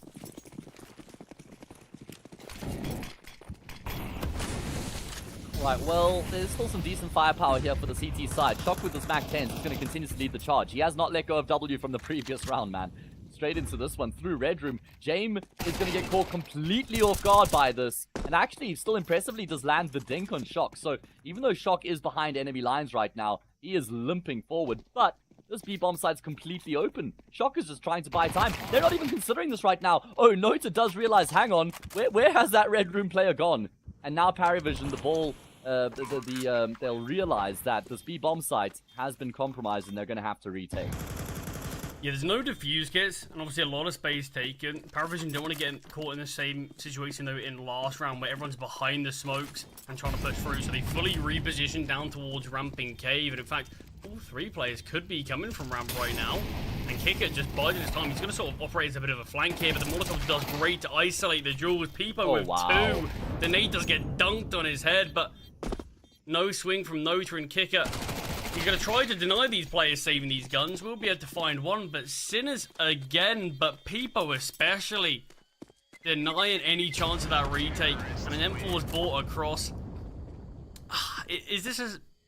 Do you think we just see this as an eco now for Paravision with the saved M4? Or are they feeling good enough for a force is even remotely in consideration? Not for me. I think they should just commit to the eco here, get some upgraded pistols around the M4, try and see if they can set notes up, maybe with the flashbang to peek out a jag into Speedway or something like that. But this is Sinners now, showing a little bit of grit, man, showing a little bit of tenacity. That they're not just going to roll over. And Stake have thought, yeah, hang on a second. Maybe we got a little bit ahead of ourselves. Well, Beastic nicely spotted, I don't think, there, but Nota able to slip back through the smoke before things do get too worried. I mean, look, I think this is good from Cinders regardless. Whether they win map number 1 or not, at least they didn't fall completely flat on Ancient, and at least, hopefully, it's going to bring them a little bit more into the fray on Inferno, and just get their plays warmed up slightly. We can already see Shock's had a bit more impact in the second half, Zedco as well with a nice double here. We're seeing a lot more players come alive. Belchanok has saved this M4, but has been heard. He's not being silent, but the smoke's just allowing him to slip away. So M4 will survive for now. Jame close by, but timing could be horrendous here. Oh, Belchanok gets damaged. Jame finishes off. He doesn't have armor, though. And he should be dead. I mean, even if he's not going to die to Marisco, he will die to Shock, and there we go. Cinders ensure that they don't take any prisoners. They've closed the gap to just 2. There will be an AWP here for Jame. This is the first full gun round of the second half, just by virtue of the little force fire win there for Cinders in the second round, shaking things up. And if Cinders can win this gun round here, then the conversation completely opens up for the map at large.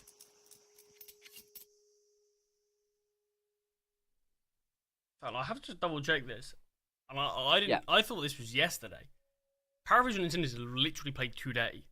It was just a few hours ago. It was that recent in Series 19. Yeah, that was the game that actually eliminated Cinders as well from Series 19. So yeah, maybe a bit of bad blood between these two teams. But I mean, that one did come close. Was that 2-1 where Paravision did go on to take that? But Ancient, their haze, that was a 13-3 for Paravision. So Cinders, at least we're seeing... They started on the CT side. Yeah, I mean, at least we're seeing a few more positive results, I suppose, from Cinders here. At least it's not that same blowout, and maybe just sort of internally having some discussions, because they know they were going to play this game later today, is let's iron out some of these issues that we have had on this map, and just try to reset with a fresh mentality. And so far, we're at least seeing some more positive results. Yeah, absolutely. It has certainly been an improvement here for Cinders compared to what happened earlier on today. I didn't realize it was a couple hours ago, so it's not like there would have been much turnaround time to go back and watch the demos of the maps that were played either. But maybe the coach noticed one or two things, compties that weren't really working too well for Cinders that they've been able to adjust on the fly. I mean, they also did start on the CT side compared to having started on the T side. Yeah, it's because Cinders picked also just helped. And this series, Paravision picked it. Okay, well, so that's an interesting anecdote for sure. And this round, well, it's looking pretty good for Paravision. Belchanok is posted on a really good angle right now. Yeah, Shock was never going to be able to get past him. And now it's only Beastic left, and was he spotted by Jame? Yes, he certainly was. You know that Jame is never going to overface. And I wonder if Beastic is just thinking about bunkering down here. I mean, I don't know if the save is on his mind necessarily, but he's just like hoping the longer he takes this round, the better opportunity he has. And that's a brilliant double kill as he emerges from the double doors. Flashes off, but now it's a mental game. Because Jame knows that Beastic knows where he was. And Jame's going to get close enough to hear the steps into the save bomb site, but he has an AWP, so he can't just like charge forward. Blocked off by the molly as well. Does he go the entire way around Temple? No siree. He's on the other side of the flames, and by process of elimination, he knows for a fact that Beastic has to have gone back into Donut. And Beastic, is he going to go the entire way around here? Jame doesn't have a kit, so he's not just going to straight up stick with the fuse. He's going to tap it and try and draw the player out. No, even worse. He's going to go searching. He's chasing a ghost. Beastic is no longer here. This is so smartly played by Beastic because he knows he won the foot race to A, so he knows he has time after planting the bomb to wrap the entire way around, and James is going to have to save. James going to have to save his AWP, and Beastic has won a highly unlikely 1v3. That is brutal for Jame. He's realised it too late. That Beastic has just outmaneuvered and outplayed him there.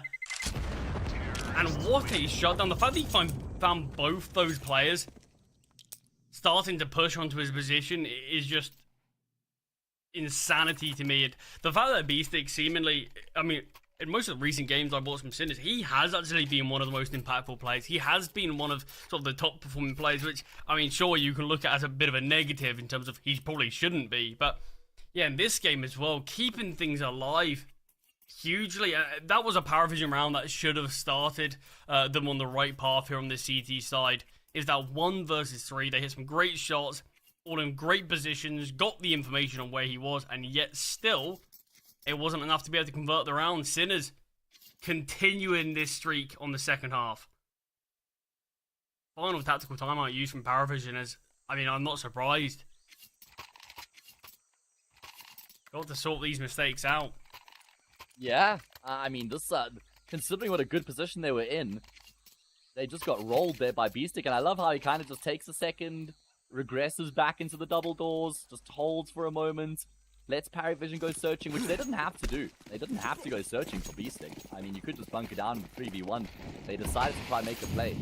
And now, Sinners have a very good opportunity to level up the scoreline. And they make it happen. Can they realize this opportunity here? I mean, obviously, loss bonus is good for Paravision, so there's able to be a decent bit of a bar around James Orp, but you still want to see James as the difference maker. You still want to see him as the high impact player. So this is where James, for me, I do think he needs to sort of go searching for these skills slightly. I don't think you can just sit back, because hasn't had as much impact with the Orp this game as I think we want, but the nade of the smoke could be great. Finds Peepo, gets the information, shocks there as well. The pot shot through the smoke, not far off connecting. But Beastic in the meantime finds a Nota getting aggressive towards A. So 4 versus 4. Jane rotating in towards this side of the map as well, and that is where Sinners are pushing. Paravision have the read. Or do they? They kind of look a little bit antsy right now. Belchnock's going to spot the shadow out in Donut. James has to just solidify his position on the say bomb site. They're going to go searching through Red Room, but Shock is waiting for this.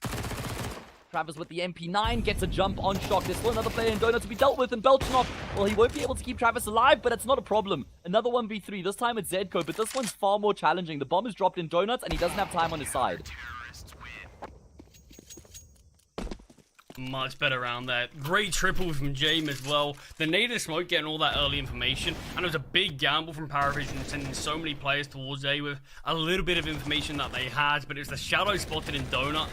Allowed Travis to push in, and then just that crunch on the final Donut player as well. James hitting the shots that you expect him to.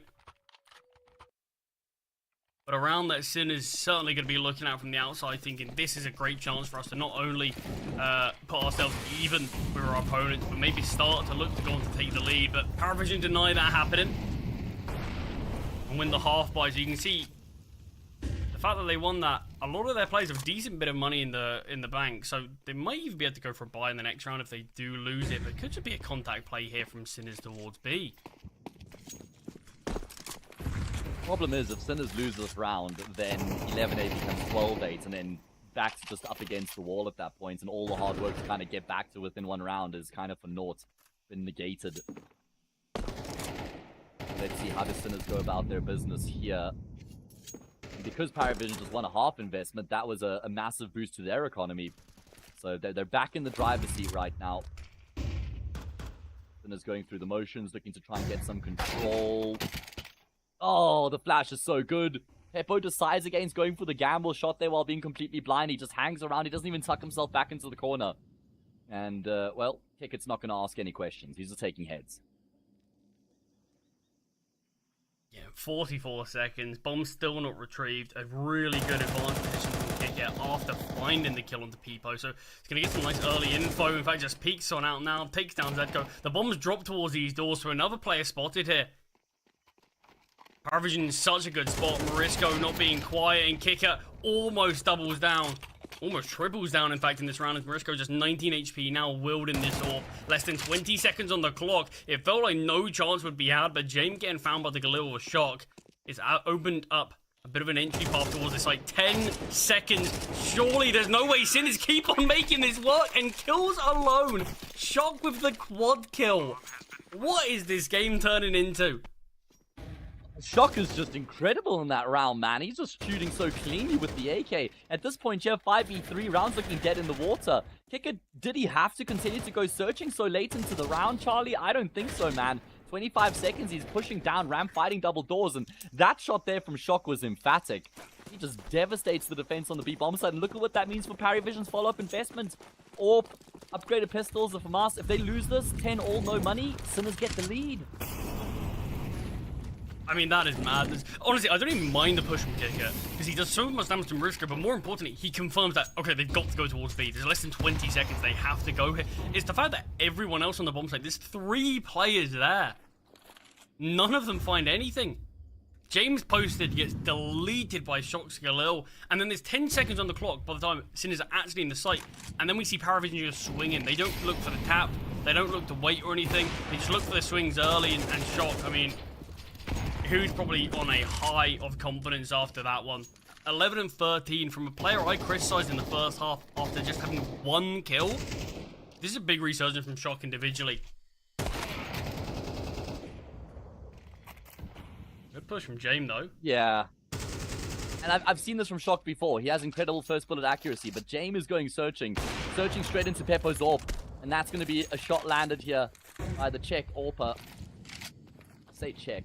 That's a lie. Slovakian AWPer, I believe. Either way, don't hurt me, don't hate me. Ticket, front lines, out in the open. Low health player first. That's supposed to enable the trade. It's exactly what Marisco gets. And, oh, Noto is just flying by on the screen there, but he'll still be able to track and trace him.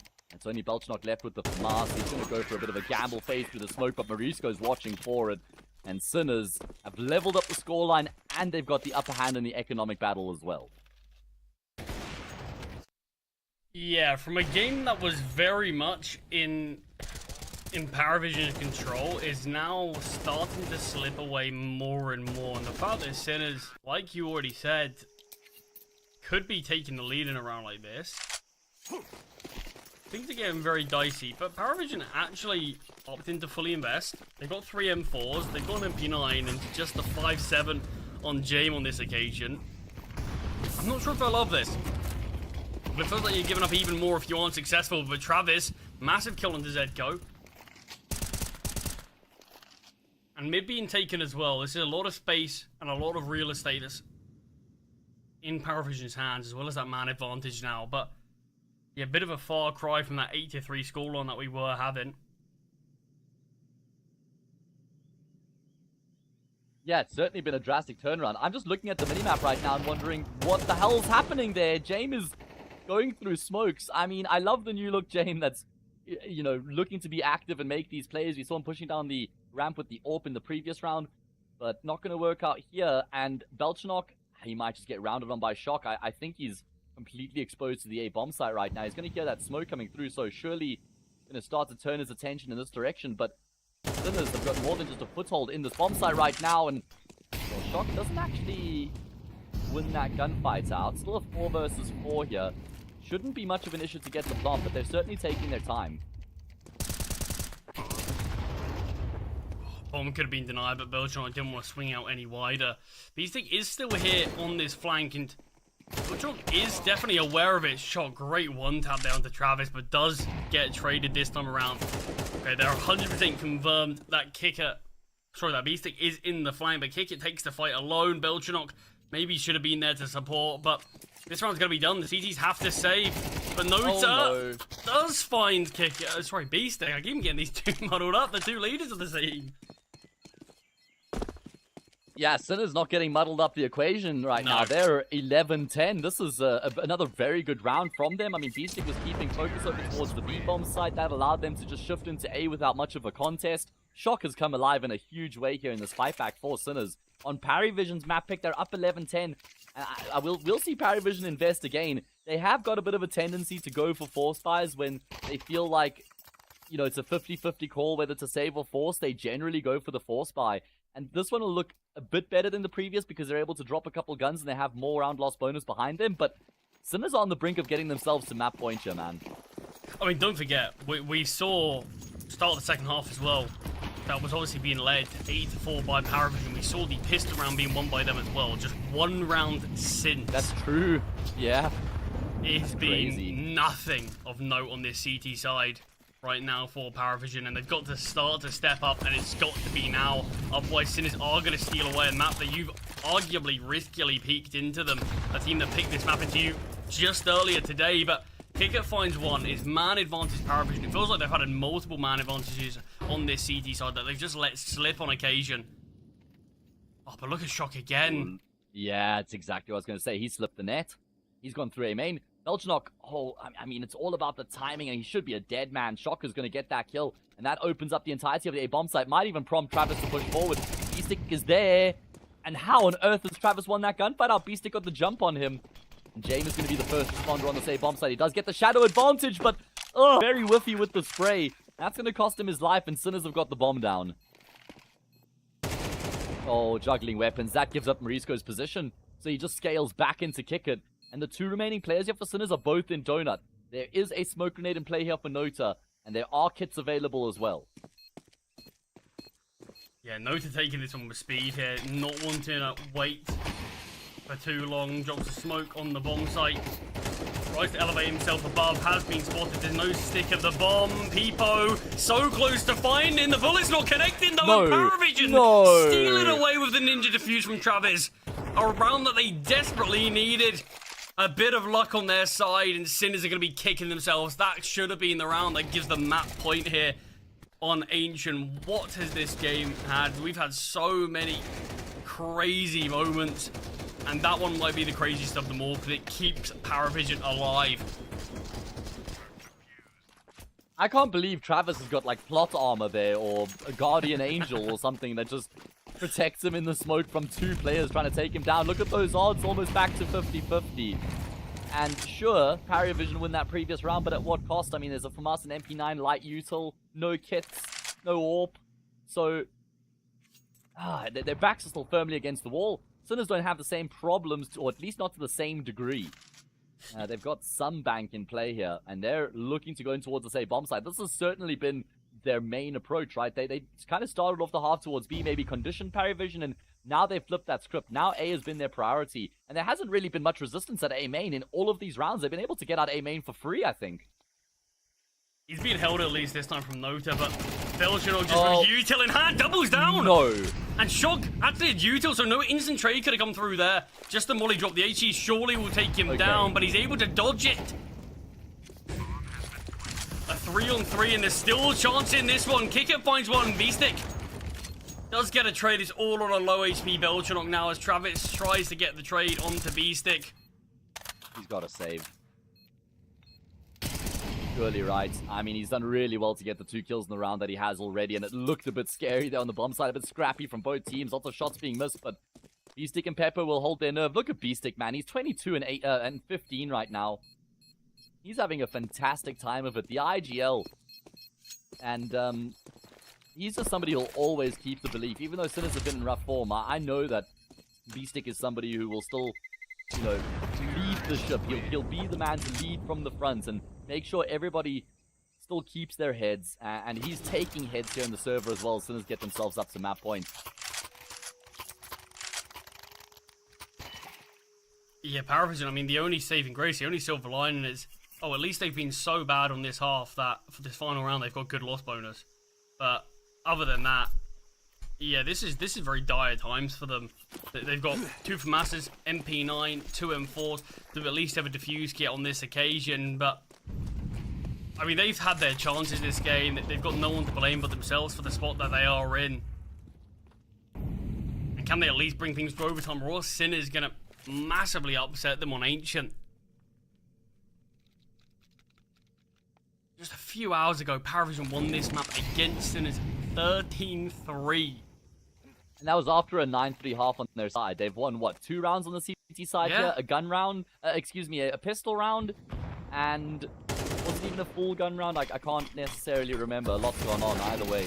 It's going to be Morisco. Finds that first frag on Donut. Nota backpedaling. Isn't able to avoid the trade. That's such an important kill coming through from Peppo to find that frag on Nota and again open up the same bomb site. But Paravision will not go into the night quietly. Zedko, get your goddamn gun out. He's actually lucky to get the AK out in time, but Jane will force the issue and Paravision in pursuit of OT.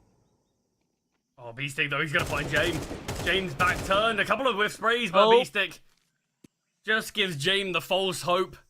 And nothing more. Bomb is still dropped in Donut. Travis still has a chance. As things stand, there'll be 2 1v1s. And B-Stick is going to be fought upon.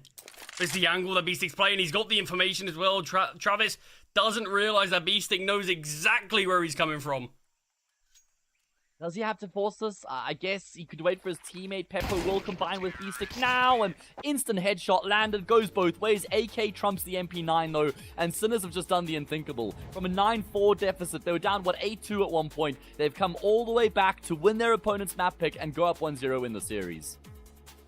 Yeah, I mean, mental times here between these two teams, and Paravision are going to feel real hard done by about that. We've got Inferno up next, but I mean, I wouldn't be surprised if a couple of heads would drop in. I mean, I suppose a good thing for Paravision is a lot of experience behind the young players, and they're going to have been in a situation like this before where hopefully they are able to reset. But Sinners, what a show and what an outcome, all spearheaded by their leader in B-Stick, who not only was providing some decent calls there with being able to exploit that A-bomb site so many times, but the fact that he was up there individually, I think he probably finished that game top frag in there. Notably, nobody could have stopped him, but even then, what a monstrous performance. But Hayes, I mean, look at the second half swap. You see Shock come alive there. You see Marisco with some big moments. These are players who were absent on that first half, and it felt like Sinners would just fall flat with them, but complete and utter turnaround, and deserved massive win there. Yeah, fully deserved, man. They worked really hard for that victory, and it's not like Paravision just played egregious Counter-Strike from that 9-4 scoreline where they go on to lose the game. I think Sinners were going through the motions really well. Like, they never looked like they were kind of keen to throw in the towel or just roll the dice. I mean, it all started off the back of that force by rush up into the B bomb site. And that's almost B-Stick saying, like, I'm going to set the tone here. We're just going to bully these guys. We're going to demolish the defense, and that's going to restore the belief. And I can't help but think back to that 5 versus 3 round that Paravision lost where there was like 24 seconds left on the clock. And then that was, I don't think they won a round after that, right? That would have been them getting up to map points. So, yeah, they're going to have to kind of use this break effectively to reset now and come back firing on Inferno, which is a very good map for Paravision, so I'm sure they'll back themselves, but it's Sinner's map pick. So we're going to throw this one across to a break, guys, and it's certainly a story you're going to want to stay tuned into here to figure out exactly what happens. Can Sinners get revenge for earlier, or will Paravision answer back and take us to a third?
Hello everyone and welcome back here. We're in the midst of a pretty peculiar best of three right now. Things have looked pretty smooth sailings for Paravision not too long ago until Sinners all of a sudden stepped up to a point that I don't think either of us were expecting. I'm sure not many people at home were expecting. I'm sure Stakes certainly weren't expecting. And yeah, there were some pretty mad results that we saw them bring back. Obviously, Hayes, we touched on a little bit about these guys have played earlier today against one another. We saw that the Ancient pick earlier was done by Sinners. This time round, it was done by Paravision. Very different results, just a couple of hours apart though, isn't it? Stark contrast from 13-3 to all 24 rounds being played. And it was looking like it was going to be something similar at one point. It was 9-4 for Paravision. They only won another 2 rounds after that. So... yeah, rough display there from Paravision, a lot left to be desired. As for Sinners, now we go to their map pick of Inferno, and it's been an okay map for them lately. The problem is that no map has been great for Sinners. They've just been in, like, that rough rut of form, losing 12 out of 15 of their most recent best of threes. I think it's like there or thereabouts, really. I mean, doesn't really matter if it's one way or the other, but point is that they haven't really been in great form, and they're still able to bring together a performance like that. You've got to imagine that's going to motivate the team, right? Oh, I mean, it has to. I mean, the fact that it's being led by Beastic as well, the leader, not just obviously vocally, but also in terms of just the performance that he had, and individually was right up there at the leaderboard, right up there in the server. So yeah, you've got to hope that this is going to inspire the rest of the troops, which it already felt like it did on the second half. We sort of saw everyone have their moments and everyone chimed in. A lot of big impact rounds that players like Peepo and Shock had. I do think this is going to lead to a very interesting situation, because I don't know about you, I certainly was not expecting this one to be a 2-0 possibility for Sinners. Don't get me wrong, no. I definitely thought either team could win this, but I really thought if Sinners were going to take it at least, I think it would have taken all 3 maps. Most likely, I was thinking Paravision, yeah, they're always going to be in the driver's seat, but you never know with Sinners. The fact that now they're going on to their map selection, there's that 2-0 looming over Paravision. Obviously, it's super early, still in the Swiss stage. It's still the opening game. It's not going to make too many issues if either team do lose it. But this is a great spot for Sinners to find themselves moving on to Inferno. In terms of what we have seen from these two teams actually physically playing it, we have actually seen this game about a month or so ago on this map. It was another 13-3 against Paravision. But it feels like the results of the past feel like just get thrown out the window after seeing map number 1. It feels like it's difficult to put too much stock into that now. So it's going to be an exciting one for me just to get for us to, I think, just get to sit back and watch and actually get to witness what happens. But are you having any particular favourite now on this one? Are you still in a boat where Paravision have that great chance, or is things now looking a little bit more dicey? Well, Paravision did prove earlier on today that they're able to reset after a rough loss. They were on Train first map of the series. That was Paravision's pick against Sinners in the series they played earlier on. And Paravision, I think they went up 9-3 on the T side of Train, and then they lost that map 13-10. So, and then they went on to just dominate the rest of the series. So they've proven already that they can suffer this kind of rough loss where things fall apart and then reset in the break and then come back guns blazing in the map afterwards. So I'm not writing Paravision off, but I kind of want to pick Sinners as my favorite here coming into Inferno just because of how good they looked throughout that ancient display. And now we go to their map pick. And you know what? Inferno's live. So we can answer all these questions and jump into the action. But Charlie, what are you thinking, mate? Are you backing Paravision to answer back here? Yeah, I think I've got to back Paravision, you know. I mean, we know what this team can do. It might just be a bit of a speed bump here that slowed them down in map number 1. But it feels like they did fall off. It feels like that first half should have been enough to be able to take map number 1. Maybe got a little bit complacent. Maybe sort of looked down on Sinners too much as an opponent and underrated them. I do still think they should be able to sort of snap back here and show some good signs on map number 2. But, I mean, looking at this from a bit more of a general perspective, I do think it has to be said it is positive regardless of what happens in this series that Sinners are at least able to take maps off of teams like Paravision, a team who have had some pretty awful form recently, but Sinners still able to go into a team like Paravision and still be able to get a map off of them pretty consistently. I think this does show that this team at least is going in the right direction, however slowly it is. Yeah, that is a good point. That's worth celebrating, I reckon. Paravision, they are fully stacked up on the safe bomb side, man, and they're going to have everybody ahead of the smoke grenade as well. This should be impossible for Sinners. There's so many different crossfires set up right now, and it's going to be Belchnok to draw blood. Everyone else gets in on the action as well, and Sinners, well, they just never really stood much of a chance here. Sure, Mariska gets one back, but they now know exactly where he is. The bomb's been dropped in the site as well. Rotations come through from Kickit, and this one's dead in the water. I mean, the A-bomb site, it feels like crossfires is that key buzzword anytime someone pushes towards A, but when there's so many defenders and so many more crossfires than a usual A setup, yeah, it feels like that's impossible there from Sinners. You said it very early on in that pistol before the hit even came through, how sort of unlikely that one felt, I think is the best way to put that from the tees. But no force buy, nothing too ambitious in this one for Sinners. They're in a good spot, just play for the guns. And they're going to just concede this one to Paravision. It might just be one of those sort of anti-egos that you see a lot of teams doing now. You just sit a lot towards ramp, allow the CTs to burn as much util before eventually opting to push somewhere together, see if you can find a cheeky kill or something. But I imagine it's just going to be a bit of a slower round here from Sinners.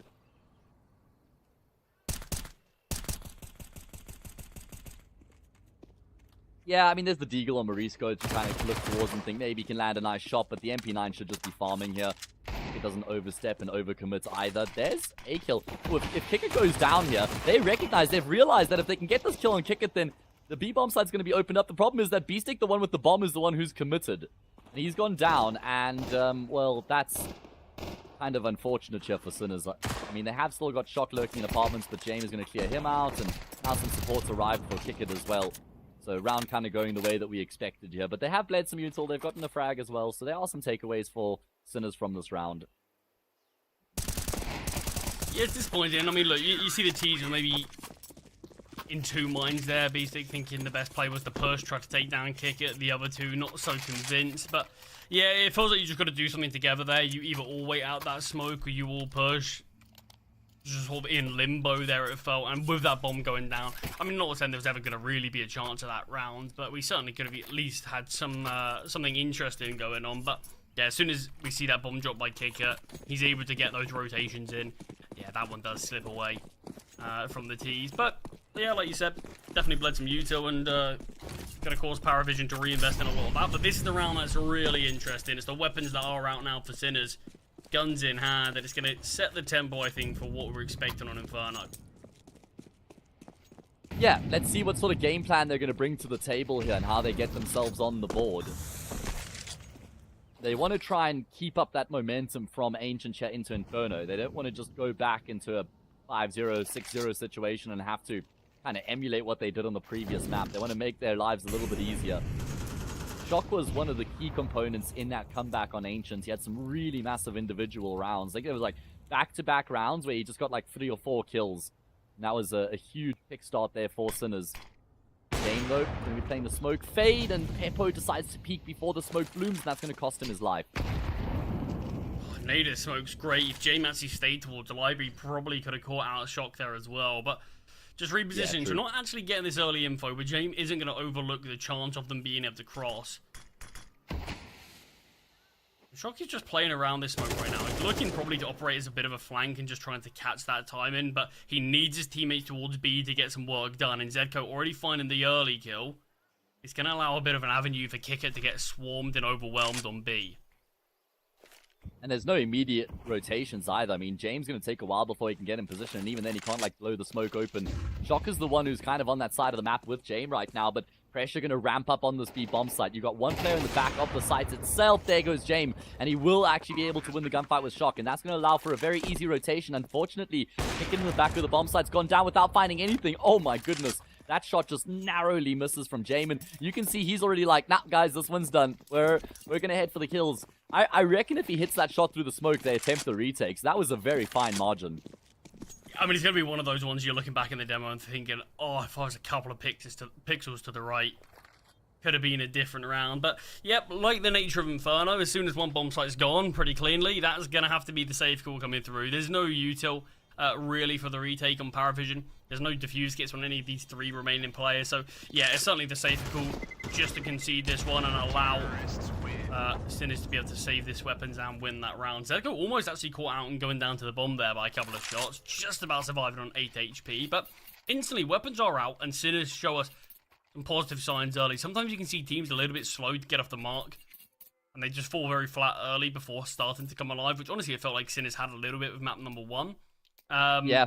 But it's good to see them get that early round, because obviously we saw how dominant things were initially from Paravision. The only success Sinners had initially that we were even talking about was just that pistol round victory, and what came from that. It's also not like Sinners had the red carpet rolled out for them in that previous round, right? James draws first blood, and Sinners are kind of like 5v4, don't really have any obvious options available.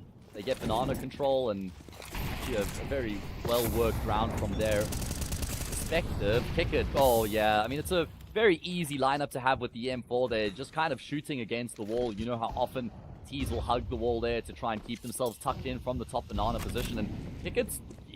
Does he want more? He wants more. He wants them all. This isn't a 5 versus 4. Kickett is clearly brimming with confidence, and now he's behind enemy lines, and Beastic with the bomb is disconnected from his team. He can honestly just go toward B right now, depending on the CT's rotations, because right now B is unwatched.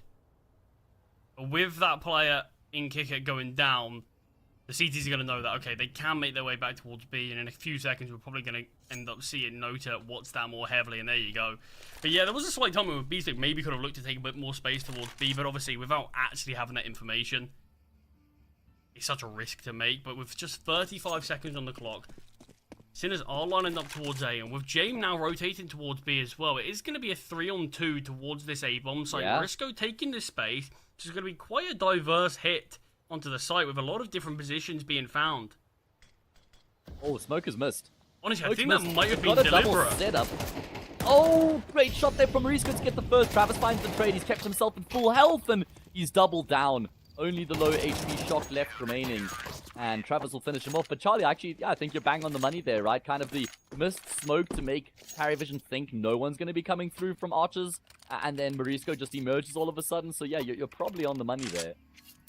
Yeah, I mean, it's interesting, because it either would have been something like they drop the smoke and have, and sort of give the CTs the idea that, okay, no one's going to be there, and just before the smoke blooms, we see the peak then from Moto, or yeah, it was potentially just directly that, or we're completely wrong. Either one of them, really. But, I mean, massive hold there towards Mini Pit. I do think if we saw Shock peek out first, we could have seen Beastic easily get the trade. The only issue is he's still going to be in a 1v2 there, but the Tech 9 swarming towards B, and a kill is found by Belchanog, but it's Beastic's Tech 9 that goes down, and it's just 1-for-1.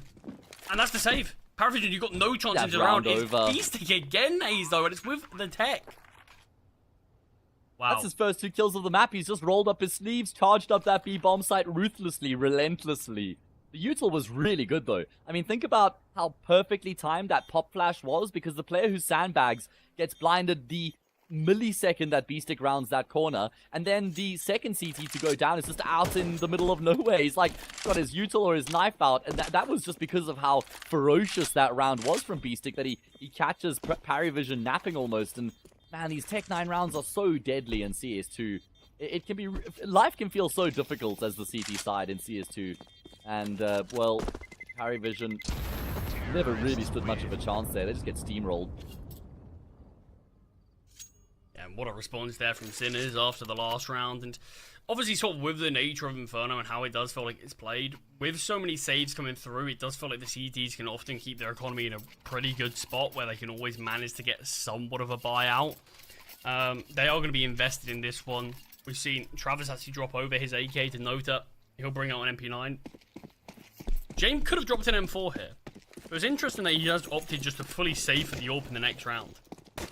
That's classic, though, man. That is so classic. A staple of James. Oh, we were going to see the boost up there for James to peek into round, but he's actually opted against it after the boost was failed. I feel like he does have to try and find a way to impact the round outside of just lying in wait for Sinners to come to him. I'd like to see some initiative, but right now he's just posted on an angle. Lots of util damage being exchanged across the map right now as Sinners take control. I mean, that is one of the good things about Paravision in this round, is they haven't sort of opted to go for superior weaponry, and they have actually looked for the util first and foremost. And that's the most important thing. It feels like with these sort of weaker buys, these force buys, you see a lot of teams sort of, we got 4 M4s, but 3 bits of util split across the whole team. And on Inferno, that will never work. You can be as good as players as you want, unless you do prioritize that utility, you will just get overwhelmed, and you will just get sort of bullied off. So I do think it's good that we're seeing sort of MP9s, weapons like that come out, rather than sort of a few more rifles. But Kicker behind this smoke here with the 5-7, just trying to dodge some of the bullets that are coming his way. Beastic is going to push into pool. Both players hugging one another there, and Beastic doubles towards B as Nota tries to push through the smoke to get something back. But it's going to have to be another save from Paravision, and it's Beastic's entry again towards B. But how has Kicker not spotted Beastic there? That's what I'm wondering, because I'm watching that from Kicker's POV, and I can see that Beastic's intention is to phase through the smoke, and I'm like, yeah, well, he's dead. And then Kicker probably would have just been traded straight up through the smoke, but Beastic gets that kill, and then he finds a second there in the smoke as well, the shenanigans. Oh, man. Okay, well, this is going to be Sinners now stringing a decent couple rounds together. They're going to make it 3-all. I mean, at least Paravision... Does James drop 2 M4s in this next round, and then they have a full arsenal of weaponry, or... does he keep some money in the bank? That's kind of the question going into this next one. But B-Stick has just been so influential in these rounds and these opening kills on the B-bomb site. I mean, surely we've got to see some M4 opening drop. This is where James dropping 2 MP9s. Calling it like that instead. Has dropped his AWP currently. No, he'll get that back, don't you worry. Yeah, I'm questioning, is maybe it time for a double AWP or something? I do think it's pretty early, and I don't think there's any need for a double AWP just yet. But we are seeing an M4 dropped across. No double AWP, and it's just a one M4 being dropped. Yeah, unlucky Nota. Better luck next time, mate. Wait, he's buying, he's selling, he's buying up again. And you'll have to settle for a FAMAS. I mean, it makes sense that Kickit gets priority over Nota. Yeah, you're not going to come between Jame and Kickit, I'm afraid. But, okay, Sinners have done well to get themselves into this position. What's the change-up going to be? How do Paravision approach this round? Where is Jame right now? He's top banana. So he's decided to float across to the opposite side of the map here. Yeah, I like the decision. Just get the AWP up posted. Is how well do Sinners deal with this? They're all looking just to peek into him blind, but the jig was good enough from Peepo, and Jame forced back slightly. And now as the util starts to rain down, the solo B hold is getting forced further and further back. Jame has to drop that smoke, and now the information of Banana is gone. But Paravision is still not opting to send anyone else to rotate towards Jame. Great find Great from opening Marisco. frag from Marisco. Problem is, there's still 3 players on the bomb site itself, but what the hell, Marisco? How's he just found kills in the blink of an eye? The A-bomb site has been just devastated. There's 1 player left, but Nota with his FAMAS wouldn't have mattered if he had an M4. He was always going to be traded. What have you just done, Marisco? Do we get to see that from his POV? That's insane. I mean, look, we both praised the first kill and was like, okay, now let's see what Paravision do on this A-site hold. But no, just continues for more and more. 3 kills there. There were weapons in this round. These weren't just pistols. And yet no one could silence Marisco until the final player, and at that point, it was too late.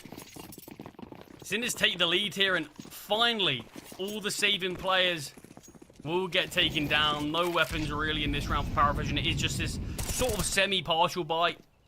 James invested in MP9, maybe looking to get a bit of a kill reward so he can bring out the AWP comfortably in the next. But with Kicker going down, it feels like the chance of this round is going to be pretty slim.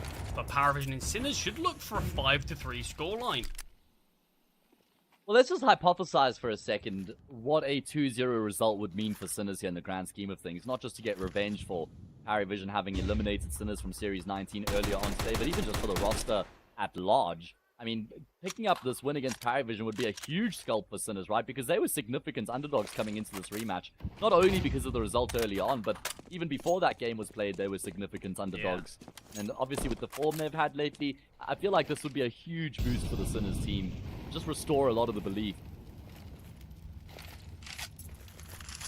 And that sometimes is just what these teams are lacking. Just a bit of extra confidence in what they are doing, and just knowing that, yeah, even though we are still in this pretty poor spot individually, I mean, look, we've looked at the Civil Sinners results in the last few CCT series. Finished 20th to 22nd, Series 19. Yikes. 20th to 22nd, Series 18. 17th to 19th, Series 17. And it was a little while ago, Series 16, semi-finals, but they lost 2 That's the Paravision. thing. Okay, well, I mean, they just can't escape this team in CCT, but what I will say is Sinners were like playoff regulars in the first half of Season 2, I think. I mean, look, they won the CCTs. Yeah, they have. They've got they have more than one title behind them. I think they've got the one. I think they've got at least the one. I think they lost finals, maybe literally the series after. That was obviously the Oscar roster still, but I mean, look, it's the same core. It's the same core of the team, and and that's the thing.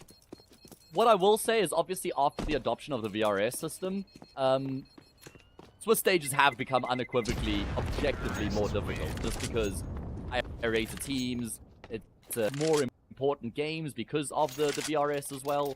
So, but you wouldn't expect such a massive drop-off. There's definitely been quite a significant drop in form for Sinners as of late.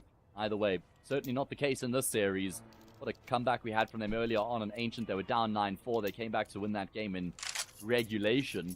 And possible. They went down, what, 2-0 and then 3-1 here on Inferno, but they've won 4 rounds in a row. And now, pressure's on Parivision. I mean, that's the thing. We came into this game, even Inferno, obviously seeing what happened on map number 1, still probably looking at Parivision thinking they're in a good spot, but it's the fact that rounds are starting to slip. Great initial boost up for B-Stick to find Kicker, and then the trade onto Nota is good enough to give man advantage. Well, as he starts to break into this bomb site, Belgianok trying to emerge from this smoke is being held, but is able to find one at least. But is this even going to be enough? Yeah, though? exactly. Yeah. I mean, the one good thing they've got going for them, and they don't know it, but Shock's on the polar opposite side of the map right now. Game's going to break the smoke. Oh, he's thrown the nade too deep. That's unfortunate. Bomb comes through, and you know that it's time to just call it a day and save the weaponry. Love this change of pace here from Sinners. They've generally been quite tempered and methodical in their approach so far on this T side, and again, it's going to be just a big skirmish in towards the top of Banana, kind of one out by Sinners, and that's enough for them to get full side control in the round on the board. I mean, I'm just loving how B-Stick is really sort of taking on what is now this sort of modern in-game leader role, where it is just you're the space taker, you're the sentry. And I mean, look, we've had all of these rounds so far. B-Stick's gone for 3 entries, won in every single one of them. The most opening kills found in the server. And he's just continuing to do so, but it's the fact that they keep on finding these new innovative ways to do so, and that one just a little boost up in Banana, catch off the first. Tons of damage. Honestly, B-Stick probably could have found the second, but it's good enough that the trades are nice and easy for the rest of his team, and they can just break open that B defense, and you can start to see sort of, maybe I'm looking at it too deeply, but what feels slightly like these desperation plays of like Belgianok pushing through these smokes, hoping that he can win the round, or at least give his team good enough chance that it's a round that they can at least go for. Because the amount of times we've seen Parivision just forced back and forced into a spot where they have to save. You don't have a choice but to keep your weapons alive. I mean, they're a team who generally do err on the side of caution when it comes to saving in general, and when you combine that with Inferno, and what a hyper save map it is as well, it really does just play into it, right? But I'm also right there with you with the point you're making about B-Stick, and I feel like when you have a team who are in rough form, you need somebody to kind of spark that restoration, that confidence, that belief. And who else but the IGL to lead from the front? I know it's a cliche saying, but he really has been the guy to just show his team how it's done and allow for them to follow suit. However, Parivision here are set up very well to deal with what's coming their way. They've got Nota tasked with controlling that B bomb site, and he hasn't really been pressured all that much. He still has a smoke and incendiary, so they'll be very comfortable leaving there by himself. A long setup could be great here. Belgianok in front of the smoke. The molly down, though, isolates Kicker, and James tries to find something, but the orb shot's being fired off. A little bit of chip damage, and he's forced to drop a molly. Still, there are 2 players towards A, so this one still can get unraveled. It's just a wall bang of Shock, and Zeko finds Travis. That's what I'm shocked at. Like, the fact that, because Travis was the unknown player on the bomb site, he must have chosen to peek out there, or was it the player coming out of apartments? I don't even know. But the defense has been devastated, and that was with 4 players leaning into A. We've seen this multiple times from Parivision, and that's the thing. That's the reason you take this Banana control. You're able to leave 1 player there, so you can make this A bomb site extremely difficult to actually be able to be executed upon. And yet we've seen Sinners go into the stack multiple times and come out reasonably unscathed. But they've got 4 players alive in the last. Last time we saw it out as well, Morisco had that triple. 4 players surviving again. Sinners, I mean, I don't know why they looked to pick Ancient in the last time these 2 played. Inferno feels cut and dry. Right now, this is a brilliant start from them. And you consider they losing like 3 of the last 4? Sorry, 3 of the first 4 rounds. Yeah, they were down 3-1 at the start. They've won 6 in a row since then. I wonder if Sinners were playing 4D chess. They were what? I think it was the 1-2 matchup against Parivision they played earlier on today in Series 19, if I'm not mistaken. And they're like, okay, our chances of reaching the playoffs here aren't great. Let's keep Inferno our pocket pick for the series later on today, the one that matters a bit more. And boy, are they delivering the goods right now. But it's not over. It certainly isn't over by any stretch. And I almost want to say there's a part of me that favors Sinners on the T side of Inferno over the CT side. I haven't looked at the numbers. I will pull them up now, though, to see what the splits is like here for Sinners. And they actually have a 50% win rate T side, 46 CT side. So it's actually quite important that they win this first half, which they have already guaranteed. But let's see if they can add some more rounds onto the table. Morisco's been devastating here from long in this half so far. He'll open up the bomb site with 1, and then a second kill comes through on the trade. And they have to just go for the retake surely here, right, Charlie? I mean, you're too far behind to just call it a day. I mean, I guess they don't have anything going for them, and if they lose these guns, they can't buy in the next, but just so many cop-outs here from Parivision. Just roll the dice on one of the retakes, lads. I mean, that's the thing. Look, we're approaching the final round of the half here. Parivision are going to be looking at things and saying, well, we want to at least have a buy for that one. But yeah, there is a point where and Inferno does feel like the map that emphasizes this the most, that eventually you just need to take that risk and just say, we've got to go for it. We've got to make this play happen. We've got to make something work. But yeah, they're going to be conceding again. And it is just the Inferno save simulator. We see Sinners take a bomb site regardless of the context. Parivision basically is just going to have to save it because they are never giving up these bomb sites, or Sinners are never taking these bomb sites in a disadvantaged position. They always are finding themselves either neutral or they're finding themselves advantaged. And that's one thing that Parivision are really struggling with. Just their pure defensive setups aren't working for some reason. Yeah, they've tried some change-ups. They've had some variations on the defense. They've often had the stack on the correct side of the map. So what do you even put it down to? Players just not really hitting their shots, I suppose. I mean, James is 4 for 3. They've lost 8 rounds. Travis is also 6 for 3. It's not like they've been dying a lot, but they just haven't been winning rounds, and that's the number that matters the most, the number at the top of the screen. Sinners are reminding Parivision of right now. Parivision have to win this last round for half, not just to make it like 8-4, but even to just give themselves something to kind of try and ride the momentum of going into that second half. Look at Morisco. Again, right place, right time. Zedko got in on the act as well. Peppo has run through his own molly though, so that's kind of given a bit of a reprieve here perhaps to Parivision. The bomb being dropped here, not for long though, as Morisco does retrieve it. Is a 2-on-2. This is honestly the best chance that Parivision have had in a long time. And yeah, just the damage that Beltranok did do just led to people killing themselves by their own molly. But the fade through the smoke from the long player, it could be spotted by Shock any moment now, but it also all comes down to timing. Kicker could easily push into Morisco. Info is being gained on one towards short. Morisco finds, and he's unstoppable in this game. Shock cleans up the final one, and I'm in full agreement with you. I think Parivision needed to win that one. Because you touched on Sinners, they have had recently a bit of a weaker T side, and then they have a CT. But it's weaker by what should be, in a game like this, a couple of rounds. But when you're 9-3 up, this is an excellent spot for Sinners to find themselves in. You take into the context, Parivision have won one full buy. The pistol gave them 2 of the rounds. There was an eco after losing the pistol from Sinners. If they go on to win this pistol, are we actually going to have a 2-0 from Sinners? I mean, they're on course to make that happen right now, but you can't count Parivision out on the T side. I mean, they've been in really good form over the past couple of months, and well, let's see if they can make a really challenging comeback happen here. Pistol round, that is an absolute must. No two ways about it. And Parivision have got full banana control. Are they just going to ride this wave the whole way through? Beastic is going to drop the smoke. Now, normally what this means is that there's only one player on the B-bomb side, and they're trying to stave off the T's and funnel them into A. But there's certainly more than just the one player. James is the one in the middle, but Morisco is also just super deep. Does he have a line here on James? Is he just trigger discipline right now? He's in T apps, I think. Oh, well, action's going down on the B-bomb side. I guess that's where I should have my focus. Peppo, what a lockdown from him. 3 kills coming through from his USP, and that's enough to send Travis packing and re-explore the opposite side of the map. But this is where Morisco's position could be clutch. I mean, look, James did a great spot himself, but it's the lack of info onto Morisco, and it's so easy. Just one bullet needed. Don't get me wrong, James probably will catch out Shock here. He's got to play for the long game. The issue is, if Shock slips the net and he's able to cross into Library and James can't get this kill, it's just going to waste so much time in killing Shock. The bomb is dropped towards middle. There's a flank on James. James needs to find both of these players. Oh, that's taking so much time to even just root Shock out, though. I mean, there we go. He misses the first, but he will get the kill anyway. And now he has to just focus on recovering the bomb. 30 seconds to pick up the bomb and get back to the site. He can't let go of W right now. And Peppo, well, does he secure the W for his team? No, he's missed a couple of shots, but 20 seconds, okay. Bomb picked up for James, scooped up into the A site he goes. Morisco can't do anything about it. James, this is doable. If he gets the kill on Peppo, then he has enough time for the plant, but he's taking time to clear out the site, and it's not going to be a commitment. It's a fake plant here from James, and they now know that's the case. Morisco's in apartments. He's going to fake the plant again, and he hits the headshot. Has he got enough time for the plancher? I'm not entirely sure.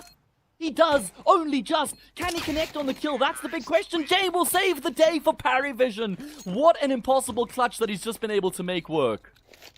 That is actually madness there. That James just won the 1 versus 3. People does so much work. He constantly fakes these steps out towards long that gets James off the bomb the initial time. Marisco honestly probably should have just played to deny that plant. Done whatever he can not to give up that actual fight. But James somehow has done the impossible. I didn't think there was time for the plant, but somehow there was. And Paravision have been given the lifeline that they desperately, desperately needed. Yeah, that is a massive let-off, man. A 3v1 where James had to still go back. He was in CT spawn. He had to go back to mid to get the bomb. Nota just caught a glimpse of the head there, so he'll go back and find that frag. I mean, that is a clutch from James that could just pick up the entire team, right? Pick them up off the floor, dust them off, and get them believing here once again. No issues here in this round. But Sinners, that was the pistol round to win, to just close up the shop here on Inferno in the series at large. And Paravision have just, they've stuck the foot in that closing door and said, not just yet, mate. Not just yet. Yeah, but this is obviously is going to add a bit more pressure to Sinners now. The game's going to be closed up, significantly closer. Paravision certainly have to be thanking certain individuals for their pistol successes, because take away the pistol round and the eco that comes from it, we've had 5 rounds, and 4 of the rounds that have actually been won from them have all been thanks to the pistols on both sides. So that's true. Yeah, they've certainly had a lot of success solely from the opening rounds of each half. But sometimes that's all you need. It's still a concern though, because of the gun rounds. I mean, look, it definitely is, but it is at least something that can keep you fighting and can build a foundation for you to make this comeback. And it's what Paravision need. Look, we've got to see significantly better CS from them than what we saw in the first half, than what we saw on the end of Ancient. But it's the weapons out now, and this is going to be Paravision's first real test on this T side. Yeah, that it certainly is. With all the weapons here Sinners could hope for, maybe the one little handicap with the MP9, but on a map like Inferno, it's not normally much of a problem. In Paravision, I mean, sure, they achieved the first objective and the second one, I guess, by winning the pistol and converting against the eco, but like you say, this is the first real test. Pepper with his AWP in play. Stake not riding Paravision off just yet. Rightfully so. Maybe learn from their mistakes in that previous map. Zedko, well, this is really brave from him playing on the other side of half wall. Oh, Zedko. Oh, Zedko. How many can he get? First, not as clean as he would have liked. He should be traded through the smoke. No. He's been able to path his way back to safety. Yes, somehow. I mean, there's no chance of an AWP swap or anything. I mean, people's on the other side of the map completely, but obviously he's just glass cannon over there. We'll swap over for the MP9 instead. Still a lot of util on the B players, but a huge opening kill. And the fact that he wasn't traded is the biggest talking point. Can't believe just some of those bullets weren't connecting whatsoever, but don't get it, it's still a weakened B-bomb site with the lower HP of Zedko. I like this boost idea, but it certainly has been heard as the jump noise has been made. So just the drop smoke from B-Stick, and they'll use this util just to delay. Okay, well, not a huge amount of time left on the clock. There's still plenty utility for this T side, though. And they know they've starved Sinners for information over towards Banana. And now they're going to try and work in towards A. It looks like Marisco might be fading away from this A bomb site as time ticks on. And so that will certainly make life easier for Paravision as they're about to set up for a big execute into the A bomb site. Peppo is on a glass cannon all posted on the angle. That's a free frag as Pickett just crouch peeks into that angle, but Belchenok will answer back immediately. And now it's a shock in the corner on the bomb site. Goes unchecked. First frag found. How does he multi, though? That's the big question. There's a support flash, but James not blinded at all. That's not going to be a problem. Shock's run out of ammo. He's run out of ammo. Belchenok, what a transfer to be able to find that kill. He's still trying to scoop up the bomb, which he will, just in time. And the smoke will buy that time. It's going to be Zedko to go through the smoke. The incendiary makes life so awkward for Belchenok, as Sinners will make it work in the gun round and get themselves up to double digits. I mean, just the individuals from Paravision still make me think, regardless of what round they're in, they can still win. The second kill, or the third kill, sorry, that Belchenok finds, don't get me wrong, it's onto the player who runs out of ammo, but it's just how snappy that flick is. How instant that headshot. And it just makes you, I mean, I don't know if we get to see it in this replay. I hope we do that, because that is just outrageous how quick it was. I mean, it's spray transfer, in fact, that's even better, but yeah, I mean, it's it does make me believe in a lot of these rounds, but a massive turning point from Sinners, just like they did in the first half. As soon as the weapons are out, they instantly win the first round and force Paravision into an uncomfortable spot here. Weapons are, of course, in play. Travis is the player who really sort of shows that economy is slim. Just the Tech 9 on him. A round loss here from Paravision could confirm the game with it, so flawless CS, honestly, from here on out, might be required. Yeah, I'm right there with you, man. I mean, this gun round is the round that carries all the weight for Paravision. Risco did take up a position deep in middle at the start there. Great flash. Beautiful flash for Shock to peek off of. First blood drawn by Sinners again. And it looks like that might prompt Paravision over towards Banana. And, well, that's a good opening kill. At least there's still a second player here. Are they going to respect the smoke? I don't think so. I think Notice is going to try and go straight through this, but the Incendiary kind of keeps him at bay for a little bit. Beastic is here with the AK. He's not getting blinded up by the flashes. He's got 2 players lined up for him. He's taken a third through the smoke as well. Beastic, you demon. I mean, who else? But the man who's led by example this whole series. The awareness that they could be just on the edge of the molly. In front of the smoke, though. To find that kill's great. Travis has made noise. Peepo's not missing those shots. He's had a consistent game. Consistent series so far. In the Sinners, they doubled down with little successes from Paravision in that one. Just finding a couple of kills. One of which being on Travis on the lurk after all of Beastic's control. 11-5. I mean, I'm sure you probably do, because I'm certainly in the same boat as Paravision. This has to be a force for the end game, doesn't it now? Do you think they can give up 12? I just don't see a world in which they make that. The problem is, if this was like coming into the second half where if they saved, they would get their first full gun round, I'd say you should save just to try and feel out at least one gun round, but they've had 2 gun rounds now, and they haven't won either of them. Beastic takes a lot of damage from those HEs initially, and then he just 6 down to the molly. So at least there's an opening frag for Paravision. But there's just such a long way back, and Zedko, he's going to slide into the position where his IGL's just gone down. Zedko loves this. Notice going to go through the smoke, but oh my goodness, what a hail of bullets in response. And Peppo with his AWP finds one, but he has to stay alive. Yeah, really dangerous from Zedko there. Knowing the money of Paravision is going to be awkward, and knowing that there's going to be a lot of these weapons that are probably going to be grouped up together, these closer range guns. Yeah, it's very dangerous. Great flashbang there onto Peepo. The nade of the smoke allows Ultranaut to go down. It's still a 2-on-2 here. Briscoe, how confident are you feeling? Hit on the smoke, right? Not that confident. And he's taking a lot of damage for his troubles as well, but he's still alive, and he's done damage back through the smoke here. Shock versus Travis is a really important gunfight here, and Shock has just destroyed Travis. Oh my god. James left alone now. He's going to try and force the fight while that CT smoke is still in play. What? Oh, there's another smoke, but I just don't see it on the minimap for some reason. Oh no! James has his beloved AWP, but he's got no room, and Shock will burn him out. I mean, we talk about the fire. What was that round, Charlie? What was that round? Probably a couple of mistakes from Sinners there, if we're being honest, but turned around by certain individuals. I mean, look, we see Beastic trying to get aggressive towards Banana, but just whittled away by those nades and slowed in the Molotov. It was a bit of a risk trying to get so aggressive towards Banana, probably against the pistols.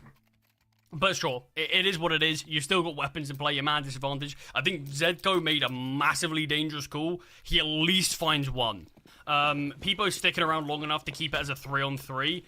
But it really is Marisco. The nade of smoke that keeps it a 2-on-2, that denies Paravision comfortably taking that bomb site and quickly getting the bomb down, that allows Shock to rotate in, and just shocks individuals on full display in that round. But yeah, madness. We've had a lot of moments like it this series, but this could be the final one and the final chance for Paravision. No mistakes. We said they need to play flawless CS for a little while. They literally do now. 7 rounds in a row required just to bring us to overtime, just to keep themselves alive in this series that I think everyone at home, certainly us too, favored Paravision in.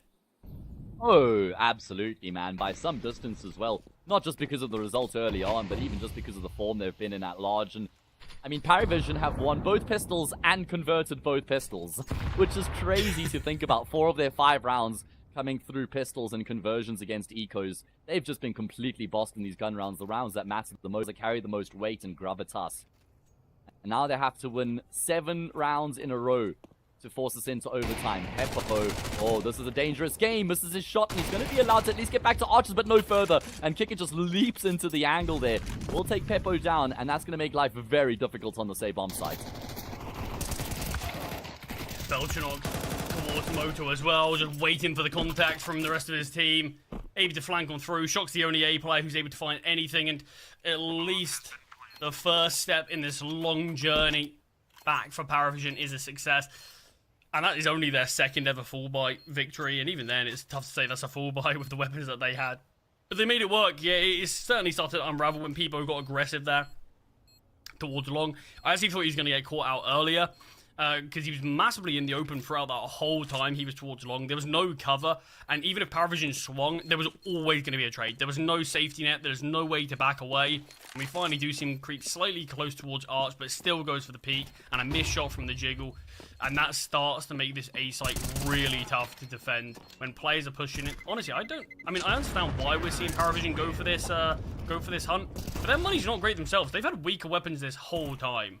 So losing too many players is going to continue them to have weaker weapons, but luckily with 3 survivors, they are going to be fine. And obviously, the reason for the hunt is breaking this money for Sinners. So they have done it, it is successful, and should have an easier time with things in this round, as I doubt Sinners are going to press the issue too much. No, they're going to force. I reckon they'll spend all their money. Pepper's going to go glass cannon, and then maybe some MP9s. I think that Sinners want to try and get this done here and now, because Paravision have still just been beaten up to a pulp.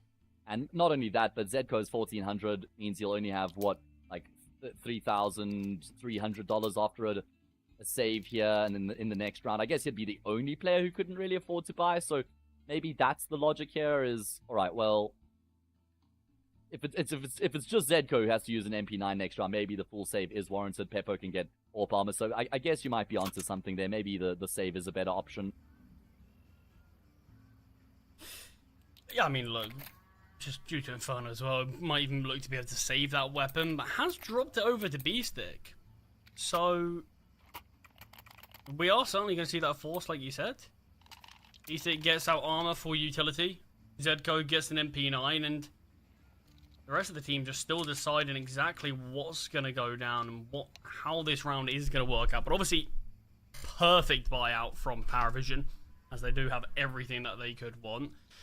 Yeah, we're in an interesting spot here between these two, but sadly, Hayes, we're going to be jumping to a bit of a break before we get to see what could be the final round in this game. We're leaving everyone in suspense, but we'll be back very shortly with the end of Inferno, potentially.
Back into the action here on Inferno. Still just one round away from Sinners being able to close this one out. And Paravision have just won the first round in what will be quite a behemoth task ahead of them. And quite a comeback to talk about for a long time if they're able to pull it off. But like we said, just one round is all Sinners need to be able to take this one. They've gone for the force buy here and not started off great. Yeah, a little bit of a peppering of the smoke there from Nota will collect the kill. Zedko's shenanigans. He's tried to make that play in Banana a couple times here, and Paravision have now got his number. You win this 12-7, anti-eco 12-8. I feel like, yeah, 12-8 hits different from 12-5, which was the case in the previous round. And I've seen some crazy comebacks lately, man. I really have. I'm not writing Paravision off here. I mean, look, we've already seen it come back in this series. Sinners who looked quite Yeah, out true. of Ancient, able to somehow grind their way back into that game. And I do think that's going to emphasize, well, that's going to be the same story here for Paravision. They're going to have to really grind these rounds out, sort of one foot in front of the other. But Mystic, if he is overlooked, that's going to be the interesting thing here. He's actually looking to take the fight early, perhaps. There's 4 of them, though. There are 4 players here right now, and yeah, Nota wasn't immediately ready for the trade there, but he does still get the kill anyway. Gotta be a bit cautious. Peppo's AWP is in play. Peppo's AWP's in position. There's not a huge amount of time to pivot away from this bomb site once they've committed, and they now know that Peppo's AWP is here. He could take the bait for Shock, and they're kind of deliberating. Do we go back? Do we commit? What's the plan right now? They've missed the molly. The molly won't be forcing Shock off of the first oranges box. He's dropped down, though. That surely would have been heard. Peppo doesn't have an inch to work with behind that pillar, and Belchanok, well, he's going to be the one to find that first kill. How has Peppo not been spotted by Belchanok? And eventually he will be. Okay, everybody breathe a sigh of relief. Paravision have made it work. Yeah, I honestly don't actually know how. The fact that they slowed down, Shock's in such a good spot. No one knew he was there, because it did look like it was the solo Peppo hold towards B. Why did he drop off first oranges, though? I think because he saw someone jump up.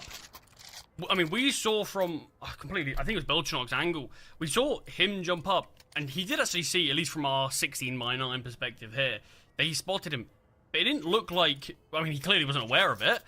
But Shock just instantly dropped off then. He had the deagle. That's a great way to find one kill. And then you've got Paravision really questioning. Wait, we've got like 15 seconds. This is a 2-on-2 on the bomb site. And they make things super dicey. But Shock, yeah, it looked like he left his teammate in Beppo, the sort of superior weapon on that bomb site. Kind of helpless. Yeah, I just thought after Peppo took the first contact that maybe Shock could stay on first oranges, especially after that molly missed and then get a kill. And I mean, even Peppo in that position was, you're just on an island. You're really not going to be able to get much done from there. As Paravision will now make it 12-8. Well, they need to win 4 more rounds in a row from there. And I guess what, only like 2 of them are going to be gun rounds as well, full gun rounds. They're coming back online here. They're not saying die, they're not just rolling over. And I wonder how Sinners are going to approach this next gun round. Do they just try and like fight for banana control, which has been a theme throughout the CT side so far? Do they get a little bit more reserved because they don't want to give up these opening kills? And then sometimes that can be a mistake, right? Like changing up your playstyle because you're scared of making mistakes. Instead of playing to win, you're almost playing not to lose. I mean, that's the thing. You see a lot of teams end up doing that. I certainly don't think it's consciously. But it's just the fact that, okay, this game's got a lot closer than what it was. We were 1 round. We just needed 1 round to close things out. The scoreline looks closer. Let's play more passive. Let's just naturally do that. But yeah, we have to hope that Sinners aren't going to do that. They are going to play to take these opening duels. They are going to play to look for this aggressive play towards Banana. But I think as soon as we start letting Paravision dictate how the CDs are playing, that's where I think you'll start to be in a bit of a worrying spot. But it's not actually the full buy from Sinners. I actually don't mind this, considering, like you said, there's already going to kind of only be 2 full buys. This is still going to be 2 full buys with a buy like this. It's obviously not the full investment. It is this sort of half buy MP9 round that you've seen a lot of teams sort of tend to do instead of the second round force buys. Or the third round investment, sorry. It's an interesting one. I think, look, you give yourself a good chance to win this round. You get an actually good buy in the next round. Maybe you can win it here.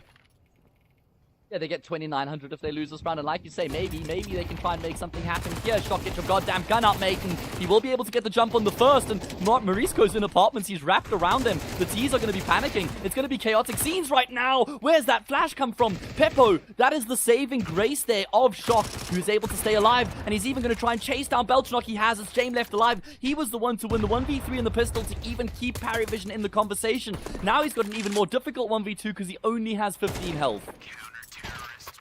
Well, that's certainly an interesting one to end. The MP9s do it on the weaker buy. Shock with a quad kill with the MP9. Madness there. I think that perfectly gives us a good roundup of how that game's gone. Crazy rounds, back and forth moments, but Sinners have shocked not only us, but they've massively shocked Paravision. Quite the turnaround from the series that we saw them both play in Series 19 together. The 2-0 for Sinners. And hey, I've got to say, Inferno was brilliant from them. I love their T side. I love how they utilized B-Stick to get the opening kills. We already touched on the amount of opening kills he found on that T side. And then their CT side as well. Look, we didn't get to see as many rounds, but they still look sharp there. We saw a couple of their full buys when they were getting the rounds to push them to 12. They saw some great flashbang setups to get them in. Some really good defensive utility. This looks like a well-organized Inferno team, and a team that rightfully so today deserved that win. Absolutely. I mean, it was a brilliant performance there from Sinners throughout the entirety of Inferno. And a really good fight back on Ancient to win this game 2-0. What an upset there. They were substantial underdogs coming into this one. And the faces on your screens right now are the ones who delivered the goods. As they start off in the favorable way here. In the last European series for Season 2, they go up 1-0. So good start here for Sinners. But that's not the last game of the day, is it? No, we've got another game coming up, and that's going to be equally, I think, as exciting as potentially chaotic. I certainly wasn't expecting that one to be as chaotic. I honestly thought it would be a bit more smooth sailing, and I certainly thought it would be going the way of Paravision, but so thrilled to see Sinners be able to do that, and so thrilled to see that. Just like other CCT events, the opening day always has some brilliant upsets to set off the tempo for the rest of the Swiss stage. But next up, Hayes, obviously, Monty versus Iberian Soul. We had a little bit of a discussion about this one. We'll obviously break this one down a little bit more so, but just these initial thoughts. For me, I've got no idea where this one's heading. I think both teams are in a similar spot where they've got the pieces.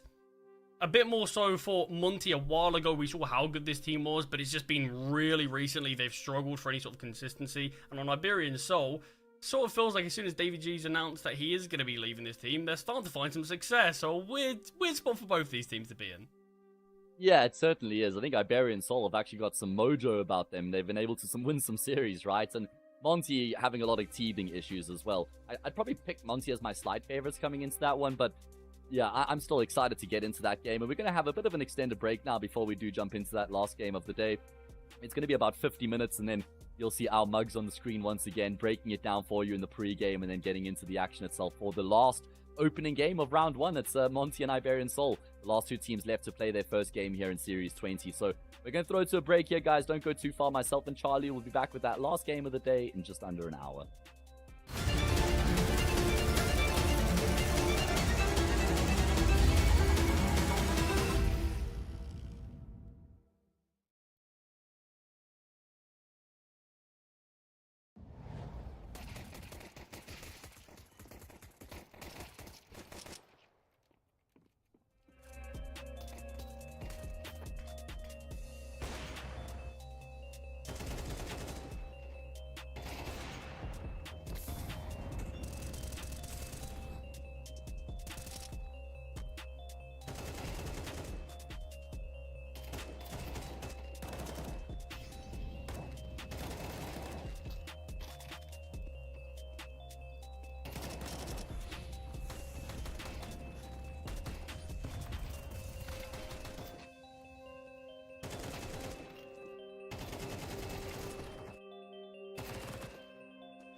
Okay, after our slightly extended break, we are back and we're going to be getting into the last game of the day. Iberian Soul against Monty. It's the last opening matchup for round 1, Charlie. The two teams left to play their first games here. Who will go up 1-0 and get off to a good start? Who's going to go 0-1?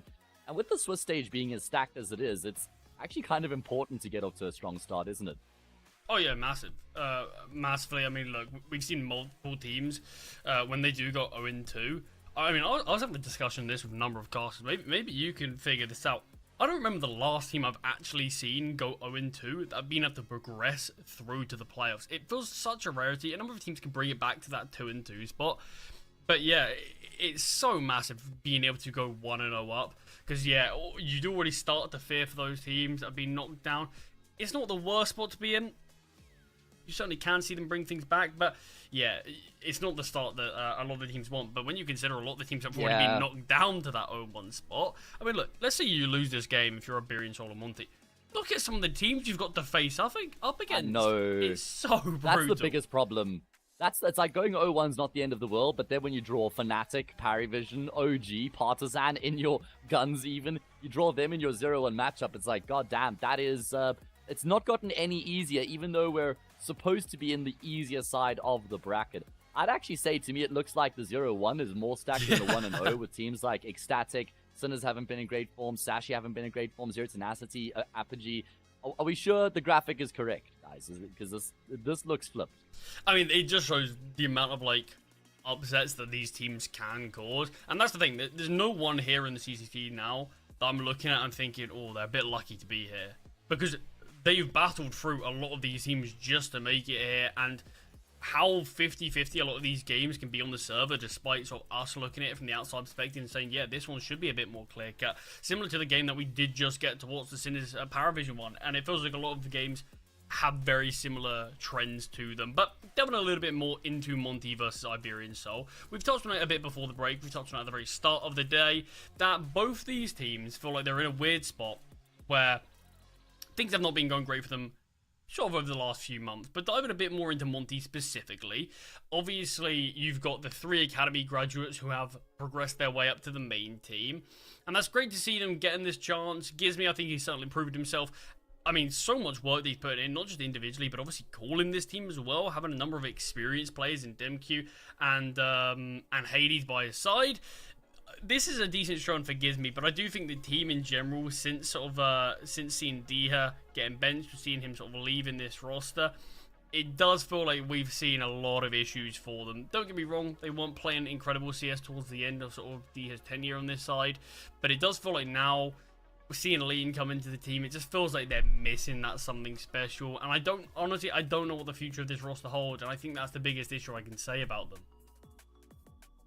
Yeah, there's certainly 2 question marks for me, and it's over both Lean and Ryu. Gizmi, I think, is fully deserved of the promotion to the main team, but Monty have just shown a tendency in the past not to be too keen to splash the cash to kind of fill some gaps in their roster. They rather promote their academy players, and for me it feels like Demka and Hades, you got to feel a bit sorry for them. They've ended up in this situation inadvertently now.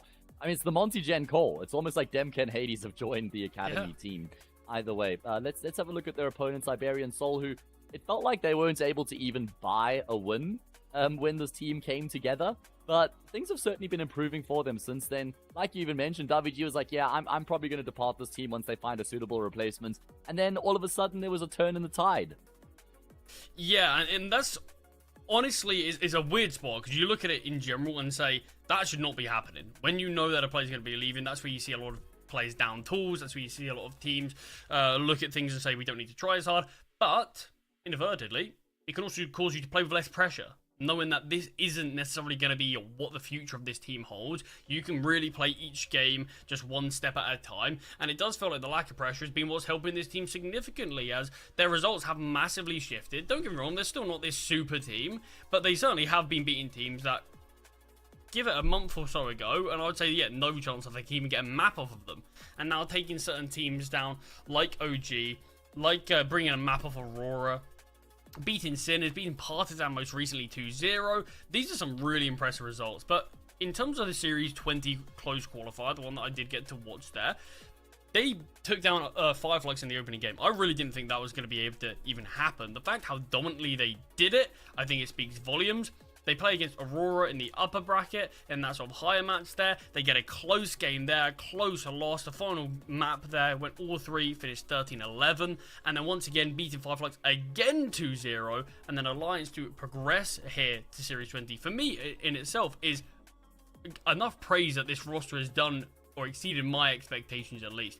I really didn't think they were going to. I think Fireflux have been shooting up the rankings, and right now they're looking like more of a solid team than this Iberian Soul, and yet somehow, against all odds, this team keep on chugging on and keep on grinding out the results, and they are on a more positive upswing.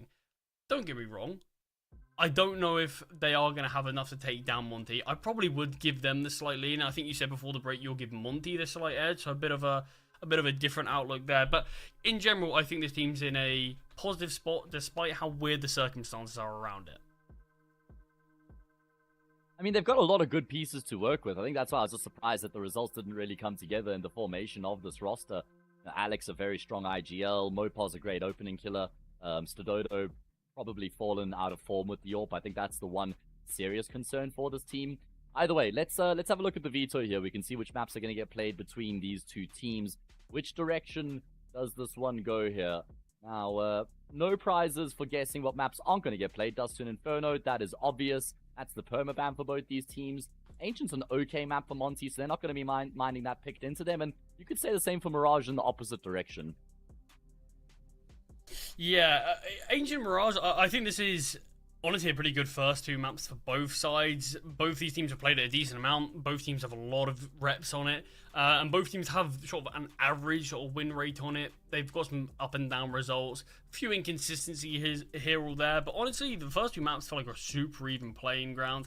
And then when we move into Nuke, I probably would favour Monty a little bit more there. It's one of the few maps I probably would say recently I've been confident that they can take.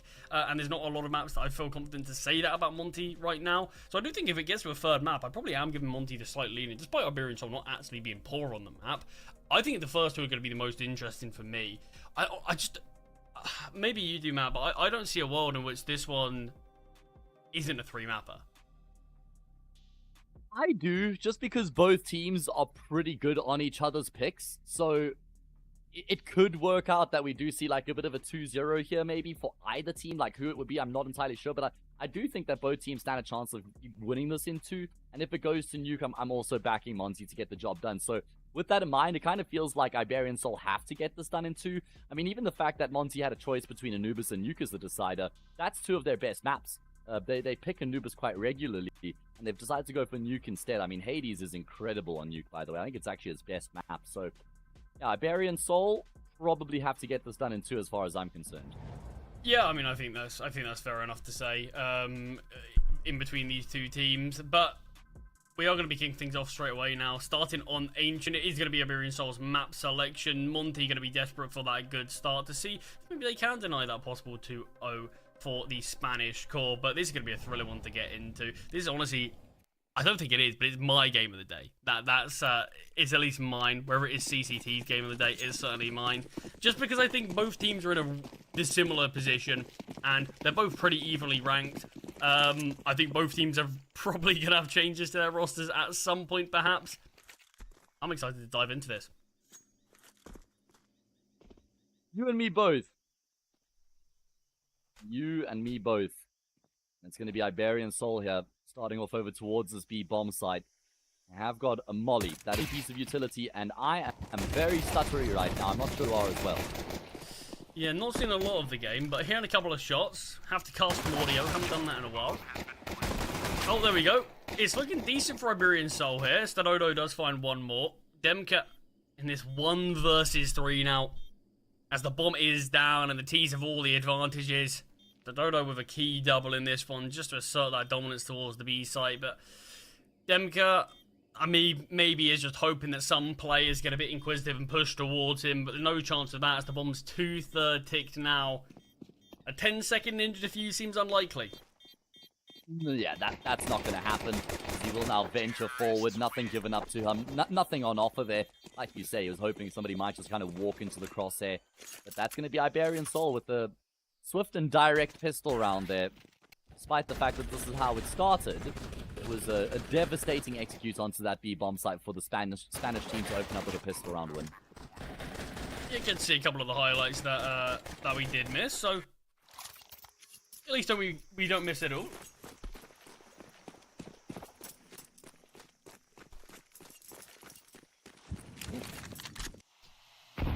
Alright, well, it's going to be a full eco here from Monty in response. I mean, generally, teams actually just straight up force buy in this position, because it's not like you get an incredible buy after the one save. But I guess damage is going to be what they're after here in this round.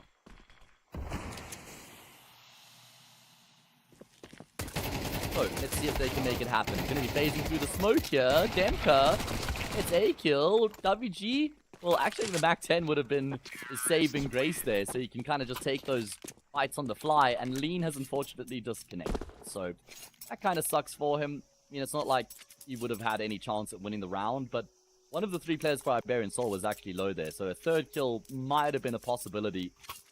Unfortunately, doesn't come to fruition. And Iberian Soul, well, yeah, lose probably more than they would have wanted coming into that full hard anti-eco, just playing against the USPs. And I do like the plan there from Monty as well. I feel like you always have to have some sort of a plan in your hard eco round, whether you just group up and stack a side of the map, or maybe you decide to go for some sort of a burst through the smoke over back of a flash. You can't just like fan yourselves out and play out your standard default setup when you have that full eco. So I do like the way that Monty approached that round. I have seen some pretty crazy sort of your full eco strats. I remember seeing one on Vertigo. A double run boost in 2 Zeuses down the ramp on the CT side. They got 2 Zeuses with it and go on to win the eco round. I don't think there's a situation on Ancient where you can maybe pull off the same thing, but I still remember watching that. I think there was a CCT game as well, and just being absolutely mind blown that someone has created that in their head, and that it's worked so efficiently. But I do like seeing teams go for a couple of things. I think the Astralis stack's always a bit of an easy cop out if you want to just be able to maybe see if you can get a kill or 2. But you never want to just let your team get too comfortable financially. Yeah, I love the cheerleader stacks myself. That's a big fan. What do you think is the strongest cheerleader stack across the map pool? I think Inferno used you to get like be. the one lowers on Mirage, the B bomb side Inferno. Is that the one you're thinking of? Yeah, and the one in Pool, but I think it's a bit too obvious now. I think a lot of players are just aware of it. Okay, yeah. I don't mind the one on Ancient, honestly. The one very far back right of that B bomb site. You see players creeping up the ramp. There, yeah, I like that one. There's a lot of decent ones actually. There's a lot of decent Yeah, ones. On Anubis in middle. Creative. Yeah, that's a popular one as well. But here we go. First gun round is upon us, and as the point I was making in the previous round is that even if you do full save after losing the pistol on the CT side, that first gun round isn't amazing. You got 2 for Masters here, your lights on Util, and it's going to be an arm wrestle here for mid control. And is it won by the T side? Yeah, it is. They're going to be able to trade favorably, but look at how much damage has been done in the process. Yeah, it's certainly been softened up, but they're still successful in actually taking this real estate, and with that man advantage still, it's going to be a successful outcome. Gizmy could go for a couple of spams. Alex looks like he could be offering up his life there if he's not careful, but Gizmy cautious that he's the lone B defender now and is just backing up as Lean has taken all of this space through B doors, but actually is opting to double back. He did a nice goal. I mean, look, there's no direct end goal in sight for Iberian Soul right now. They've got the option to go anywhere.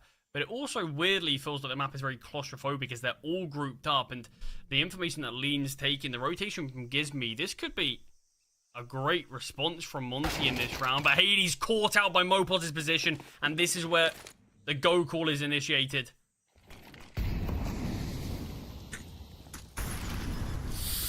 Yeah, that's going to prompt them to start to make their move. Gizmy looking to try and make a move of his own. He's gone through the smoke completely unchecked, and he's going to double down.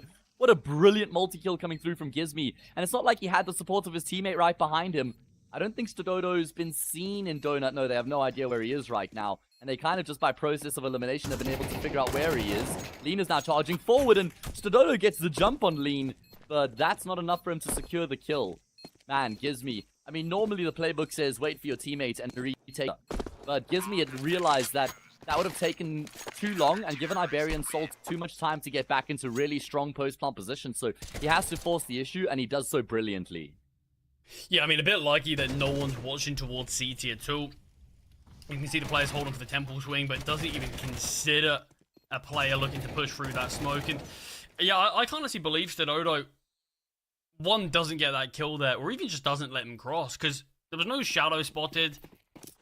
They looked towards Donut enough, and they had the majority of it cleared, just by sort of the angles that they were holding. There's a good chance that Odo just could have kept on denying the bomb planter, or kept on slowly jiggling it until eventually they tried to stick it without them having any information he's actually in there. But opted against it is the buy from the T's, and they're taking some space. Alex does have the bomb, so might not want to push out to advance towards A. As you can see, the rest of the T's are still very split, but we're seeing space taken everywhere. Mopos on B has cleared all of this out.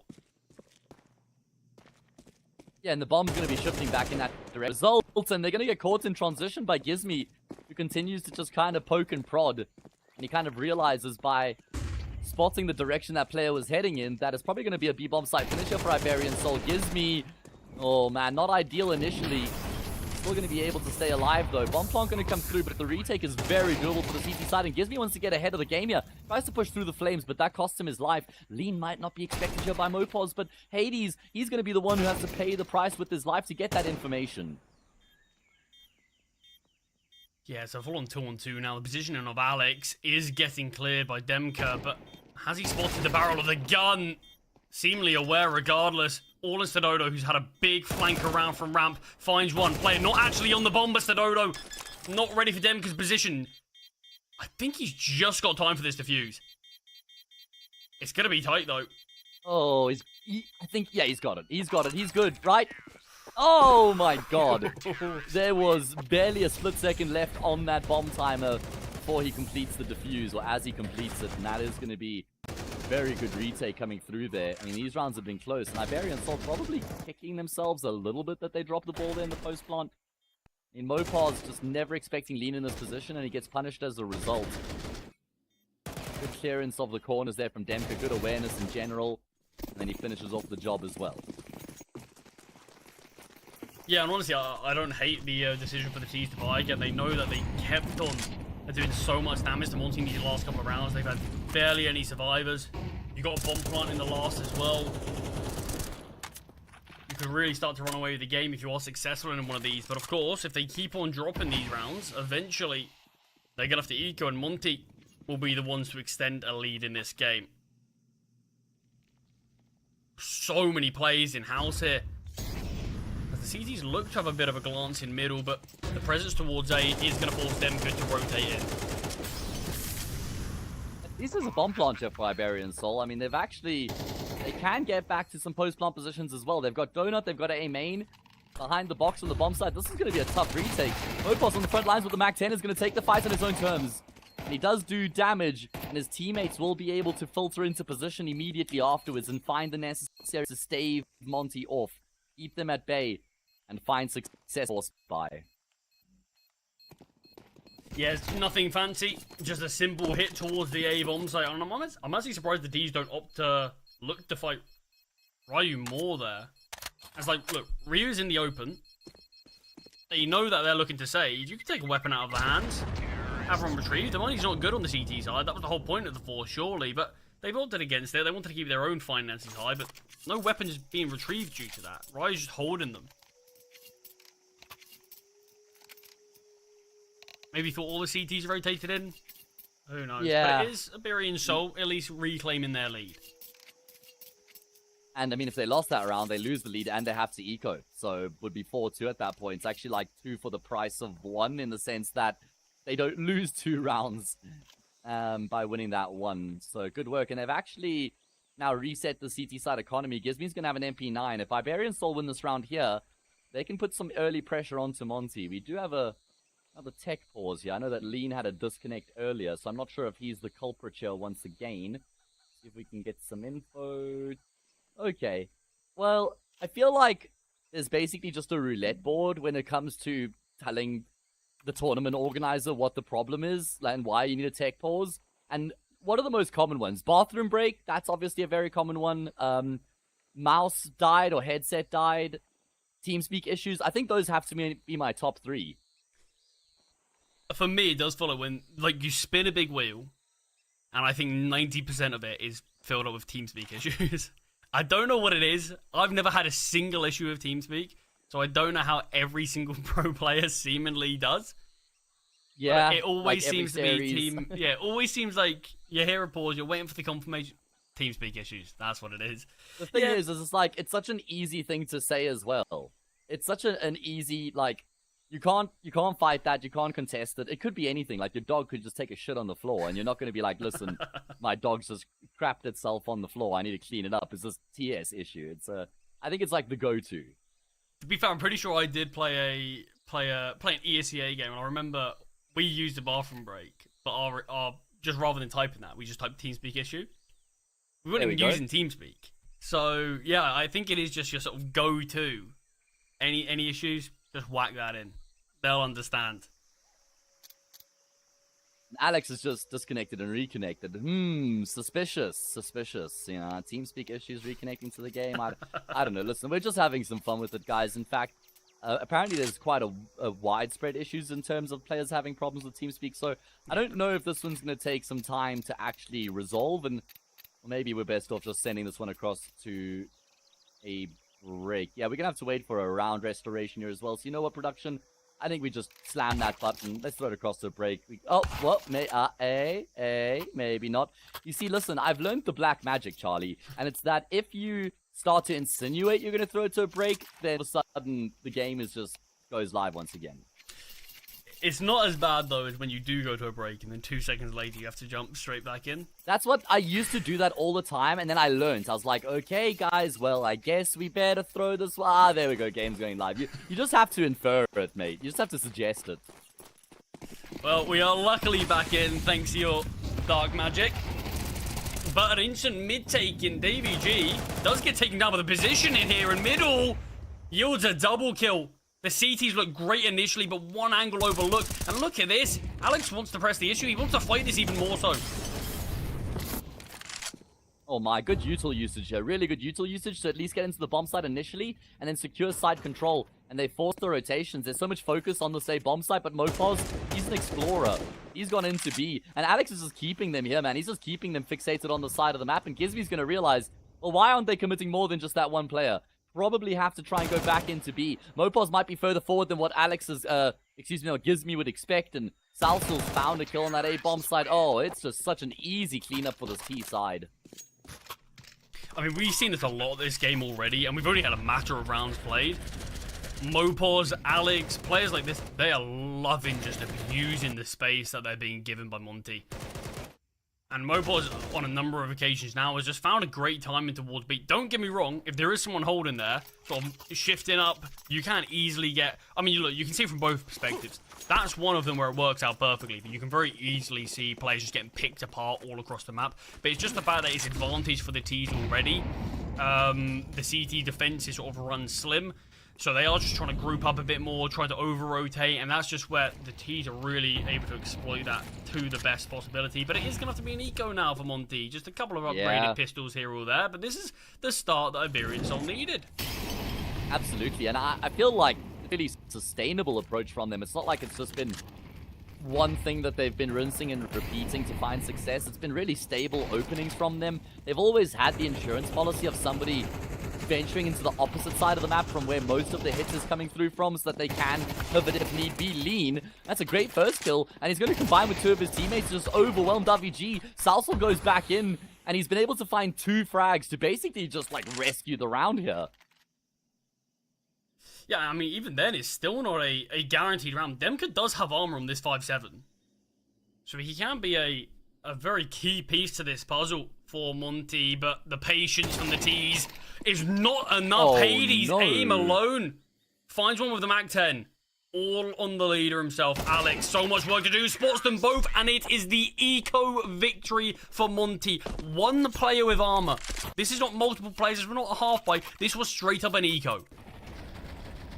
Wasn't that last player alive on full health? I'm pretty sure Salsal was the one who was half health. He then dies Alex was after... full. He dies here. Alex was full? That means Hades tagged up Alex... Hades tags Alex there before he dies. That's insane. That is incredible. You can see confirmation there in the kill feed. The assist comes through, and that's a huge let off for Monty as they win an eco. I mean, it's so devastating when you're the team that finally break the economy of your opponents. You finally get them onto the eco. You should have an easier time of things, and then you lose to that round of all things. That should be the reward for all the hard work you put in beforehand, and yet it just comes back to haunt you. You're disadvantaged in this one as well. It's been a slog to get through some of these rounds for both teams. It's been pretty back and forth in terms of how the kills have gone, but yeah, Monty just not giving up just yet. They're keeping this battle and denying Hyperion Soul actually getting any sort of foothold on this game. Fully on the bomb site. He's not going to deny the plant, but it chips away Stadodo so much. Yeah, I mean, he was right there with the grenade in his hand, ready to throw it as soon as he hears that that bomb plant coming through. So, does inflict a decent amount of damage. Retake is going to be a difficult one, but they have got a kit. They've got Util. Where's that smoke grenade going to go? That's the big question. Does he drop it on the bomb or does he throw it in Donut?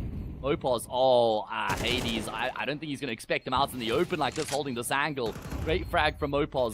That's going to make it so awkward now for the CT side. Gizmi, he's going back to try and pick up the kit, and he has got the kit, but that's cost him his life from Donut.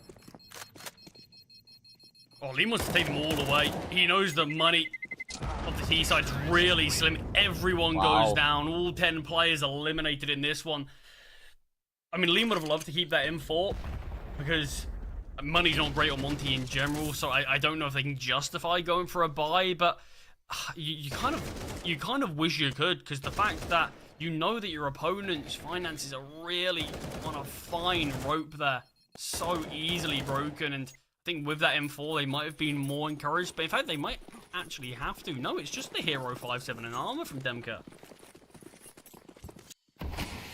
And it works last time round. That's peculiar. I don't know about this, man. I mean, what's their round loss bonus? Is it back to max now? I'm gonna see if I can double check. Not entirely actually, sure. Yeah, tough to keep track of sometimes. Feels like it's gonna be I think it's a bit of an overspend from him. That's a great shot from Salsel on the slide by. I think Salsel has the potential to be, alongside Mopos, the dominant rifler in this team, the hero rifler. Oh, look at these shots through the smoke. Death by 1,000 paper cuts gives me. That's a perfect little lineup there from him. A lot of the CTs that all rotate in here. It's giving Demka a bit more time to creep closer. Surely not again on the eco. Demka is still slightly out of this action though, so you are relying on the USPs to find just a bit more. And Alex, not the cleanest of sprays, does get dinged but switches to the Glock. Alright, there we go. And normality has been resumed. Honestly, I think Demka should have just saved there because he just keeps his Kevlar. Only cost him 350 for the upgrade, and I was way off the mark. They only get 1900, which makes me question Demka's decision to go for such a significant investment even more.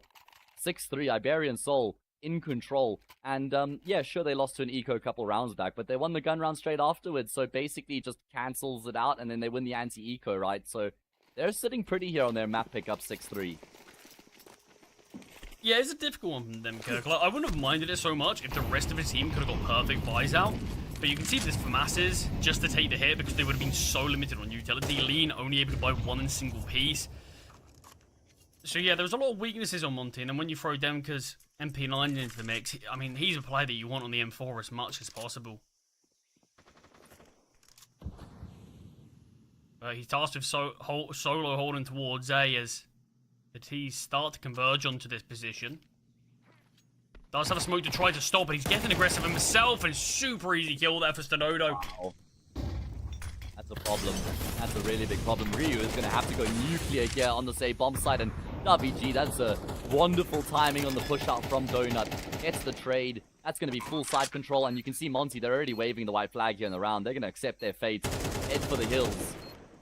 And Iberian Soul, that's going to be them up to 7, guaranteeing a lead going into the second half here. And again, they're just moving through the motion so beautifully on this T side right now. Smooth like butter. And not butter that's been in the fridge either. I'm talking butter that's been sitting on the countertop in a neat little container. You know, nice ceramic container. It's got one of those fancy butter spoons even, okay. Charlie. You know, those like those shorter butter spoons. Those little, normally got like a cool handle design kind of thing. this is feeling luxurious.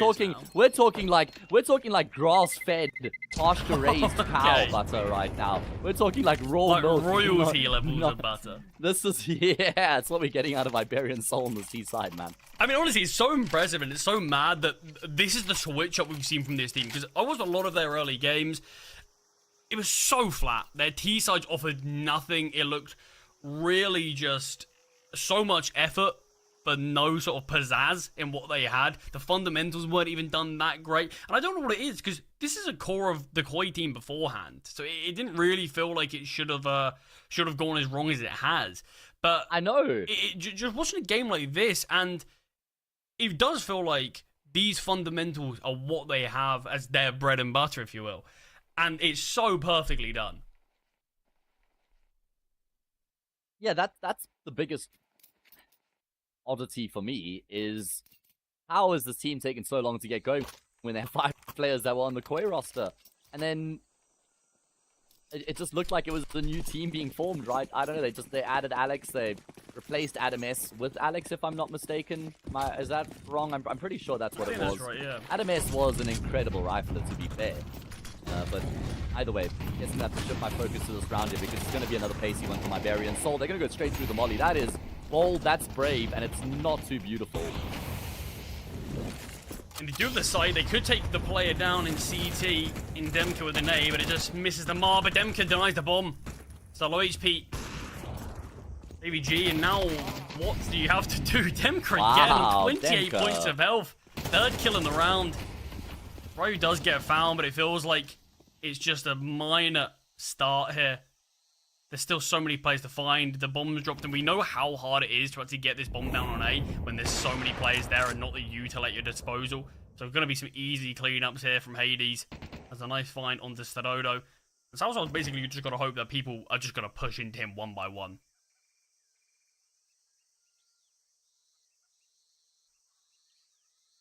But a lot more Yeah, to say. I mean, this is surely impossible. You'd love to have had the bomb down here, but they now know exactly where he is, and it should be an easy conclusion. Monty just... I mean, I guess there's only 1 round left in the half, so money is not a huge concern for them in the long run. I think 7-5 is a necessity for Monty, but I don't fancy their chances at even 8-4. So they have to close out this half strongly as far as I'm concerned. Yeah, well, this one will be a guarantee, or at least we would expect it to, as Hades does take down the final player. But, I mean, it was Demka who's just been given a little bit too much room there to breathe. The fact he's able to find 2 extra players after finding that initial kill and being brought down low. Yeah, it just should not be happening whatsoever. Makes everything look just super easy there from him. But Iberian Soul, you can see how much they consider this final round of the half as well. Tactical pause for the last round. They want to make sure they've got a good lead going into the second. They want that 8-4. Nothing less. So I'm going to be making sure everyone's on the same page, rallying the troops together. And round number 12 is going to be underway. They've liked going towards A a lot here. That's true. Maybe a bit too much. And I feel like the previous round was the first time we saw them just flat out run into the A bomb site. Generally, there's been a slightly more methodical approach where they throw some util in middle, or maybe there's even one player outside the B ramp there, just pressuring the B bomb site. This time, they just ran straight through an incendiary, and well, surprise, surprise, they came off second best. Let's see if Monty can realize that 7-5 halftime scoreline. Like I said, I feel like it's actually really important of things that they get a 5th round out of this first half. A resistance towards middle though, as the T's can take all this space for free and look to probe towards house slightly. Hades and Gizmy both rotating across. Great angle here from Davey G, who punishes Hades' peak. Gizmy is going to be the second to step up to the mark and might be to his detriment. So much mid-fighting going on, but Davey G doubles down. Demka does get the trade, but at the cost of half his health, and Salso takes this timing towards middle as well, and Demka, he's going to be feeling in a really rough spot now, but it's lean to go down before him. They've got all the info of the final player. Why even poke the bear? Well, that's why. Was that necessary? You don't want to give Demka a look in these sort of situations, man. He is incredible in the clutch. Southall just gave his life up for free because they knew he was on A, and Iberian Soul were just pushing into that B bomb site. That was a free bomb site. Plant comes through, but Demka's taking so long to clear out middle right now. He's chasing Ghost, and that's chunked down a good portion of the clock, and well, there's not going to be any discretion in his approach here either.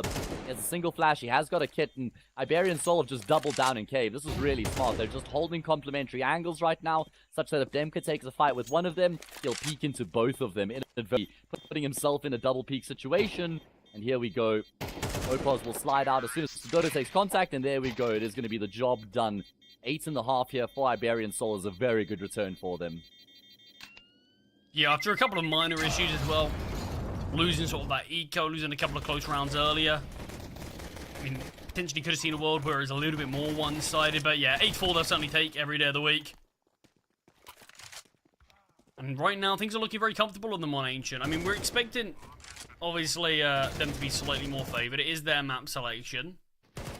They've beaten some good teams on it. I mean, like I said, most recently, there's some great results against Fireflux on this map. 2 super dominant games in their last 2 fixtures versus that side. And I've been quite a big fan of Fireflux as well recently, so that was quite a shock to the system for me. Well, there's going to be a bit of a shock on the defense right now on this B bomb site. Shock and awe is the name of the game here from Monty, as they've just charged through onto this B bomb site, and they've been met by no resistance, and so it's going to have to be a retake here. There is a kit and a smoke grenade on Mopos. Oh, and it's going to be the entirety of the team, at least 4 of them coming through from ramp right now. This should be almost impossible in the retake. Monty, they want to try and swing ramp with numbers right now, and it hasn't really gone the way they would have hoped. Oh, there was a team kill. That's a disaster for Iberian Soul. A smoke on the bomb, and Demka says, yeah, well, I'm just going to sit on the bomb with my knife out. And himself and Mopos are just passing each other right now. Mopos slides in and out of the smoke. Now that smoke is faded, so he can't just stick the smoke in the defuse anymore. He's going to have to force the fight. He's been able to find 1 kill, but Gizby will be able to get away. And with that, he will swing back in and finish off the job. That was chaos. Yeah, chaos feels like an understatement there, as the attempt to get the bomb defused, player in the smoke with their knife out, and the smoke fades, and yeah, a lot of confusion there, but I mean, there was a split-second chance that Iberian Soul were actually favoured in this round. After finding this kill, they sort of needed to instantly take down Gizby, though, and that didn't come through, and as soon as that didn't come through, Gizby, he's in a great spot. There's not a lot of time left to get the defuse. He doesn't need to peek out instantly. Does so once there's no time remaining. The round's already confirmed at that point. A pistol for Monty. We mentioned 4. I thought it wasn't a great half for them, but winning the pistol is a good response on the second. They're up against the Force Buy, but you can just see how weak the CT Force Buys do look in comparison to the Ts. Without sort of getting that bomb plant money as well. Just the pistols from the CT side.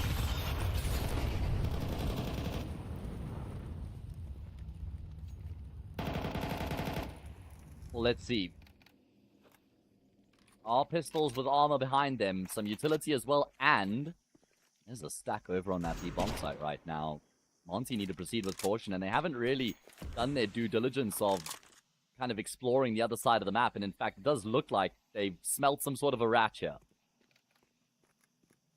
I mean, look, there's certainly a chance for Iberian Soul, but it depends how heavily Monty are going to commit towards A. And right now, we're sending 3 players. It's a decent enough of a commitment. I mean, the 5-7s, they are absolutely lethal right now. Still give me nightmares. But it seems like the call right now for Monty is perfect. But a big find onto Hades there. If Gizmy goes down towards Donut, which I don't think he's going to do, AVG caught off, too many players pushing towards him. The bomb can get planted just about. But the pistols very quickly wanted to press the issue onto the site, and Stadodo, hello. Don't swing. Nah, I don't know about the follow-up swing there from. I guess there was no room because Alex was right behind him. They know damage has been done here, but there isn't any kit. There's no utility. I mean, I was thinking after you lose side control, you just accept your fate and you save your forced-up weapons and take them into the next round. However, they've got other plans in mind right now. Mopos has max health. Gizmy with the Mac 10 has to try and save the day. He's already clutched a 1 versus 2 in the pistol round to save his team in the round. And that 10-second defuse is being stuck right now. Mopos is trying to buy time. Gizmy will have the time. 5-7 out. Doesn't connect on the first shot, but that's okay. Plenty more ammo where that came from. The IGL won't live to tell the tale, but that's okay. He wins the gunfight that matters with 2 points of health, and Monty continue to claw their way back.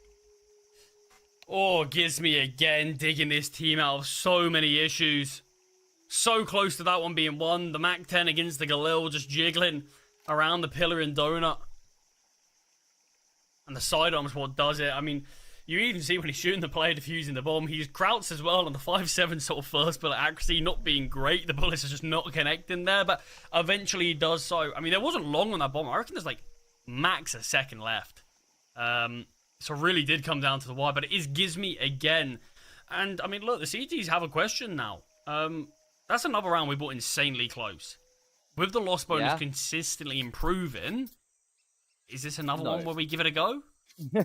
I knew you were going with that one, and I have to give some pushback there. If they were on the T side, sure. But CT side, you don't really have the same sort of liberty to make that decision. I mean, they're also in the lead. They'll be 8-7 even if they eco here and lose it. So it's not really entirely necessary to roll the dice like that, I don't think. I get what you're saying. I think you'd rather just go for like upgraded pistols here on Mopars. Dododo's going to be thinking about the AWP in the long run. Maybe some 5-7. Salsal gets a dig as well. You try to get 2 kills and then you still keep Monty's economy honest. I mean, look, yeah, you'll be able to at least get somewhat of a half buyout and maybe hope that you can do similar damage again, just so when you do have the weapons out, you might be able to instantly reset Monty. But I do think this is where you were sort of saying about those eco strats. My favorite types is like those sort of half buy gimmick pocket strats you can bring out in a game like this. Just where you're not necessarily going to win it, but just where you can keep things competitive, where you have some sort of intention behind it, rather than just, we'll play our normal default, or play our normal CT setup just with these 5-7s or whatever. And I do think that's where we might be able to see, I think even 3 kills. 3 kills would be a huge success for Iberian Soul in a round like this. 2 wouldn't be too bad. I think anything less, a bit disappointing, because that's where Monty are going to be growing some of their money in a good spot. But yeah, I think honestly, main goal of this round, just to do as much damage you can if you're not going for the full investment, which even then, full investment, very risky, but would be great CS to see. It'd certainly be a ballsy approach. I'll say that much. Either way, we have got lean back in the server. Not sure what the delay is about. I don't think we need a match medic for this one. Everybody died for Monty. Okay, well, you know what? Someone's just gone AFK, Charlie. It's not like we're running a tight schedule, tight ship here. At your leisure, please, whoever that player might be. You take your time now, sir. Don't be afraid to water the plants. Maybe pet the dog a little bit. Check in on your nan. What have I missed? What have you missed? I don't know, but we're Make some missing a food? player. Alright, well, I'd say Iberian Soul have been the more impressive of the two teams, which I guess isn't a massive statement considering the fact that it is their map pick. But they have looked convincing as they've come out the gates here. Yeah, I mean, look, I really do think they have done. So I think a lot of the rounds that Monty have won have been off the back of some big individual moments, which you can always give credit to those players for, but it feels less so that you can give credit to the whole team and how it's set up so much. I think Gizmy's been asked a lot of so far this game. Look, we could have seen the first 2 rounds practically go the way of Iberian Soul, and then we could probably be talking about map number 2 already. But I do think just the fact that Gizmy's done a lot of that. There's been a lot of players stood up in big moments. You see that Eco lost. Demka's had a couple of massive rounds, that 3K on the A-bomb site. So I do think it's been a lot more individuals that have dug Monty out of some dangerous situations, but they still managed to keep chugging on. And right towards middle was able to find one. This is a full buy from Iberian Soul here. Okay. 1-for-1 in middle. That is not the decision I was expecting, and one that they're probably wishing they could just roll back, I guess, after the way the round has gone here. I mean, I get the reward, you know, trying to break the economy of your opponents, but on the CT side, it's way more challenging. On the T side, when you force buy, you can have a clear and direct game plan. You can group up with 5 players. You know what sort of shape the round is going to take. As the CT side, it's such an unknown. It's an unknown quantity. And it's far more challenging to make these sort of force buys work on the CT side. And I think if you're Monty, you're stoked that they decided to force buy in this round. I mean, considering how easy it did look in that one, yeah, you certainly would be. Alex wants to try to get around this corner. There's a lot of players pushing him, and he is surely going down. Finds one, that's all she will rope, though. The spam's not too far off there connecting, but look, an AK and an M4 being brought into the next round is where you genuinely are looking at a normal full buy. Sure, there will likely be one player with an MP9, but Alex and Salsol could have both dropped over weapons. They both had armor on them. But the fact that that's true. You're right. That would have been the difference maker.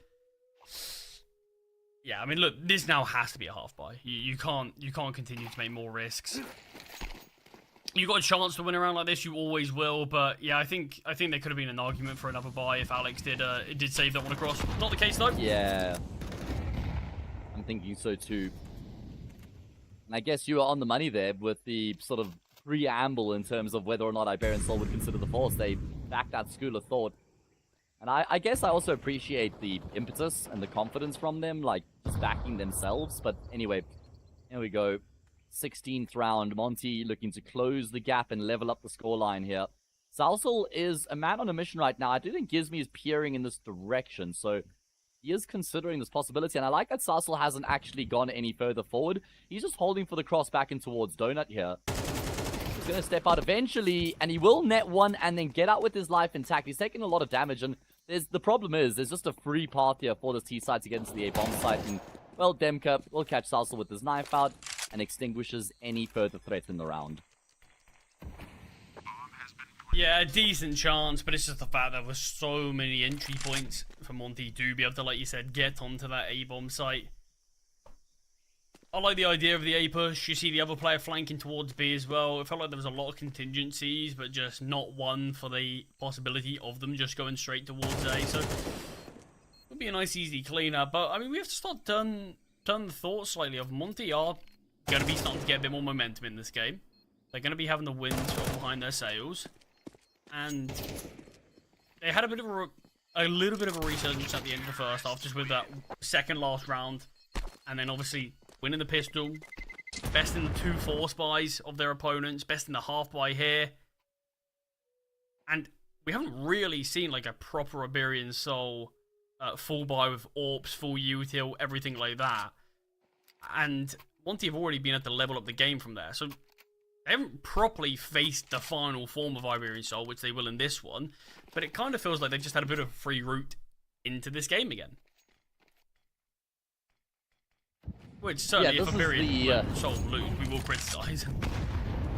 Yeah, that would be a disaster for them if they do go on to lose the map based off of those risque decisions to go for the reinvestments. Oh my goodness, Demka. What a perfect lineup through the smoke there to dispatch of Salsal. And while Monty may not have mid-control, they have gotten to have a handsome advantage here in the round.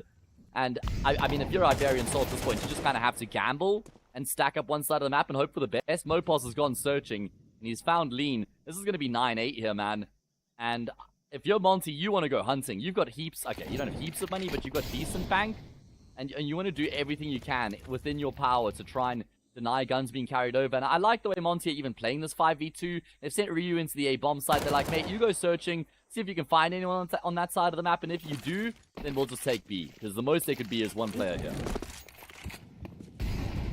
Yeah, and the fact that Monty are now in the lead in this game is, yeah, a real turning point that I did not expect things to turn out. But it's how easily I felt like they manhandled Iberian Soul in this spike. That Odo's had no impact with the York so far, but it's just a mid-take that was the biggest issue. Like you said, they didn't take full control of it, but you didn't need to after you found those 2 kills. I mean, I'm sure Monty 100% of the time would rather have that than just the mid-control.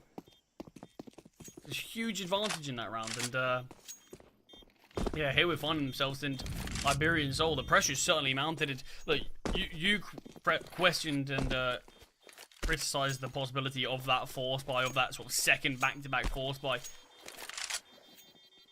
It was a possibility, but it doesn't necessarily mean it's a possibility they should have taken, because it's just given too many rounds away, it feels, in a already pretty damn good position that Iberian Soul were in. That's why I say I think Monty were chuffed when they realized that they just won the round against a force buy. And now we will see another pause coming through from Iberian Soul as they're chasing the game on their own map pick. probably discussing the investment here. It's going to be fine. Stododo and Alex can both drop. This is the value in keeping the two players alive that you're kind of referencing a little bit earlier on. So at least they'll have a full arsenal of weapons, but if they lose this next gun round here, then they're in some deep water. Then it starts to get very concerning here for the Spanish team. And this is their map pick as well. We know that Mirage is up next, and it's an okay map for Iberian Soul, but it's Monty's pick. So they'll certainly have an edge coming into that second map. Yeah, that would be a pretty major turnaround that I think this team would need as well. I mean, look, we spoke a little bit about sort of Sinners in the first series. We've got to watching about how a series victory like the one that they had against Paravision, what it's going to do for them as a team, and it's a big statement for them coming into the opening day. I think, honestly, it's a similar thing for either of these teams who go on to win it, but Monty in particular. Nice find there in middle, just from the spam through the smoke while blinded. Ryu not going to have the same impact he had in terms of mid takes that he did in the last, but it is just a one-man advantage for now. So Iberian Soul do still need to be wary. They've rotated another player over towards the B-bomb site, which is where the main brunt of the T's do lie. Just Demka searching on the other side of the map as this lurk, but hasn't really taken a lot of space. So right now, the weight mainly relies on these three players towards B. Info has been gained of Mopos, who continues to peek. Lucky that Lean didn't seem fully aware of the re-aggression, because that could have been a great chance for Mopos to go down. Absolutely, that was a key kill there for Lean that goes amiss, a key opportunity that he's not able to take advantage of. And it looks like Monty are still going to try and take advantage of Lean's forward position here as they head in towards the B-bomb site. And while Iberian Soul, they look a little bit muddled here and a little bit confused as to how they want to set themselves up. They're shifting their pieces around the board, and they're very detached on this B-bomb site right now. They're far back. A little bit of util here would go a long way for Monty to actually just assume full site control. And there we go. Smoke short, molly long. Follow-up flash. There is another smoke here for Lean as well. Surely going to smoke off long? No, there's a reason they haven't smoked it off, and that's because Hades has got that deep line. Ooh, Molly's actually given room for the CTs to spam behind these smokes. Southwell finds his second kill through the smoke, almost finds his third, as it's still advantage Iberian Soul. So the Spaniard rifler, but Alex getting one the lineup, almost there. Lean tries to get aggressive, it's all on Demka, who does fall, and it's just maybe the lack of utility towards those positions at the end. Just too much fighting going on, not enough util to keep the CTs at bay, and how grouped they all are. There's always a trade at minimum, but it's also with a triple kill there. I mean, sure, a bit lucky to find 2 kills through the smoke, but still, certainly a skill in itself. Yeah, that was, I kind of appreciate the way Iberian Soul play that, because they know they've got the advantage in the round, so it's like, I think, excuse me. They're thinking, all right, we can give up side control. We have nades to break open the smokes. We have the numbers here as well. Not too concerned about the plants. And Monty were never able to get back to decent post-plant positions. So they just get peppered down on the bomb site itself. And look at those stake odds, man. Barely able to split these two teams. This is a huge round in the grand scheme of things, Charlie. I mean, if Monty lose this, then it's going to be 10-9, should be 11-9. Man, this game is the gift that continues to give. You dubbed this as your game of the day, and boy, is it delivering. Yeah, I think there's no guarantees in this one, and I think so far from what we've seen from map number 1, that continues to be the case. Much more passive setup so far from Monty here. Be a bit cautious of some aggression towards middle or towards B, but nothing of the sort has come through just yet, and slowly Demka has a bit of a glance towards A main before backing away himself. So Tisa haven't actually got a lot of control here. Haven't even had a look in towards mid. They're still tucked behind B doors, only starting to emerge from both mid and B now. But they are reasonably undefended. Yeah, lots of control has been given up here by the CT side. And Monty are starting to figure that out as well. And yeah, this is, again, a heavy prioritization of the B bomb site here for Iberian Soul. Monty are hoping that off the back of all his presence in middle, that maybe they'll be worried about, hey, it's going to force him to kind of venture down ramp, and, well, it gives me punishes Alex. He's got Lean here as well, and he has to swing. Good work there from Lean. Forces the issue. He doesn't just continue to creep his way forward and hold the angle. He knows, okay, focuses on Gizme, this is my moment to shine, and boy, does he deliver. Yeah, I mean, Lean, when he initially joined this roster, was having some real big issues in terms of just individually. It's good to see him in a game like this, turning things around slightly. I mean, Lean so far in terms of this main roster, it's only been 12 maps, so obviously take it all with a pinch of salt. But it was averaging just a 0.8 rating. It wasn't great from a player that we know there is a player in there. It's just sort of being able to get the best out of him. But in a game like this, he's had some really big moments and some massive kills to be had. But trying to save these weapons to Dodo under pressure on the A bomb site. And I think Monty, looking at their own finances, opt against actually pushing too much. I think it's the right decision as well, especially with how close this game is. They want to at least guarantee themselves a full buy if they lose a round. And there's going to be another gun round to be played here as well. So tough to split these two teams, man. That was a brilliant bit of work from Lean. And I like how aware Monty were, because they start to just take control of middle. They're dumping their util, and they know Iberian Soul have no info. They know that Iberian Soul don't know what's going on. And what do CTs do when they have no idea? They try and get information, and that's exactly what Monty were waiting to punish. I suppose one saving grace for Iberian Soul is the fact that, I mean, look, they are losing a lot of rounds here, so their loss bonus is continuing to stay at the max, and with them having a little bit of cash in the reserve on players like Davy G also, as well as them looking to save a lot of the time, they are going to be able to pretty consistently and regularly bring out these buys and investments. So Monty always do need to be wary that, yeah, their opponents are never going to just give you a free one, not at this stage in the game.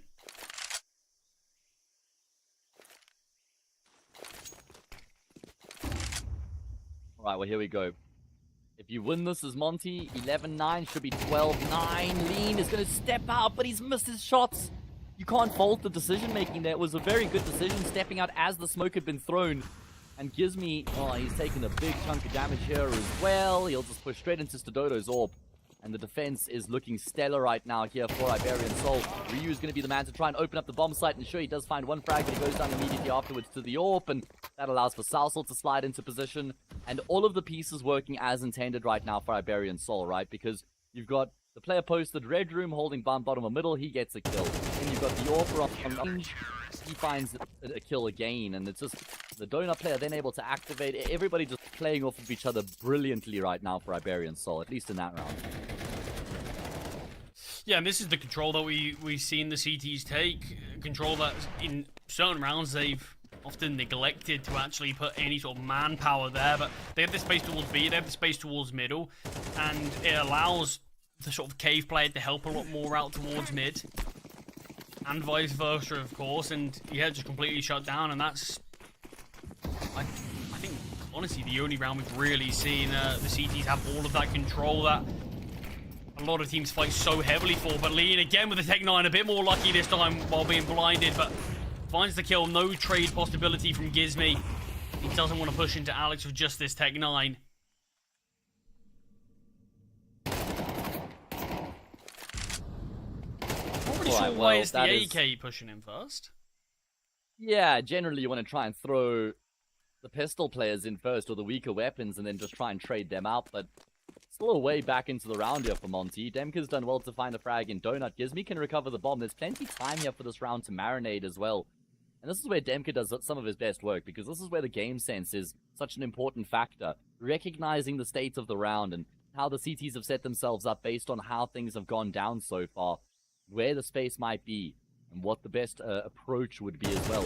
He's just posted on this temple angle, and look at that, Salsal steps into it. Unfortunately, Demka can't hit a very tough shot there. But it does look like he's done enough to force Salsal back here to enable the plant. Problem is, there's no util for this T-side. They'd love a smoke grenade. At least the Dodo's not on the angle, so Gizmi can get out into the bomb site. Oh, he's planting so open right now. That's so brave. I thought he would have... I guess they're worried about Donut there as much as they're worried about CT, and Salsal will finish off the job. I thought he's not even able to get traded. He just finds them both himself. Such a great game he's having so far. 21 and 14. It's going to be a bit of a photo finish half, it seems, but maybe not as close as intended, because we sort of touched on the Iberian Soul money a lot because of them always having great loss bonus. They're always able to bring out a lot of these buys. This is the awkward stage that you're in. Iberian Soul, the fact that they're able to finally claw back a couple of rounds more recently, Monty, who have gone on a big streak, they've got no loss bonus to back them up, really. They're in a weird spot. They've got 2 players who can buy, the rest of the team who can't. I'm not sure what the money's looking like, but they definitely will be able to get a buyout in the next. But the question is, do they want to give it 12? And no. Yeah, that that is is... that's the deliberation. That's probably what the pause is about. And no, sir. They want to try and level up the scoreline again, but obviously the risk that comes with this is that if they lose this, and especially if there's no bomb plants, it's going to be pots and pans coming into the next round for Monty. And I'm not talking like Le Creuset pots and pans either. I'm talking like rusty, old, you know, iron. It's got what's it called? The non-stick. Oh man, I know this word so well because I hate that stuff. I can't remember. Either way, I guess it's complete. No, it's like the specific material that they use is like super carcinogenic, and I'm just trying to find the analogies here for Monty's season, because at least in the next round, if they lose this one, it's not going to be great is the point I'm trying to make. And oh, Teflon, that's the word, Teflon. It's just come back to me. So if they lose this round here, they've got Teflon pots and pans to work with, and that's not the good stuff, guys. You've all been lied to. Either way, there's my rant. Let's focus on the counter. Well, it's not a great start for them, but Gizmy's Tech 9 does at least give them a bit of a lease of life here, as they've taken this space towards CT and look to push towards A. A bit of a flip of the script here, as it's the CTs in A main, but Demka able to find one. They seem ready for a second to be here, but wanted to retrieve the AK lead.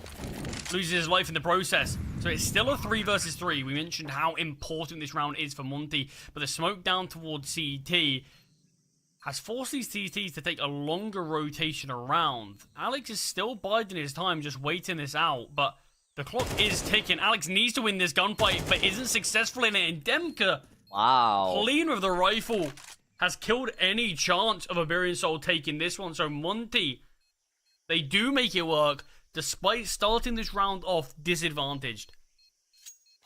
Hades and Demka with some very snappy headshots there to finish off the rounds. Dodo at least going to be afforded his life, and Iberian Soul do have more than enough money to afford the full investment in this following round. But, man, this game, as we've kind of been saying throughout the entirety of the map so far, it's almost impossible to split these two teams. And the problem is, whoever loses this next round is going to really struggle to force the game into overtime, because there's not going to be any residual money after both teams invest here.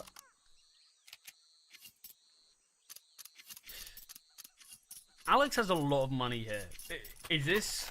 I mean, maybe it's a bit too risky this late into the game. We've seen him go for the M4, but do you think your double AWP conversations even being had at that point, just to see if you can have something to try to catch off Monty, perhaps?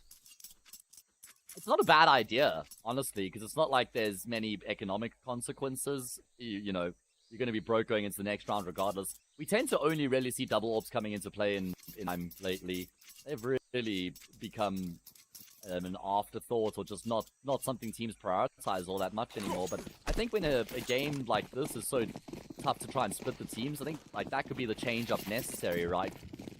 Either way, Monty, what have they got planned here? What is Mr. Gizmy calling? The young IGL. Is this really what they're going to go for? The straight up charge into the A bomb site. WG is here right now. He's going to be the first responder. He's able to draw first blood as well. Southall gets the trade, and it's advantage Iberian Soul before they relinquish site control.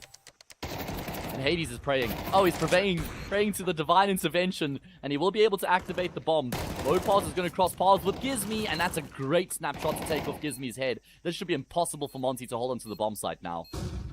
Even more when you realize Hades has been whittled away at. Salso did start to connect some of those bullets, and he's just 13 HP on this site alone. He's looking to try to search somewhere for a kill, but any sort of chance, and timing's great. Mopos throwing utility, no one holding. Alex in front of them, well, he will be able to find Hades.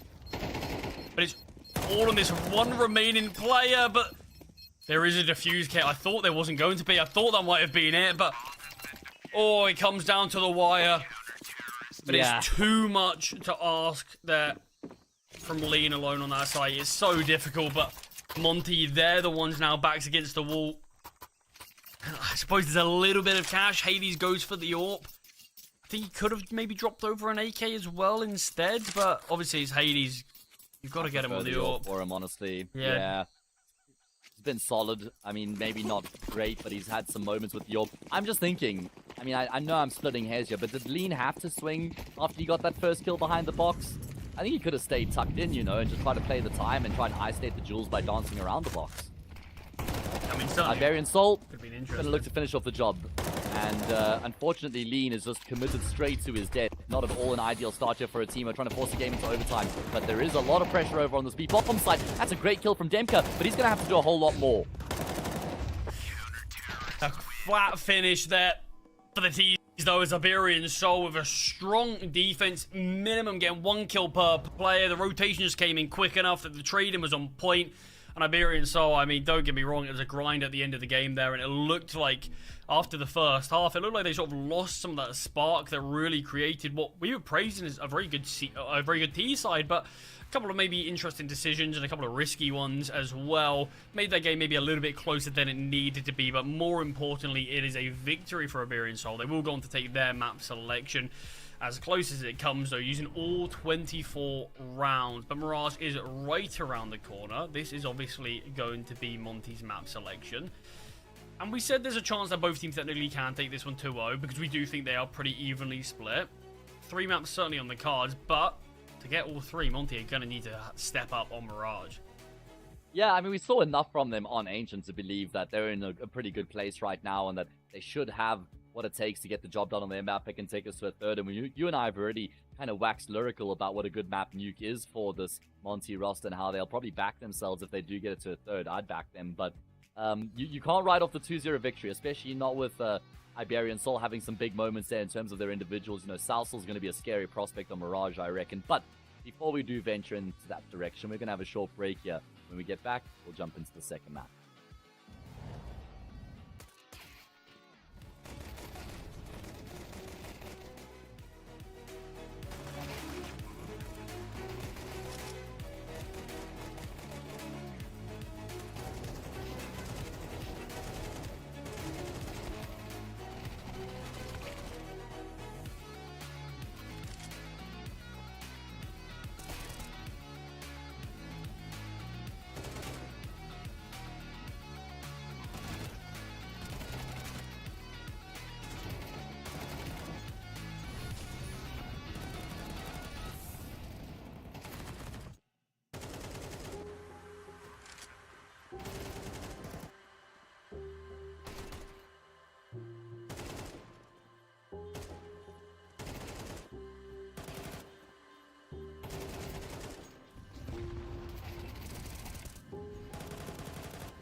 Welcome back to everyone. We've just seen an electric map number 1 on Ancient between Iberian Soul and Monty, where Iberian Soul just by a sliver were able to take that before things went to overtime. I mean, look, it certainly could have been even more hotly contested. We certainly could have went to OT, but we touched on it a number of times.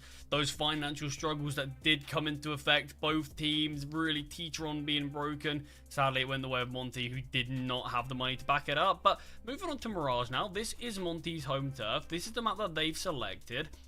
What is it we think needs to change, particularly for them to be able to right the wrongs of map number 1 and bring it onto that third map of Nuke Haze? I think Hades has to pitch up in a bit of a bigger way. I mean, that's going to be like the immediate thing that kind of comes to my mind, because he didn't really have the impact that we normally get out of him as an AWPer, as a player in general. He's normally towards the top of the scoreboard, and he just didn't really have that same sort of impact throughout Ancients, and we need to feel that impact here on Mirage. I think that's going to be a very important first aspect here for Monty. And I actually don't really know outside. I feel like the systems were working well. I think they were making good decisions. You know, Demka had a great game. He's obviously one of the more reliable players and one of the players that they need to pitch up consistently. Lean had a decent game as well. Maybe a bit more of a Ryu. It kind of feels like for Monty, it was maybe just a little bit lackluster in terms of the individuals, and maybe that's why they fell short on Ancient. So I think that's where they need to improve coming into Mirage.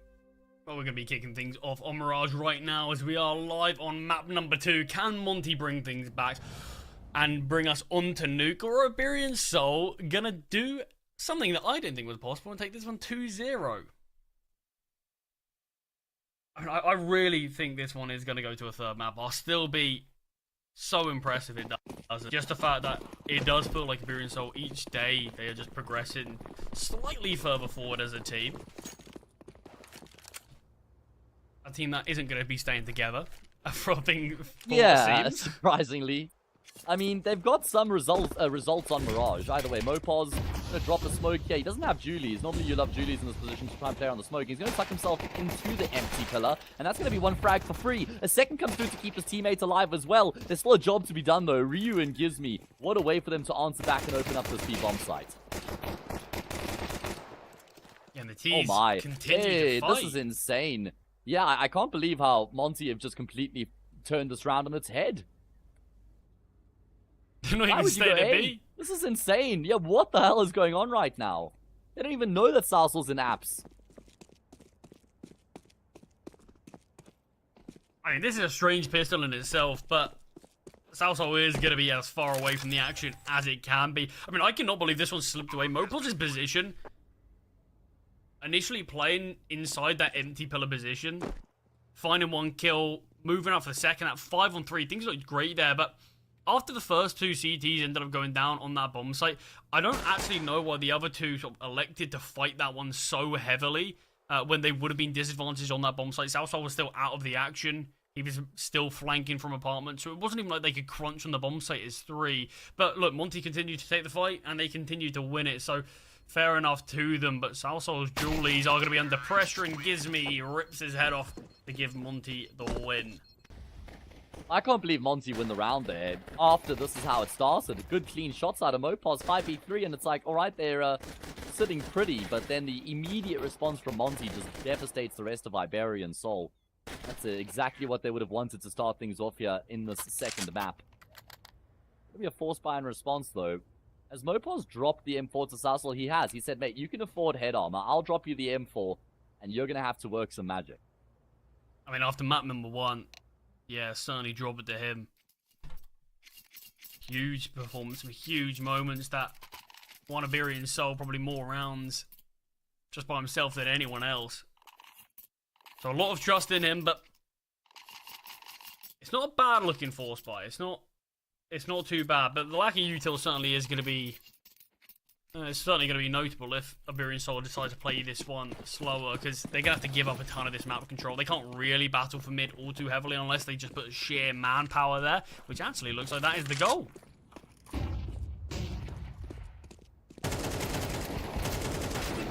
Okay, well, that manpower is going to get them 1 kill. And Monty, well, they fight fire with fire. Hades and Ryu just combine there to stamp out any threats in the round. Yeah, that's 3 armored players, an M4, 2 SMGs, and just 1 kill found. It's certainly not what these players dropped weapons over for.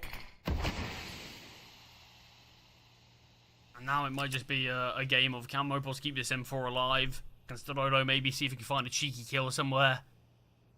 Maybe take another weapon into the next round as well. But yeah, chance of this one going to be won now is very little, as leaning gives me both probing towards A. Bomb will get planted, and that 40-second timer will be started.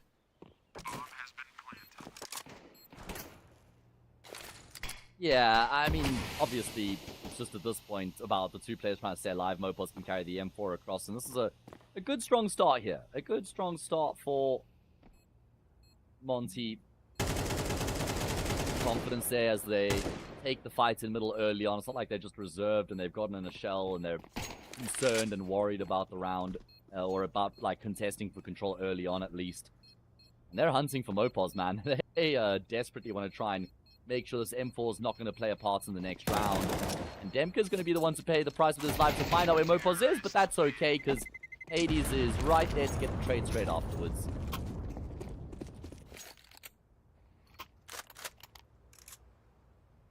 Yeah, now just the eco's got to come through. No success really at all in that force buy. A bit disappointing that it was just a 1 kill. Felt like maybe one of the players who did just have those 5.7s, if they had a flashbang or something, could have thrown that over from the A bomb site to try to just make that a little bit easier for Iberian Soul. But yeah, it honestly just felt like Ryu just peeked out towards middle, 3 players lined up. He did 200 damage alone, and Hades there with 2 kills just to clean up.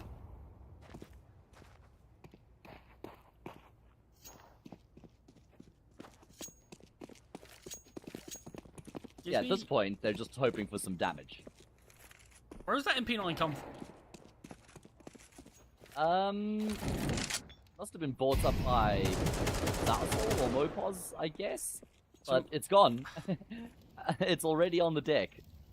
I mean, that would have mean Mopos just bought an MP9 with no armor. I guess so, and it's not like you can't sell guns, so that was an intentional decision. Yeah, interesting. One that will hamper him going into the next round, because he's going to get $2,900 here, so it'll be fine, but there might be a bit light on util here, as these pesky pistols are inflicting a bit of damage. There's a few low health players, and Alex has a 5.7. I mean, I'm not at all concerned about the round at large, but could be another kill up for grabs here.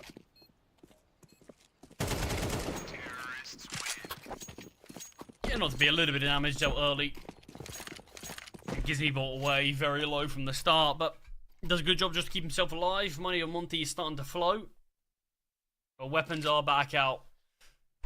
I mean, this is the start that I think Monty desperately needed to this map. You're 1 map down in this series. You had a really slow start on Ancient before we start to see turn up in the second half. So the fact that they're able to get this nice 3-0 without any real issues, considering there's a force buy as well out from the CTs, this is, yeah, I think this is exactly how things were looking. Starodo posted on the angle of the AWP, but no one spotted crossing out of mid just yet when he's peaked. So no early kill traded on either side, but I say that Demka towards middle does find Mopos. In fact, that was towards A. Okay, well, that's a perfect way for Monty to start off this all-important gun round. What's the response here from Iberian Soul?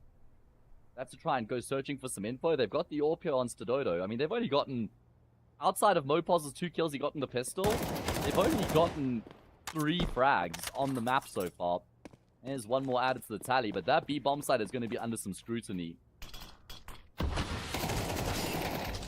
Oh, Alex just catching off lean towards middle there. And the fact that the B players don't push instantly allows these 2 players to rotate in, but maybe that's just 1 player. Davy G gets eliminated, but they're not ready for Salsoul here, who can deny the plant. He's going for broke, though. He wants more, and he gets it. 2 players and the bomb denied. Hades AWP close range, seemingly forgot there's a player in the bomb site.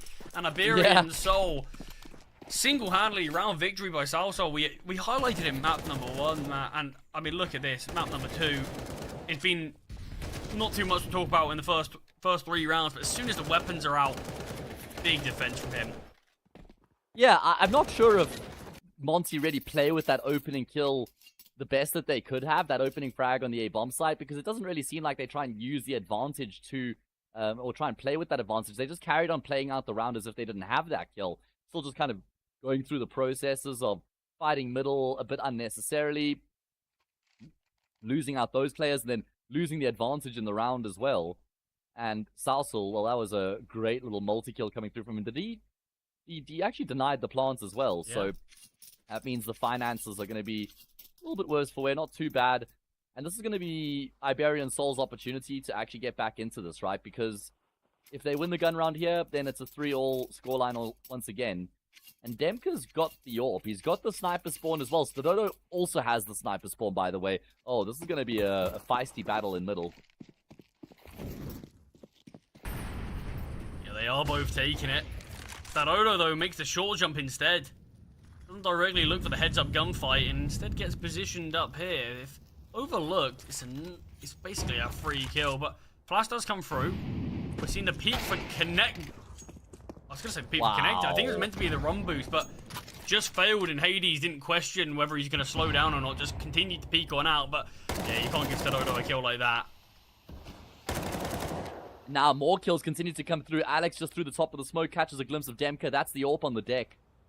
And, excuse me, not Demka. I think Hades was the one who had picked it up there. Either way, I'm not entirely sure. It doesn't really matter. Semantics. Points and cases. This is a 5 versus 2 right now here for Iberian Soul as they look to continue to close the gap here.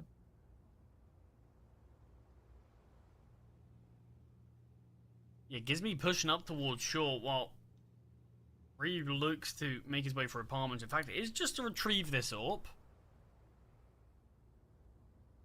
I mean, there very much could be a decision to make this save call. And yeah, I mean, looking at the angle Gizmy's playing, instinct tells me they're not going to be going for this round.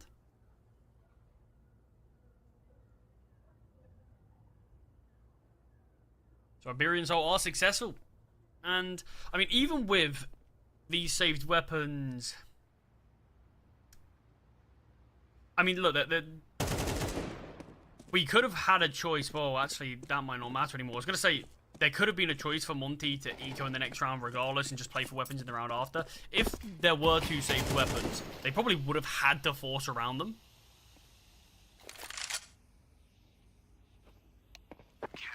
With future, obviously, no loss bonus coming through from those saving, but Ryu is going to be allowed to live here unless Mopos can take him down, but no. So it's likely just going to be an eco with a hero AK, I'd imagine. I think Monty might make a bit of a misstep if they go to fully invest this one. We saw what happened on Iberian Soul on the second half of Ancient, where they kept on sort of trying to force it back, trying to really punish their opponents, but instead sort of hindered themselves. And yeah. Love this from Hades as well. Sort of the old Chris J play. Just go for that armored. So you can steal a weapon away from your fallen teammate, and there you go. Hades can fully utilize this AK.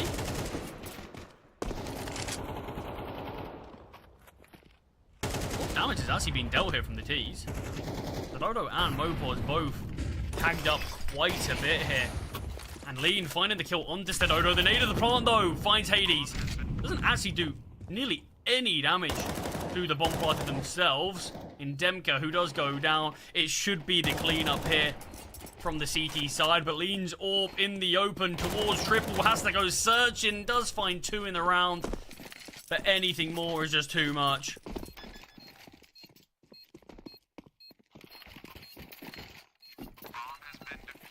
Massive play there. As Iberian Soul continue to find these rounds. Obviously, it was just the eco from Monty. So it's round number 7. Weapons are back out on both sides, but Iberian Soul, after being 3 rounds down, they've instantly brought things back to a leveled up game here.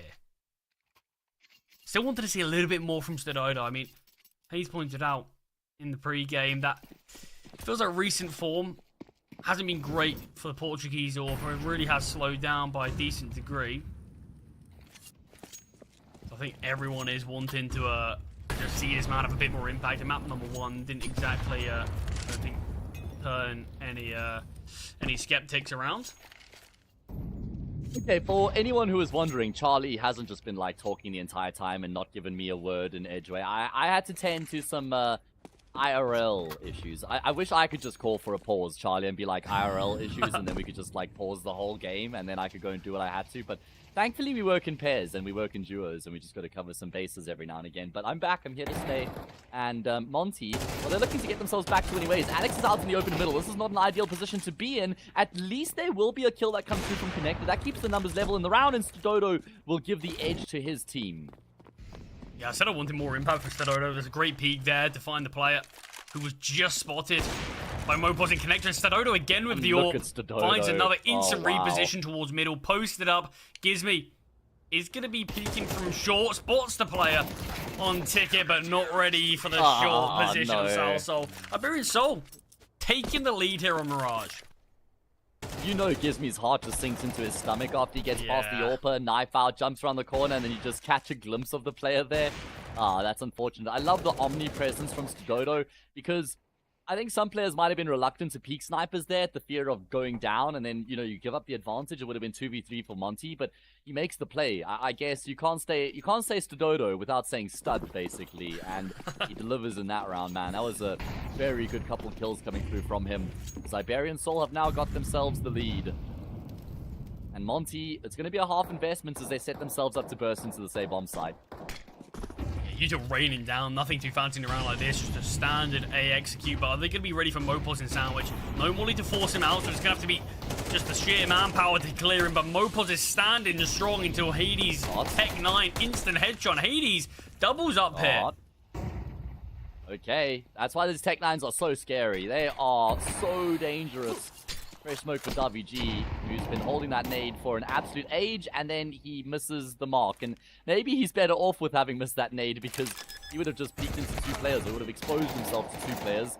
Oh, Salsel with the wall bang there, denies the plant. Hades hits the deck, but there have been guns recovered here for the T side. And Gizmy's going to be a lot closer than what Salsel expects. Oh man, but Stododo's here as well. This is so scary. And Salsel, what on earth is that kill? This has been made from Davy G, but he doesn't shy away from the gunfight at all. Peeks into it, finds his first kill of the round, but Salso is an absolute menace here. I mean, that kill he found, that final kill he got, he's being held. I was wondering if Stododo spotted sort of the gun barrel. It didn't seem like it at all. Salso peeked into it, not expecting this, but it wasn't as big a readjustment as I thought, but still very quick and sharp. The streak continues. 5 on the bounce for the Spanish core. Yeah, and I mean, if they add a 6 to that tally, then Monty, I think then the pressure just ramps up exponentially, honestly. They're going to just turn up the pace here. Look at this. This is ferocious from the T side. It's only Salsel who's here right now. That's a great angle from Lean. Just catches a glimpse of the head, takes it off, and I think the player's been spotted empty. Villarreal is just looking for an angle, and there we go. Too much going on for Alex to even hear those steps. And that's going to be a great return to form here for Monty. Just turning up the burners and charging into B. Yeah, had a couple of faster plays in the last few rounds, but considering they weren't successful in them, yeah, they didn't hesitate to once again add a bit to speed to this one. Yeah, really put their foot on the gas there and just zoomed on out towards short. Great B split. Baby G's going to try to keep his AK alive. Finds a great first kill, but Gizmy pushing him. Does take him down. Good thing is, at least with the positioning of Davy G, they're likely going to potentially expect the final player towards Palace. I say that, Gizmy just seems so ready for this. Terrorists win. Steps have been heard, Does he make any noise, though? Yeah, there we go. Stododo going to be able to connect on that instant shot as well. And with that, keep himself alive. Now, money isn't a huge concern for Iberian Soul in this round, but after the investment comes through, then it's going to be back to a little bit more of a broken buy if they lose the following. But yeah, the thing is, like, it's not like Monty can just replicate the success in that previous round, right? That's like almost a once-a-half type of play you want to bring to the table. Yeah, I mean, look, you touched on it earlier. It was a reasonably unmanned B-bomb site in that round. It was just Salso. Second player just about rotated in, but there was never two players on the bomb site at the same time. And it feels like Iberian Soul, they'll probably be able to counter it if it is done again. So Monty, you're going to have to go back to the drawing board and try to figure out a different solution for a round like this. But look, we've seen 9 rounds of this game. We're approaching round number 10. We've seen map number 1 as well. you any closer to finding a victor in this series yet? I'm concerned for Monty just because of how good we've seen Iberian Soul in these 5 rounds in a row that they've won. And so I think that, you know, Monty, it's not like just because this is their map pick they can rest on those laurels. I'm thinking Iberian Soul are my victors here, or at least the team I'm backing to get the job done for me. I'm kind of changing my I guess it's not so much a prediction anymore, but more just my expectation. Yeah, I mean, I'm very interested to see what Iberian Soul can show us in that second half. I think I see a lot of teams struggle when it does come to the T side of Mirage if they're not 100% confident at it. And Monty with that one being one of the best. And what on earth is happening here? Ryu pushing through the smoke. 3 players, not even considering it, but able to turn back in time. And Alex's double might have saved the day here for Iberian Soul when they look completely caught out. I think Ryu was probably caught out by how... I know, yeah, that's what I was thinking. What is that? I mean, it's going to be around victory unless Demka can pull off a 1 versus 4 here, but... Oh, well, with that nade absolutely dunking onto his position. Yeah, I think this is... It's more a matter of when, not if. Oh, yeah, for sure. I mean, that's like max damage from the nade. I don't think you can do more than 59 damage. May even have been like a collision, which does an extra point of damage. And Stododo, well, he's just locked Demka in as well. He'll finish off the job. That's 6-4. Iberian Soul straight back to winning ways. And I think it's quite important that they win the half just because of how good they've been in these gun rounds. If this ends 6-all, they probably feel like they've left at least a round on the table. If they can win this round here and deny the bomb plant, then 8 is very realistic. So this is fairly open-ended, but Iberian Soul, I've liked what I've seen from them in these gun rounds so far. Especially Stododo. I mean, he hasn't, like, gotten 13 or 14 kills, but I feel like he's gotten really important kills. He's done 1 kill before getting the AWP out. So it does just show the difference. I think it was honestly 1 and 4, maybe 1 and 3, but yeah, it's been a big difference. You can just see the change in his game when he does have that weapon in hand, and a player who's maybe a little bit more quiet than we would have wanted on that number 1. I think this is a good way to sort of set the tone for what you're looking like on this map, because yeah, there is a player in there. We just want to see as much of it as possible, but the boost tries to come through. Noise has been made, so the T's opt against it. Yeah, they've got some really good control. Monty have a very good foothold in towards middle right now. It's not like Iberian Soul have much going for them. They're kind of just playing standard positions, prioritizing the bomb sites themselves. Okay, it's going to be a clearance of the smoke there from the CT nade. Results in 1. Alex is able to get in on the action as well. Can he double down? Absolutely. Surely not a third, though. But he's done his job, and then Salsa will slide into position exactly where his captain has gone down. And as Demka left alone in the clutch again. This one more doable than the previous, but still don't really fancy his chances, and Salsa is not going to hang around to give Demka a chance. He just charges forward to finish off the job. Yeah, I mean, I like the idea of the nade. Wait, was that a CT nade smoke, or was that a T nade smoke? I think it was a CT nade, honestly. I thought it was from the default T's. player. I thought it was the T's looking to burst out. Yeah, I think it was now you say it. Because the T's looked equally as wild, to be fair. But yeah, I mean, good trading initially from the T side. But you can just see Iberian Soul always feel like they've got that extra man. That they get these kills, they get an even trade, and then someone goes down, someone else picks up his position. And it constantly just feels like the trading and the rotations are just on point for Iberian Soul there. I love what we saw as well from Stododo. I mean, it's a really basic thing to pick up on, but obviously money's great for them now. It's final round of the half, picks up an AK to give one of his teammates just that superior rifle before reinvesting in his AWP, of course. Yeah, I like that. That's just good attention to detail, really. Salsa caught a glimpse of Ryu, and he's going to go searching for him. Dispatching that kind of power position that Ryu was boosted up into can be such a difficult position to deal with. And look at how they're just searching. Yeah. Iberian Soul, they're just brimming with confidence right now, man. But no util even. Like you said, it is just so much confidence on the side. Individually, everyone's been stepping up this game, so yeah, why not? I don't mind it. Sure, if it starts going wrong, we'll start critiquing it, but right now, every gunfight's being won by them, and deservedly so. Nice little flick there onto Gizmy. Oh, the angle above the smoke. We just see the frantic spams from Demka trying to keep his teammate alive, but Iberian Soul with a dominant finish to the first half. First 3 rounds won thanks to the pistol, the force by victory, and then that eco. And Monty, very little since. It feels reminiscent of the start of Ancient here, it has to be said. Yeah, you're right. I mean, the only round that they won outside of those first 3 was the full B rush, where they just charge into the B bomb site. That is the only gun round they were able to win, and like I said, that's not sustainable. And that does prove to be the case. 8-4. Iberian Soul take a commanding lead into their T side, and if they can win this pistol round, then I think Monty are in some deep trouble. Yeah, it'll be interesting if the similarities between Ancient continue and Monty can at least give themselves a good chance by taking this one. It's a good setup towards B, 3 players there early. In fact, there's 2 towards short. Taking this advanced fight. Hades is well above the smoke. Easy spots, but doesn't find anything until his final bullet, while blinded, in fact. I mean, B hit commences. What the hell? He's gone straight through the flames. Surely he goes down. Yeah, one shot there from Gizmy's USP is enough to finish off the job, and it's a 4 versus 2 as a result. Mopos with the bomb is just tucked in the corner. He's trying to give Stododo time. It seems like Gizmy is somewhat aware of this right now. And there we go. Yeah, brilliant awareness, good present-mindedness, and now they've spotted Mopos out as well. And this pistol round is dead in the water. Surely, Monty, I mean, this is a 4 versus 1 right now. Mopos actually has enough space for the bomb plant here. Does he? Oh, he knows where both these remaining players are. Charlie, this could get pretty scary. He's going to fake the plant to try and draw the peek out, but not going to be offered up anybody. And I really like that Demka's gone back around to join up with Ryu here. Yeah, they're fully conceding this bomb. They're allowing it to Mopos get is reading it, though. Oh. Okay. Well, you know what? The fact that he gets a bomb plant out of that 4 versus 1 and 2 kills is actually a pretty good return.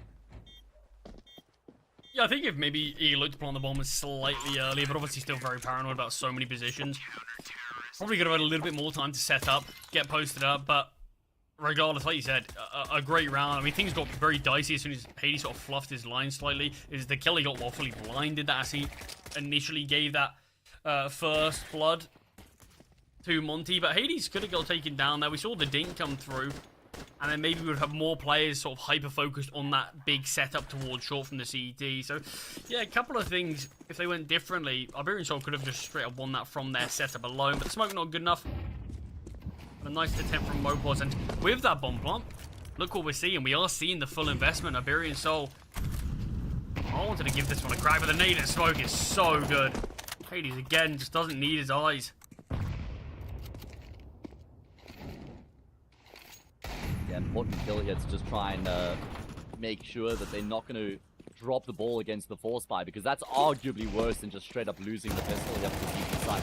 He flashes forward for for WG rather. Demka wasn't blinded, but he will still lose his life out, and there's actually enough space for a bomb launcher, which in itself would be a little victory for Iberian Soul. Of course, they don't know that, though. They're just juggling weapons right now, and that's given time here for Monty to shift their players into CT.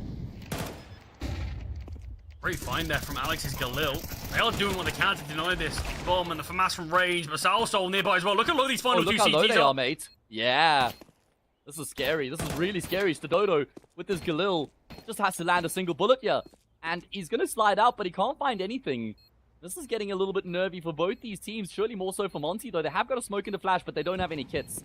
Smoke's going to be dropped on the bomb, but how do you stick a 10-second defuse and not catch a single bullet? And there we go. Iberian Soul have won the force by after losing the opening pick. In that 2v2, there's zero world in which I think Monty win that. The positions of the Ts, right.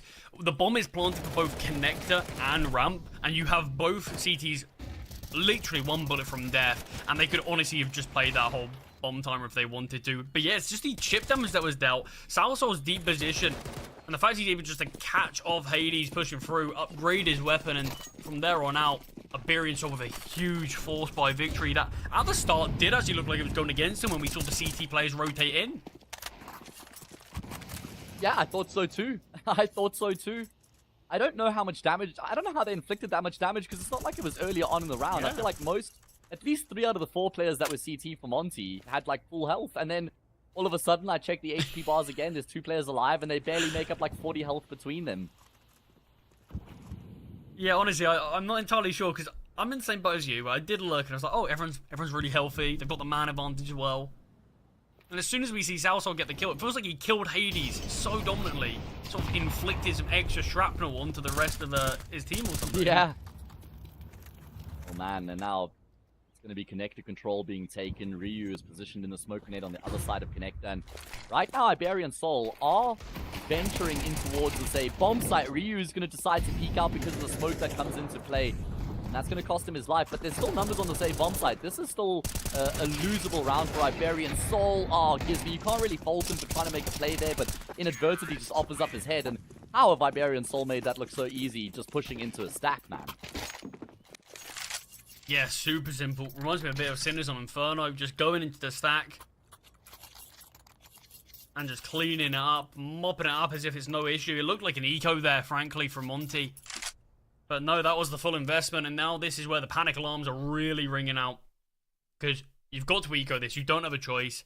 You've got to give up 11 to Iberian Soul. And that's where they're 2 rounds off, 11-5. This is Monty's map selection, and the only successes that we've even been able to speak about has really just been the pistols.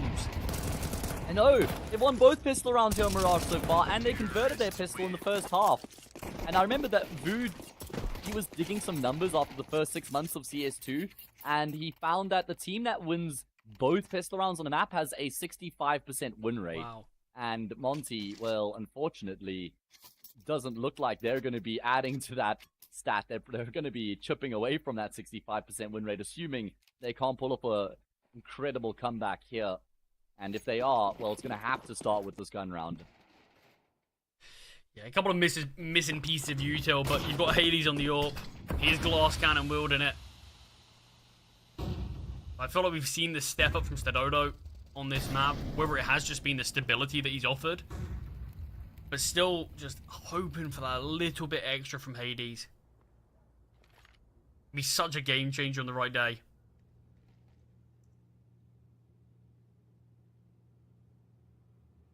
Yeah, that's what we need to see from Mr. Hades. I mean, he hasn't really gotten going in the series the way that we know he's capable of. Certainly does deliver the goods. Alright, well, Iberian Soul, they've got Alex top mid, they've got Mopaz in lowers, and they've got the lion's share of the players waiting to burst into this B bomb site. It's only Lean on that side of the map, and Gizmy who'll be the first responder. But Monty have no idea of what's going on right now. And Lean hasn't been having a fantastic game either, so we need to see him come to the party here on this B bomb site defense, and at least Gizmy has actually shifted his focus back in towards the bomb site here. Yeah, this is good. They've got both players ready and waiting to welcome Iberian Soul. They're going to go for the boost up as well. It's the boost in the corner, so they wouldn't even be spotted. And Lean will just position himself in the corner. This is surely an impenetrable defense, right? Wait, what? Mopaz? Did he maybe see, like, Ryu on the radar or something? I don't know. That's going to prompt him to start to move. Lean has just lost his life out to the nade. Mopaz could try and deny the rotation. It's an instant headshot, and Gizmy's going to get overwhelmed. How have Iberian Soul pieced this round together so perfectly? I mean, Demika's got no chance. He's got to go for the save here. There is going to be a hunt, of course. I mean, look, we see these players lined up outside towards B, but the smokes that were down started to fade. So they go for the sort of reset of sort of fake util, one towards window, one towards con, just to give off that idea. And then the intention is just get Mopaz interconnected to clear that out, it seems. But Ryu made the decision to push in front of the smoke, which I think is the right call to make. He gets the information that, okay, no one's actually here, but when the mollies, when the flashes start to come down and Mopaz finds that kill, that's what changes the round, because you see certain players start to get caught out on B, and instantly we see that fast push on that side of the map, just off of the presence made in con. I mean, Iberian Soul, they could have easily just decided, okay, there's no need for us to give presence elsewhere, let's just go for a B hit, and I think the setup, the positions that the two, Gizmy and Lean were in, I think could have been enough to at least hold off for those rotations, but no, just completely shut them down. And oh, we've seen recently Iberian Soul on this map, on T-side specifically, look pretty weak at times. Yeah? This is not the same Iberian Soul. Yeah, I mean, there's something that's clicked. There's absolutely something that's just clicked with this roster recently. They've got 7 map and series points now, 7 opportunities to finish off the job. I mean, having lost both pistols and to still be in this position is just a reflection of how good they've been in the gun rounds, man. They've just, yeah, I don't know how else to describe it besides saying that something has clicked. They're all on the same page. They're working really well as a unit. Players are fragging once again. You know, Mopaz, to me, is always going to be the best fragger on this team, and well. That's really good trades there, man. Ryu doubles down, but all of a sudden it's Iberian Soul with a man advantage. I don't know how, but they got one. I mean, this just feels like it's been the statement we've been saying all game. Every time something looks good for Monty, it just looks better for Iberian Soul, and it's all on Lean, the young gun, the newest addition to the roster. It's had some really tough games, but MP9 in hand, already been flashed off. The jump would have been heard. It's been communicated. Nades flying. Bullets are going to be soon. He's 56 points of health, and he's got no chance to play with it as Iberian Soul find the final round and take this one in a dominant 2-0 fashion. Yeah, that is incredible. And you know what? I have to give credit to somebody, and it's none of the players. It's not you or I either. It's production. Our producer was saying earlier on today that, and that was before we knew the maps or anything like that, he called that Iberian Soul are going to be winning this 2-0, and he's been bang on with some of the predictions lately. So that is an emphatic call from production, and it's been a day of 2-0s, really. Yeah, it's been an interesting one. I mean, it feels like the opening stage sometimes does have this sort of nature to it, where you do see a few 2-0s, sort of just so we get some of the teams more in the sort of records that they should be in. But honestly, it doesn't feel like that today. It feels like we've seen 2-0s for teams that I'm not necessarily expecting to be the ones to even win the series, let alone be the ones to take it 2-0.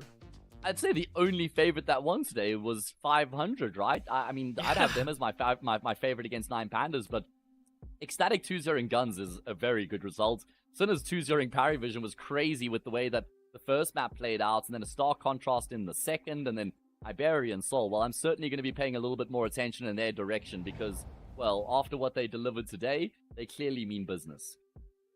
I mean, look, maybe this is a rogue shout to say, but is there a point where Iberian Soul continue playing games like this and might just say, yeah, okay, we'll keep Davy G. We'll keep him in the roster? Absolutely.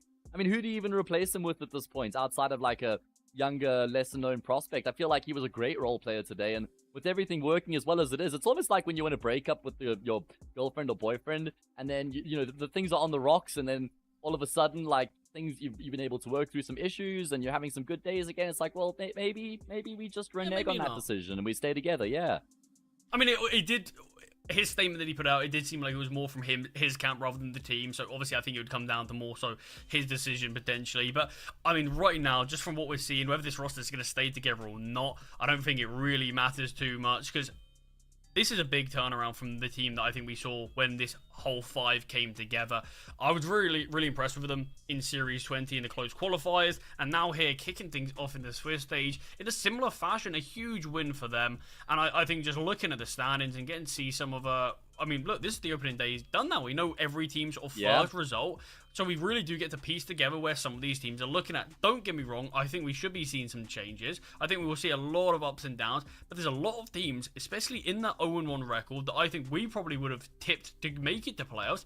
They're probably going to have a look in the mirror and say, okay, we've got to turn things around here.